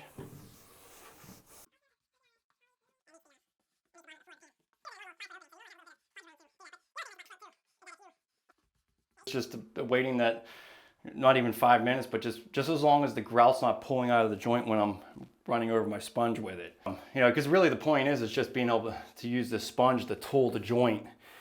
And if you're pulling the grout out of it, then it's too wet still. But, you know, I think with this premix, there's only one major issue, and that's waiting too long, because then it's tough to scrub off, and then you're overworking the joint, and then you're kind of ruining that grout joint. So as long as you can get a nice smooth grout joint, you're good to go. Like if I was doing this all white, like white grout, I would go with an epoxy. I honestly probably would just go with the Spectralock standard epoxy if this was all white grout. I guess I'm still nervous about using anything that's not epoxy for white grout, just because I've had so many issues in the past with the premixes. So I'm more of a conservative person when it comes to the white grout. And epoxy I know is bulletproof. It's not gonna, you'll be able to get it back to that white consistency. Whereas some of these premixes, it's just so gritty. And I think it's tough to get the white back to white once it gets so much grime or dirt into it. So the glass mosaics, this is really where a lot of the haze will be seen, and will take a little bit of extra effort to clean. That's where, again, that microfiber cloth right after you wipe this is important to do, because now at least you get that residual water with the grout off of here, because that's what will spot all of this tile. But rest assured that glass is pretty easy to get all this stuff off of. So even if you just left it like this, you're going to be able to scrub that off, because the glass surface will. But just take a simple microfiber cloth and just wiping it down, getting that water off of there, makes a world of difference. And then most likely, that's what I was going to say, like an hour later, I'll just end up taking a scrubby pad. But I'll take one of these white scrubby pads. This is just like a 3M or something like that, and use some Windex with vinegar. Having the vinegar makes a big difference. But I'll just spray this whole everything down, and then just scrub it with that scrubby pad and wipe it back off with a microfiber cloth. And that typically will be the end of that haze. I mean, it really should. If you still have haze there the next day, that's, you can go a little bit more aggressive with a epoxy haze remover, but you really shouldn't have to do that with this stuff.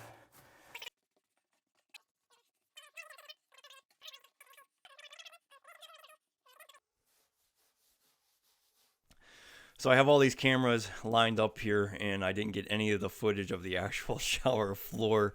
My live stream had conked out, and the one that Nikki's holding was TikTok, which they don't record for you, so I have no footage of the actual shower floor. But the biggest thing about a shower floor you really want to pay attention to is if you have any standing water in any of those joints. So we just did all the grouting on the walls, and I used a really damp sponge, or a lightly damp sponge, so I didn't have a lot of excess water. But if for some reason you spilled any water within your shower area, you're going to want to completely dry that out before setting that grout. Any standing water, as soon as you go to grout, it's just going to kind of wash out the joint and ruin that grout joint. And a lot of times, if I have the time frame, I like to do the shower floors the night before, so that everything sets up and is dry, and then do the walls the following day. So it all depends on your own time frame. I just didn't have that in this bathroom. I was trying to do this all in like a 9-day period, and so I was doing all the grouting at once. But if you can, definitely do it the night before. You're safer that way, because again, any water in those grout joints are just going to ruin it. So it's going to be basically the same process, just a matter of filling all those joints, and you'll be amazed at how much grout actually the shower floors take up. So sometimes you might not have spec'd enough for that, but one bucket of this did this entire shower, so it was good with the 2x2s. But if you had something smaller for your shower floor, or if you did any of those flat stone, pebble stone type of mosaics, it might take up a lot more grout than you think. So definitely be aware of that depending on the type of shower floor. So next part, we're going to do the outside floor. I did get coverage of that. We're going to finish off the grouting outside. This floor is going to be something that I'll have to go over.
Okay, so we're going to install a sliding shower door in this curbless entrance.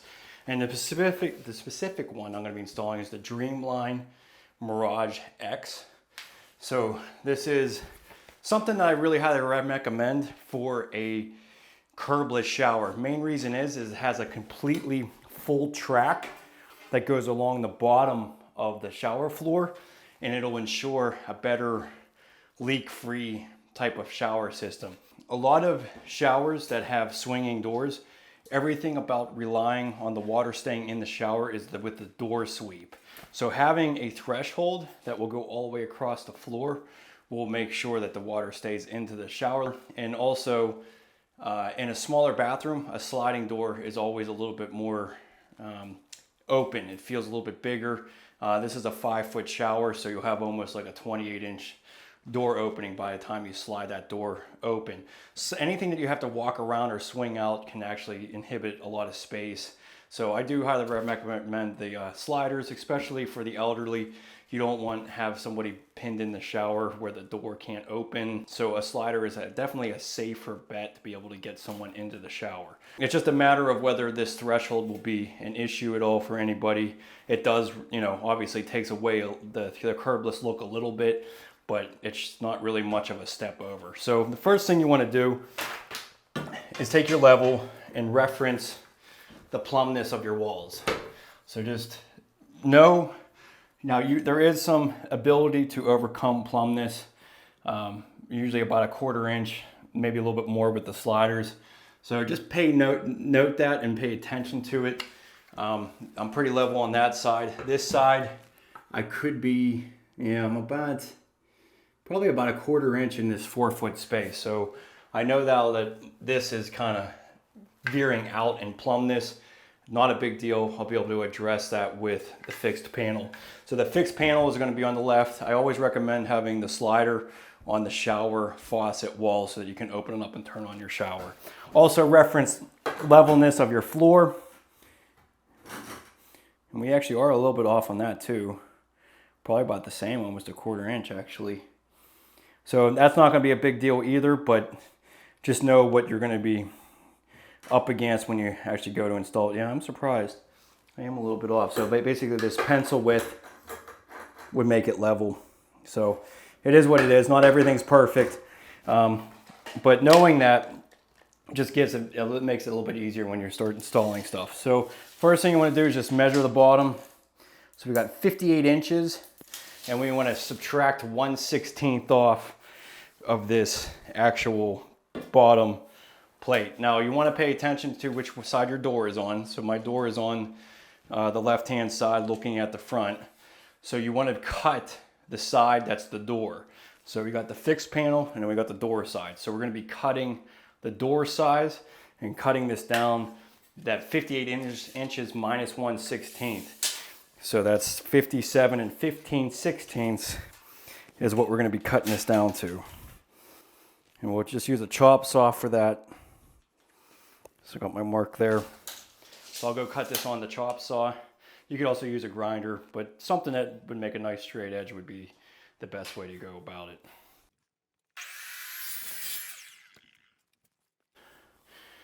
Okay, so this fits out pretty well. So with this, the way that this shower is, typically I would always just center it off of your grout joint between the shower and the outside floor because everything is pitched on the inside here. But in this circumstance, my inner door is going to be inside. If I take this track and I go all the way to the outside edge, this is just my particular situation, but typically you want to be right on that joint.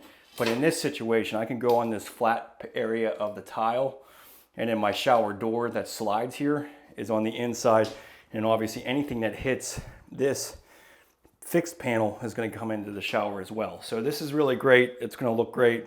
It's a little bit easier, this being on the flat surface as well, because obviously if this pitches a little bit, it becomes a little bit problematic installing things. So this is just because it's in a curbless shower setting. Now to adhere this down, I had to be really careful about not putting screws into my waterproofing, because that is an area that can definitely be a problem in the future. No matter what happens, in some fashion, water always seems to get into these holes in some way, and then you can basically ruin your whole system. So what we need to do is basically just drill holes through the tile layer only, and then we're just going to use a bunch of silicone to adhere this down. Now on a normal curb situation, you could typically just screw right into that. It depends on the type of curb, but to be safe on this one, we're only going through the tile layer. Okay, so my holes, you just want to drill. Just mark that with a marker. Yep.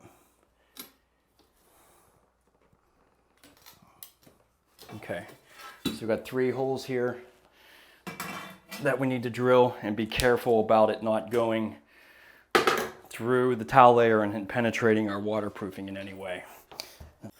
Okay, so the best way to go about this is to just reference how thick your tile is, and then try to reference that on your actual drill bit.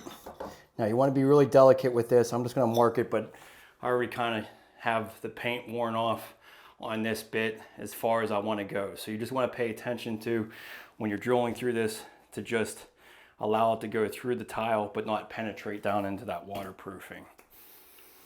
So this is a Milwaukee Diamond Plus bit. These are really made for porcelain primarily. This is a 1/4 inch bit, and they last definitely a lot longer than your normal spade bits. And it's mainly just because of the way they're designed with all the diamonds around them. Now you want to have a little bit of water on hand to cool the bit. You don't want this to be getting red hot, because then you'll just ruin the bit. So we'll just go ahead. The way you start this out is just go at an angle, because there's no pinpoint on here. So you just have to go at an angle and then raise it up.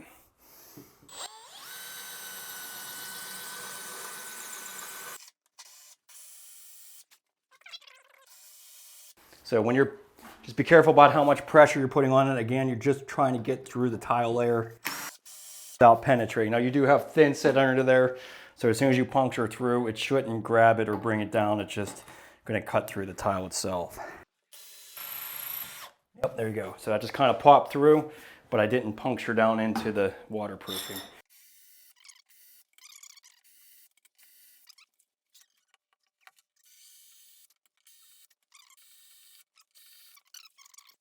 I have some epoxy, some Gorilla Glue epoxy. So I'm going to use this to put into my holes. This is going to help ensure, because basically once I put some screws into this epoxy, into this hole, it's going to really grab in. So I'm going to do 2 things. I'm going to mix some epoxy, and then I'm going to use some plugs. You can use the plugs that it comes with as well, but I actually just like to use these guys. These kinds have a tapered edge at the bottom. These are made by Klein. They're just 1/4 inch. Basically plug anchors, but I kind of liked how they're tapered.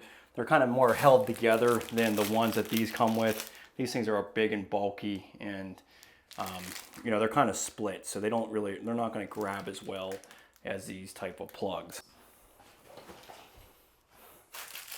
Okay, so we're going to get some epoxy out here. I'm gonna mix this up. Okay, so I'll just put a bunch in that hole. This will help, like I said, once you get the screw mounted into the plug along with this epoxy, then it'll be really well secured. But honestly, in this kind of track with all the silicone that I'm able to put on the bottom of it, it's going to be adhered pretty well. This is a nice thick threshold. So, you know, with all the silicone that'll be mounting on it, these screws are mainly just to hold it kind of in place, you know, until that silicone holds up. So then we'll go ahead and put our plugs into that epoxy. Okay, so you just get them in as much as they will go, and then you can just cut out the rest of it off the top. Nope.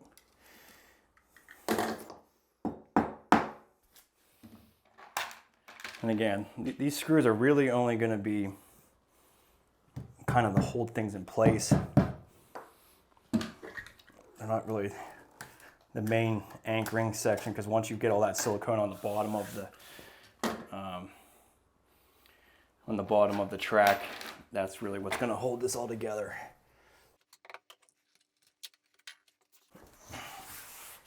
Okay, so you want to wipe off this area of any water. And then basically we want to silicone the back of this. I highly recommend using a really good silicone. This is made by CRL. They manufacture a whole bunch of door hardware, but this is some of the best clear silicone you'll most likely find. It's definitely, they call it water clear for a reason, because it's really clear stuff. But you know, it's worth the expense if you ask me to go spend a little bit of money on this. Now, being underneath of this track, you know, it isn't really necessary to go with this high quality silicone. You could probably just use any type of clear silicone, just because you're not going to see it. This is more for a visual reference. So if once you caulk the edges and stuff, you probably want to go with something like this.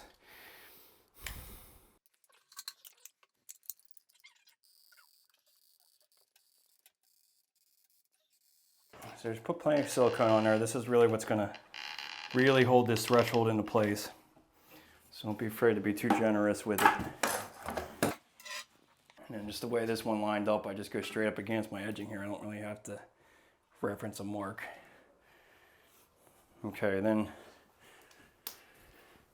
we'll get some of these screws. And we're going to have to cut these, because I don't want to penetrate into the floor below.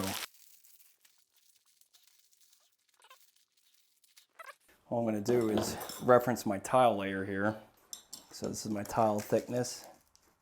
You know, I could go a little bit higher than that, because, you know, I'm obviously putting a track down into it. So basically we're only going into this screw reference here of about a ½ an inch.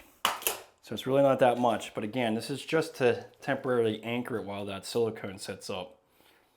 So I'm just going to cut it with a pair of linesmans, maybe.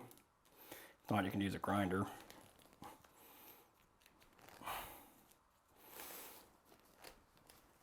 Boy, that's a pretty tough screw.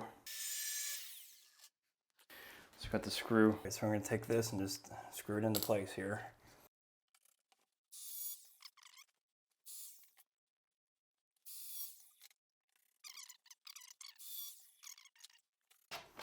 All right. So again, that's just, you know, I'm going to put a silicone joint on here after I'm finished here on the outside. You know, and then on the inside here underneath of this track. But, you know, that silicone that's basically holding it onto the floor is what's really going to be holding this together. Okay, so we're going to put our side panels, because this is the fixed side panel here. And just the way my trim and everything works up, I can just go right against my pencil trim here and then mark my holes. These are all ceramic, so these are going to go right through pretty quickly.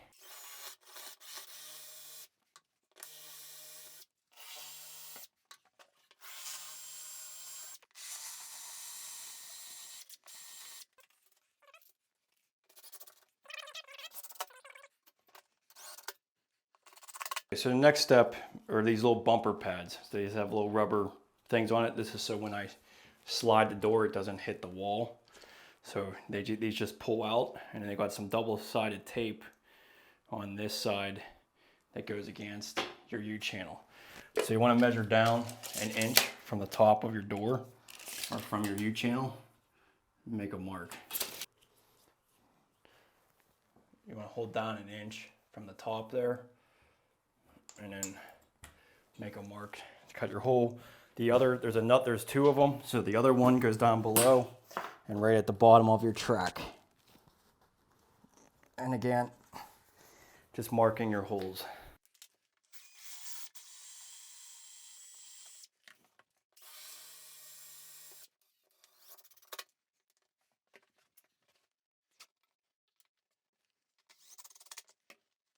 Okay, so we want to dry fit our glass, and we're just going to use some clear shim spacers because I am a little bit out of plumb on this wall. As you remember, this is a little bit out of plumb. Here, you can even reference this. Let me come over here. So you could see in a 4-foot span, you know, I'm about a 1/4 inch off of level. So this system is only going to allow you to be out 3/8 of an inch. So I'm going to have to basically shim the back side up more here so that this kind of tilts down. So I honestly might just take out the shims on this door because I need to get this panel down lower on this side, right? No, higher, I'm sorry. It's going to be higher on this side. So I'll just put one spacer on this side. I'll leave nothing on this side because I need this to be tilted in further. So, but we'll dry fit it and make sure that that fits right first.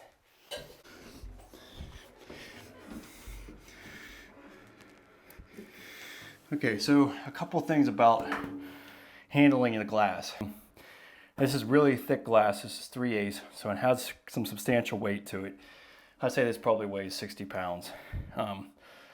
But the front surface of this, super tough. This is a tempered piece of glass, so it's super tough on the surface of it. I can even probably hit a hammer with this and it'd probably be fine. But if you hit the edges of this, it can shatter very, very easily. Always be careful, always put some kind of foam, some kind of wood blocker, cardboard, I don't care what it is. You just don't want this sitting on top of tile. If you hit the corner of this off of your tile, you're going to chip it very, very easily. So always be careful with handling it. They do make suction cups that you can hold on to this, but this is only like a 30-inch panel, so it's really not too bad, too awkward. But this side is the side that you want to be on your door side. So just be careful when you're placing this in place. Again, just be very gentle with the corners.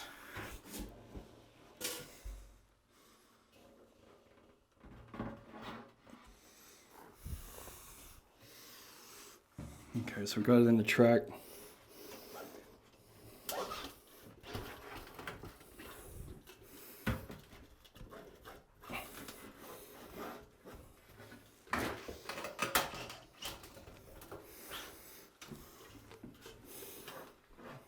Make sure that's so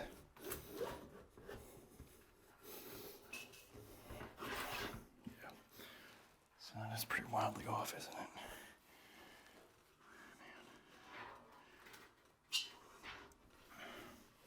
So we're gonna need another additional shim there. So I'm gonna put 2 shims on this outside area.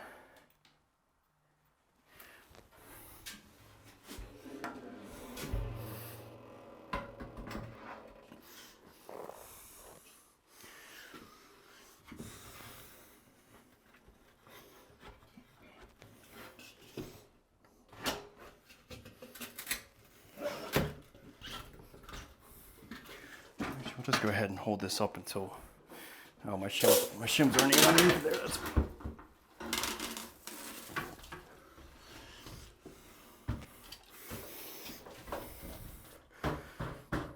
yeah, that's what it is, isn't there?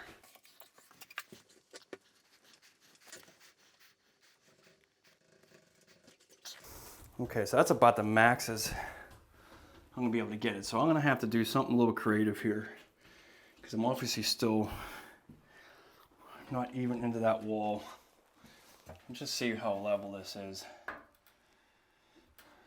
It's not too bad. That's within reason. I mean, you're a 32nd, so I can deal with that. But my channel's still out here, and luckily for me, I still have this pencil trim that protrudes out. So what I'm gonna do is I'm gonna pull this U-channel back, shim the U-channel out a little bit, and then I'll just be caulking against that. But I just need to get that U-channel out a little bit more. And that's basically because I'm going past that 3/8 inch of out of plumbness. So that's something I should have probably paid attention a little bit more detail when I was doing the tile work.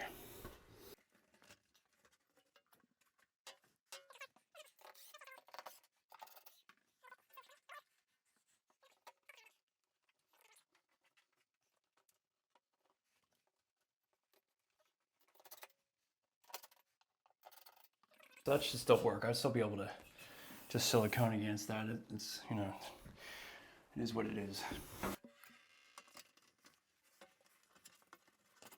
All right, so the glass is in there now.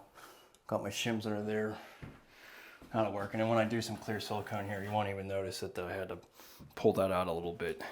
But more importantly, I just want to make sure that this panel is level, which it's within reason. Probably about a 32nd off, but that won't make a difference with the slider. Okay, so the next step, now that we got it dry fitted, everything fits, we're really maximizing the unplumbness situation here. So when you're installing one of these doors, really pay attention to the plumbness of your walls before ordering this. If you're more than 3/8 of an inch and out, you might want to consider a different option because this is pretty critical for this to work. So I'm really maxing this system out, but I'm just going to be able to fill this with silicone and I'll be fine. So we'll pull the panel out.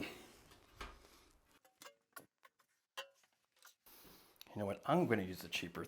Stuff is too expensive.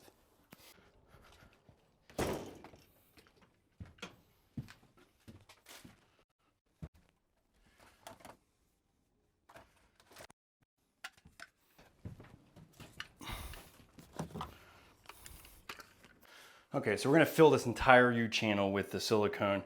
And since I'm maximizing this out, I really have to fill this whole thing.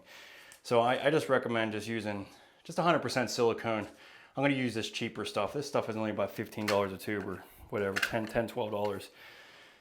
That other stuff that I have is really expensive. So I prefer just to fill this with the cheaper silicone. And as you can see, I'm really filling this up because a lot of this U-channel is not going to even have glass that slides all the way back in. But I am getting the glass to fit in all the way in here at the bottom, so I'm being a little less generous at the bottom because I don't want it to push it out. And then you just want to fill this whole cavity at the base. So some of this is going to ooze out. Not a big deal though. I'd rather have it sealed than not, and we can just scrape out the excess afterwards.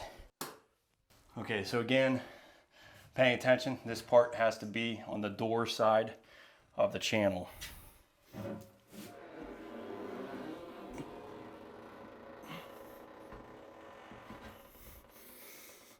Okay.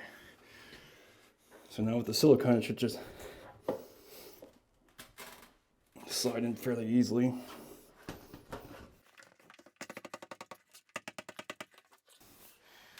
That's as much as we're going to get out of it. Okay. And I would advise just leaving that silicone alone. Let that dry and then cut it. Because if you try to do it now, you're just going to smear it all over everything. And it's going to be easier the next day to clean that up than it is to try to clean all this smearing up. So we'll just leave anything that hangs out, hang out, and let it dry.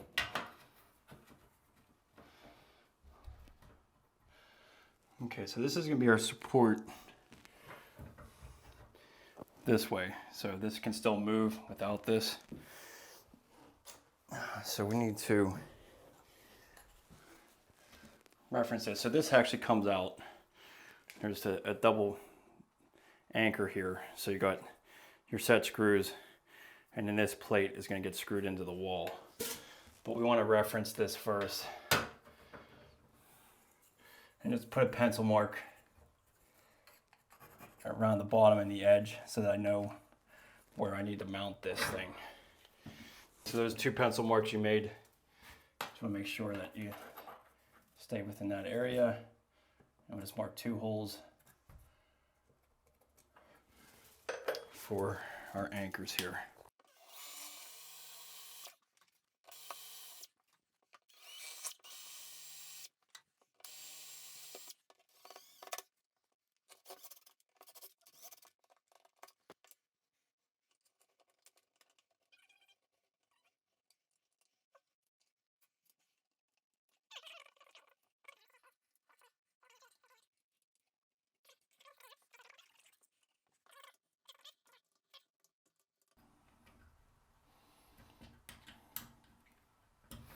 All right, and that tightens it right up. So we're good there now.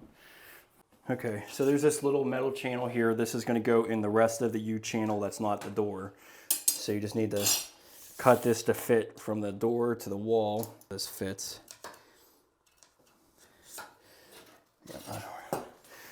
Just add some silicone to this. So these are the mounts for the door. And this is like an adjustment screw here. This will raise the height of this so you can adjust for unplumb this. So I'm just going to take this apart. You want to make sure that the screws are facing on the inside of the door. So when you have your door upside down, just make sure that when you flip it around, it'll be facing the inside of the shower.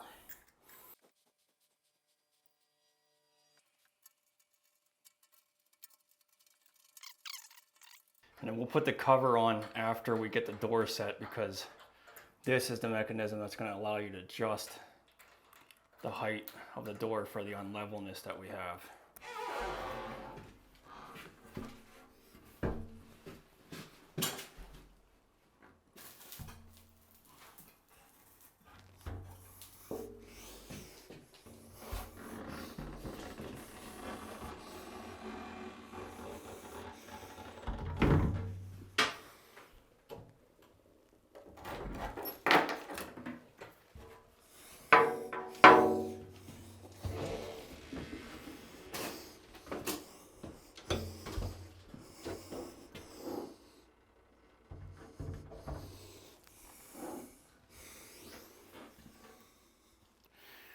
There's some screws in the top of this that we got to take out.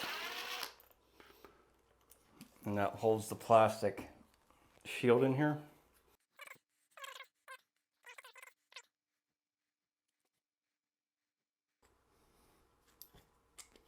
Okay, so that comes out like this.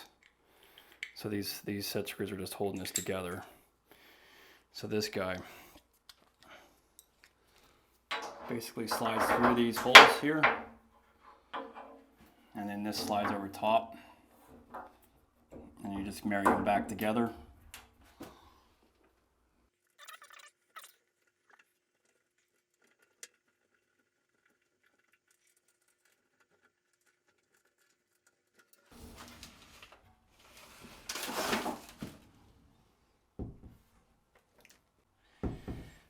So we're hitting up top here and we're not hitting down at the bottom, so we need to adjust this door up a little bit. So that's where you want to just use your anchor inside of this track to move it up.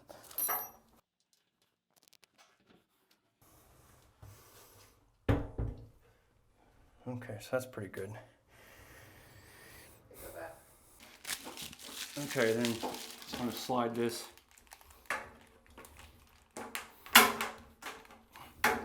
onto the door. This is going to prevent it from smacking into your tile work too hard.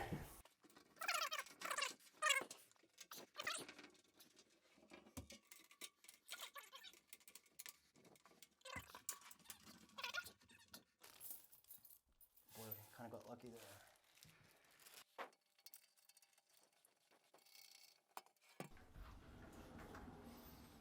Our nice silicone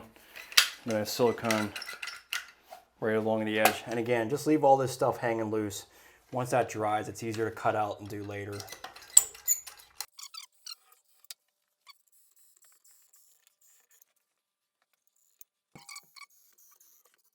Okay.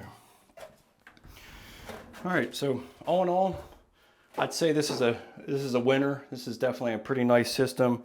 I really love this for the curbless showers. It's, you know, anybody who's really concerned about water getting out of the shower, having this little threshold is going to make a world of difference. So, and then also it doesn't have a height restriction, which is awesome too. You don't have any rail above, so you can be as tall as you want, walk in here and be good.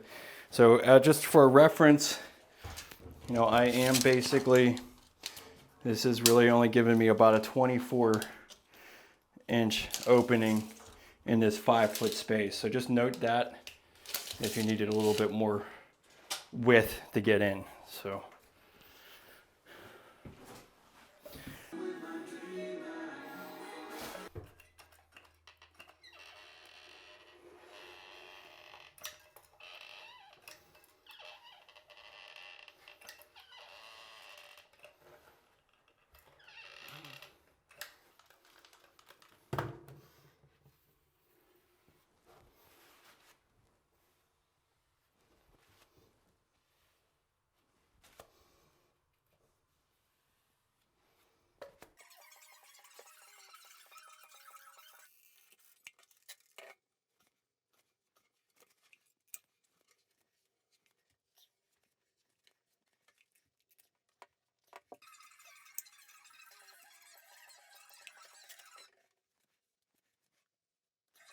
first thing is just take off this cover plate, which I thought was a really great idea that they had for this. They even had a little bubble level on this thing, which was awesome.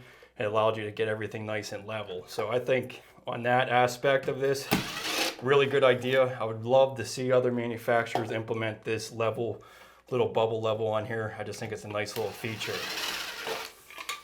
So you want to make sure that your valves are turned on. So it should be straight, should be the on position. Okay, so that isn't on the on position. So first thing I'm going to do though is get my port on. I always like to get my port on so I could flush out the system before messing around with the valve. So we'll get our little shark bite hose adapter off of here. Usually a standard port you would recess this in about 1.5 inches, and then you can get adjustable nipples, brass nipples, to actually get this to come out to the right space. But the way this one's designed, it's already incorporated on the back of this. So there's really no adjustment, like this is it. So this makes me a little concerned, but let's go ahead and see if this is gonna work out. It actually just has a little set screw that this mounts on. And this is, again, this is the cheap, kind of the cheap part of it. Just has a couple O-rings on there, and that's really it. So you have to be completely plugged in there for this to work properly. Okay, so we'll get some Teflon tape on this guy, because my port is stuck where it's at. There's no going back now. I already got all the towel up. There's no really adjustment there. If this doesn't work out, I'm probably gonna have to order a different type of port to make this work, because I just, you know, if it's too far in, there's nothing I'm gonna be able to do about it. So let's just try to get this in here. Make sure you definitely have some pipe sealant on this threaded pipe. I really think that's gonna be super important. Moment of truth here on this part. I guess we'll see whether that leaks once I get this on. I really don't know. I think this is one problem people are going to mostly have with is setting these ports at the right depth. I really thought I had that figured out. It would have actually been nicer to have this a little bit further out, but we'll see. So I'm going to just hook my hose on here. So this one, they have two sides. You typically don't need any Teflon tape for this when it's has a rubber gasket on it. If this leaks, that's what I'm gonna do. I'm gonna end up taking this back plate off of here and I'm gonna cut it and get like another 1/4 inch. I think that's really always, that would have been ideal, having a 1/4 inch. There's a definitely, I mean, you know, a lot of this remodeling stuff, I mean, you definitely get into just trying to fix the slight imperfections that either the home has or that you've caused yourself. And that's really the truth of carpentry. It's never quite straightforward as far as, you know, if everything was done perfectly, it would be great, but that's usually not the case. All right, so let me see which port this does. Yep, that leaks right there. Oh yeah, that leaks right out of the back of that. Okay, well, I had a feeling that this was going to be the problem point here, so I'm going to have to take that off and cut that back plate down.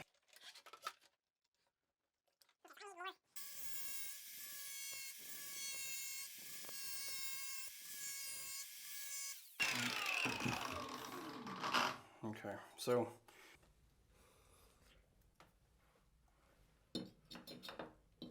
yeah, it feels like it's good.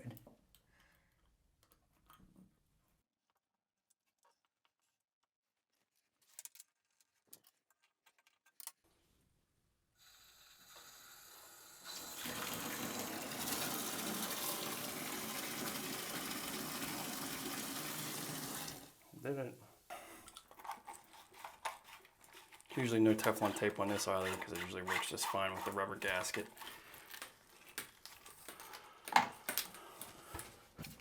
Odd, this is very odd. I haven't really seen this before, but it's just a rubber gasket on the back of this. There's no screws, there's no nothing. It literally just, that's it. That's kind of cheap. It's not really, you know, there's a lot of situations where that wouldn't work out very well, but I'm gonna end up probably just siliconing this. I'm not really overly concerned because this is obviously completely watertight. That's one nice thing about this box. I mean, I have the waterproofing seal there and I got this grout all the way around here, so nothing's really gonna get into this. It's just you wouldn't really, I don't think you'd really want water getting behind the escutcheon plate. I mean, this is sitting flat and it doesn't look bad. So, I mean, it could just stay there and just be like that and be done. I might do that. I might not want to silicone it because if you ever had to take it off to turn the valve off, you'd have to cut all that out and it would make a mess. So I would leave that up to your own personal preference there. Okay, so then the valve, pretty simple.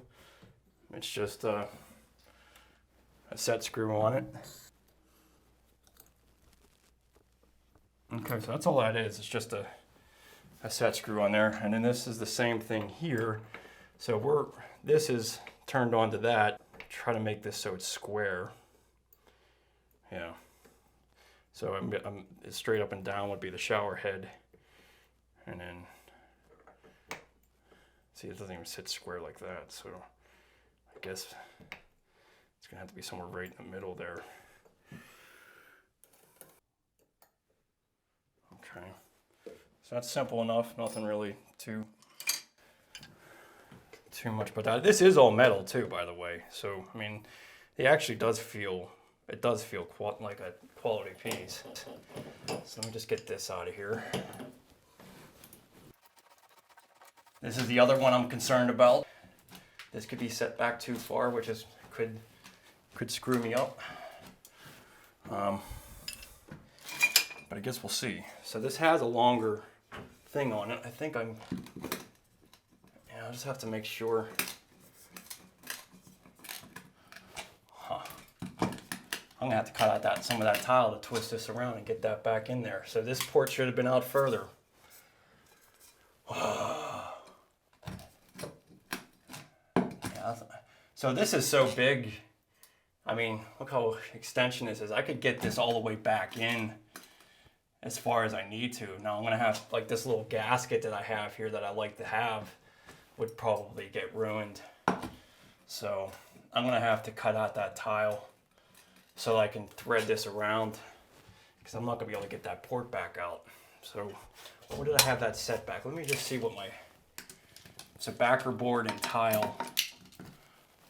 Yeah, that was an inch. That's basically what I normally plan for, is an inch. So I don't know what the heck. I guess I should have had it coming all the way out. All right. Well, I guess I'll get some of this stuff straightened out.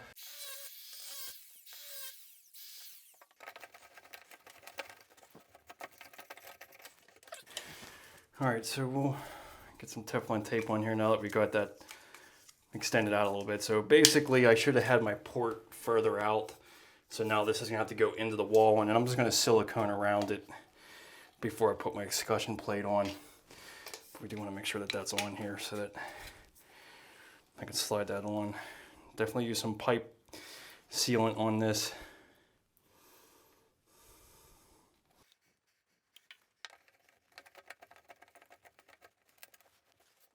And I'm just gonna seal around here with my silicone.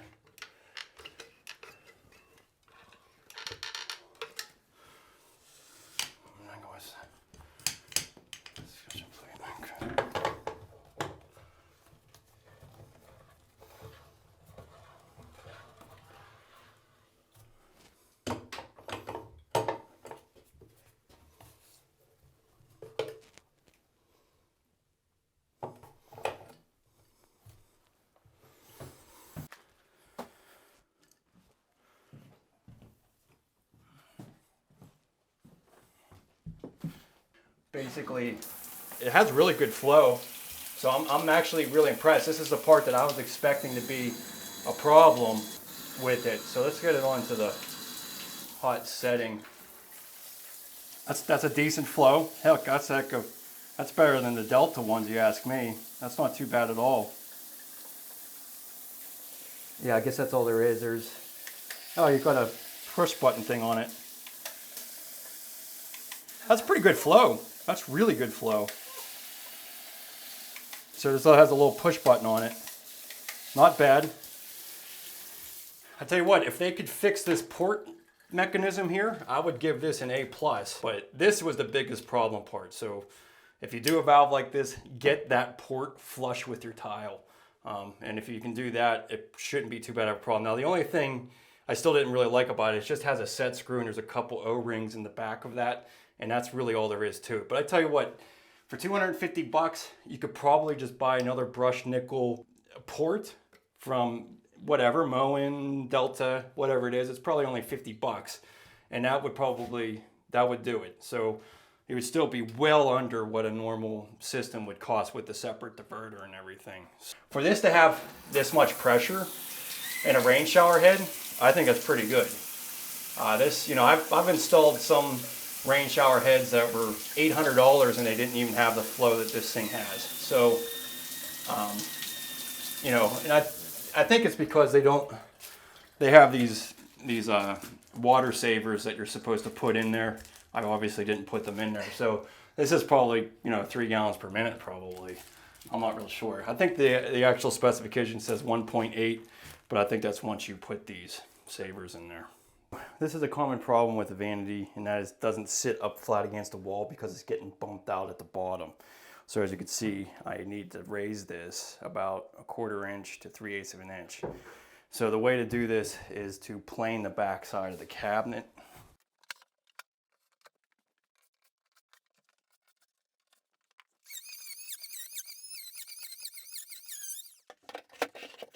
Just put a little bit of paint on the actual fit outside of the fitting.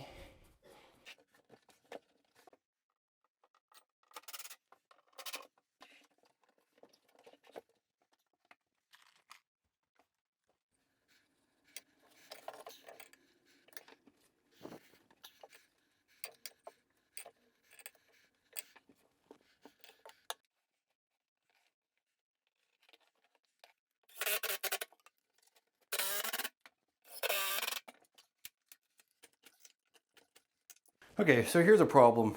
Most of these freestanding looking vanities are really meant to be that.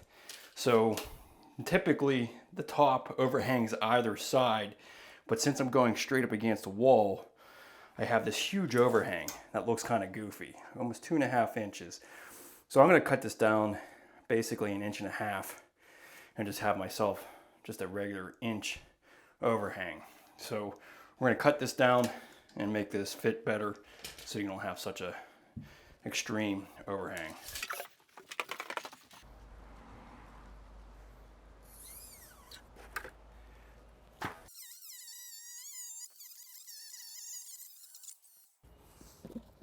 Okay, so while we're out here, let's install this faucet.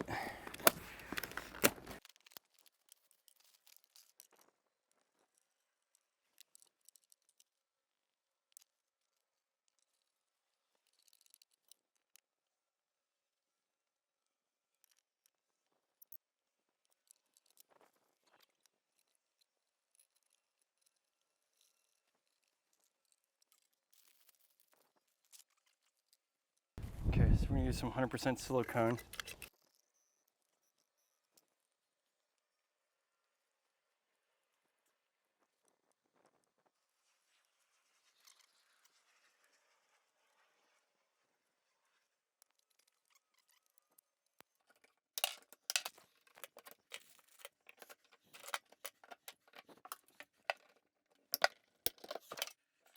Okay, so this guy, I just cut the handles off of this guy. That's how I can get it in a tighter spot.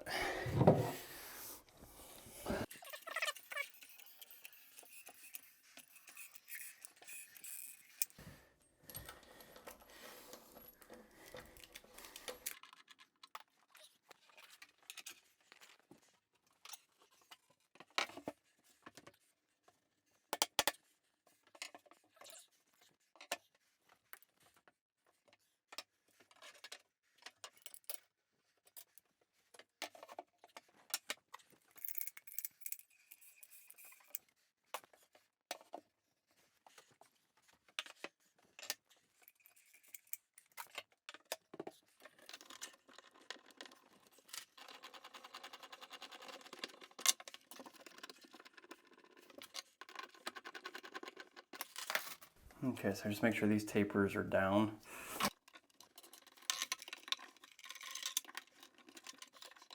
Okay, so then you want to mark where this goes in. So we don't need that much going into that fitting, so we can just cut this back a couple, we can go a few inches in there.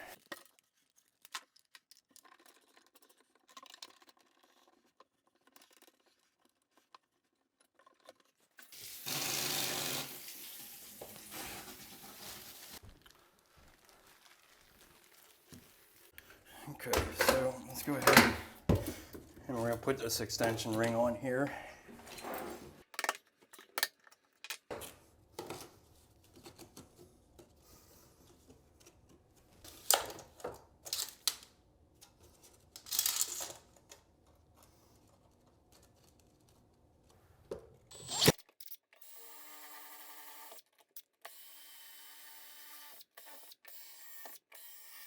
Use some 100% silicone.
Okay, so when it comes to installing the light fixture, in this particular situation, when we measured the center, we are directly over a stud.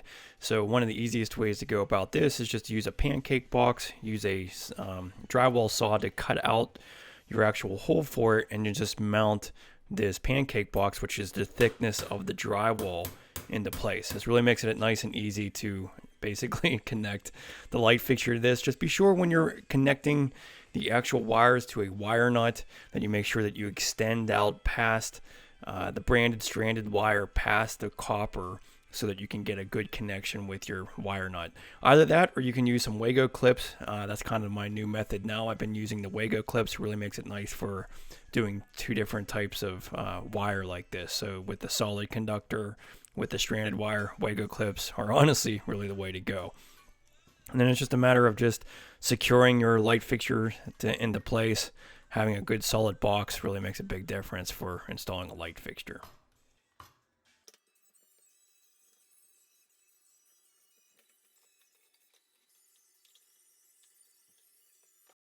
And then mirrors are really easy to hang once you have a laser, and you can just set up and install anchor plugs. Basically, most of these mirrors nowadays just have little eye hooks off the back that you can just connect to, and the laser really makes it easy to be able to set up. But I do like to put my mirrors in after I have my light fixtures up, just make sure I center everything up with the actual vanity.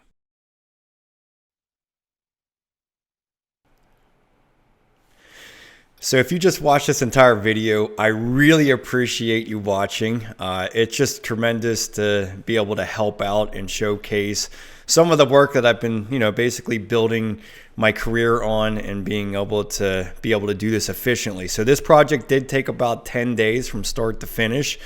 So there's definitely an order of operation, just like you watched in this entire process. If you're interested, check out my course on this. It's called the Ultimate Curbless Shower Course, because I actually include 3 different scenarios of how to construct a shower and different tile layouts as well. But I really get into basically having this easy for you to come up with, find the answers that you're looking for, but having different scenarios of different plumbing and different systems to make a curbless shower really helps out, I think, because not everybody can get the available materials or have this particular design in mind. I also have different shower doors, and so yeah, if you join my actually DIY membership, it incorporates all of my courses. As of right now, I have 15 courses, and a lot of them are curbless showers as well. So I'm just really trying to pass on the information, the last 10,000 hours of work that I've done, because I think this can really help you out to be able to get your own bathroom done, save yourself a ton of money, and most of all, just be proud of the work that you have done and something that's going to last a really long time. So again, thanks so much. Leave a like on this or leave a comment and a like on this video. It really helps out to get to other people. And yeah, I'll just keep making content, and I'll see you in the next video. Thanks so much.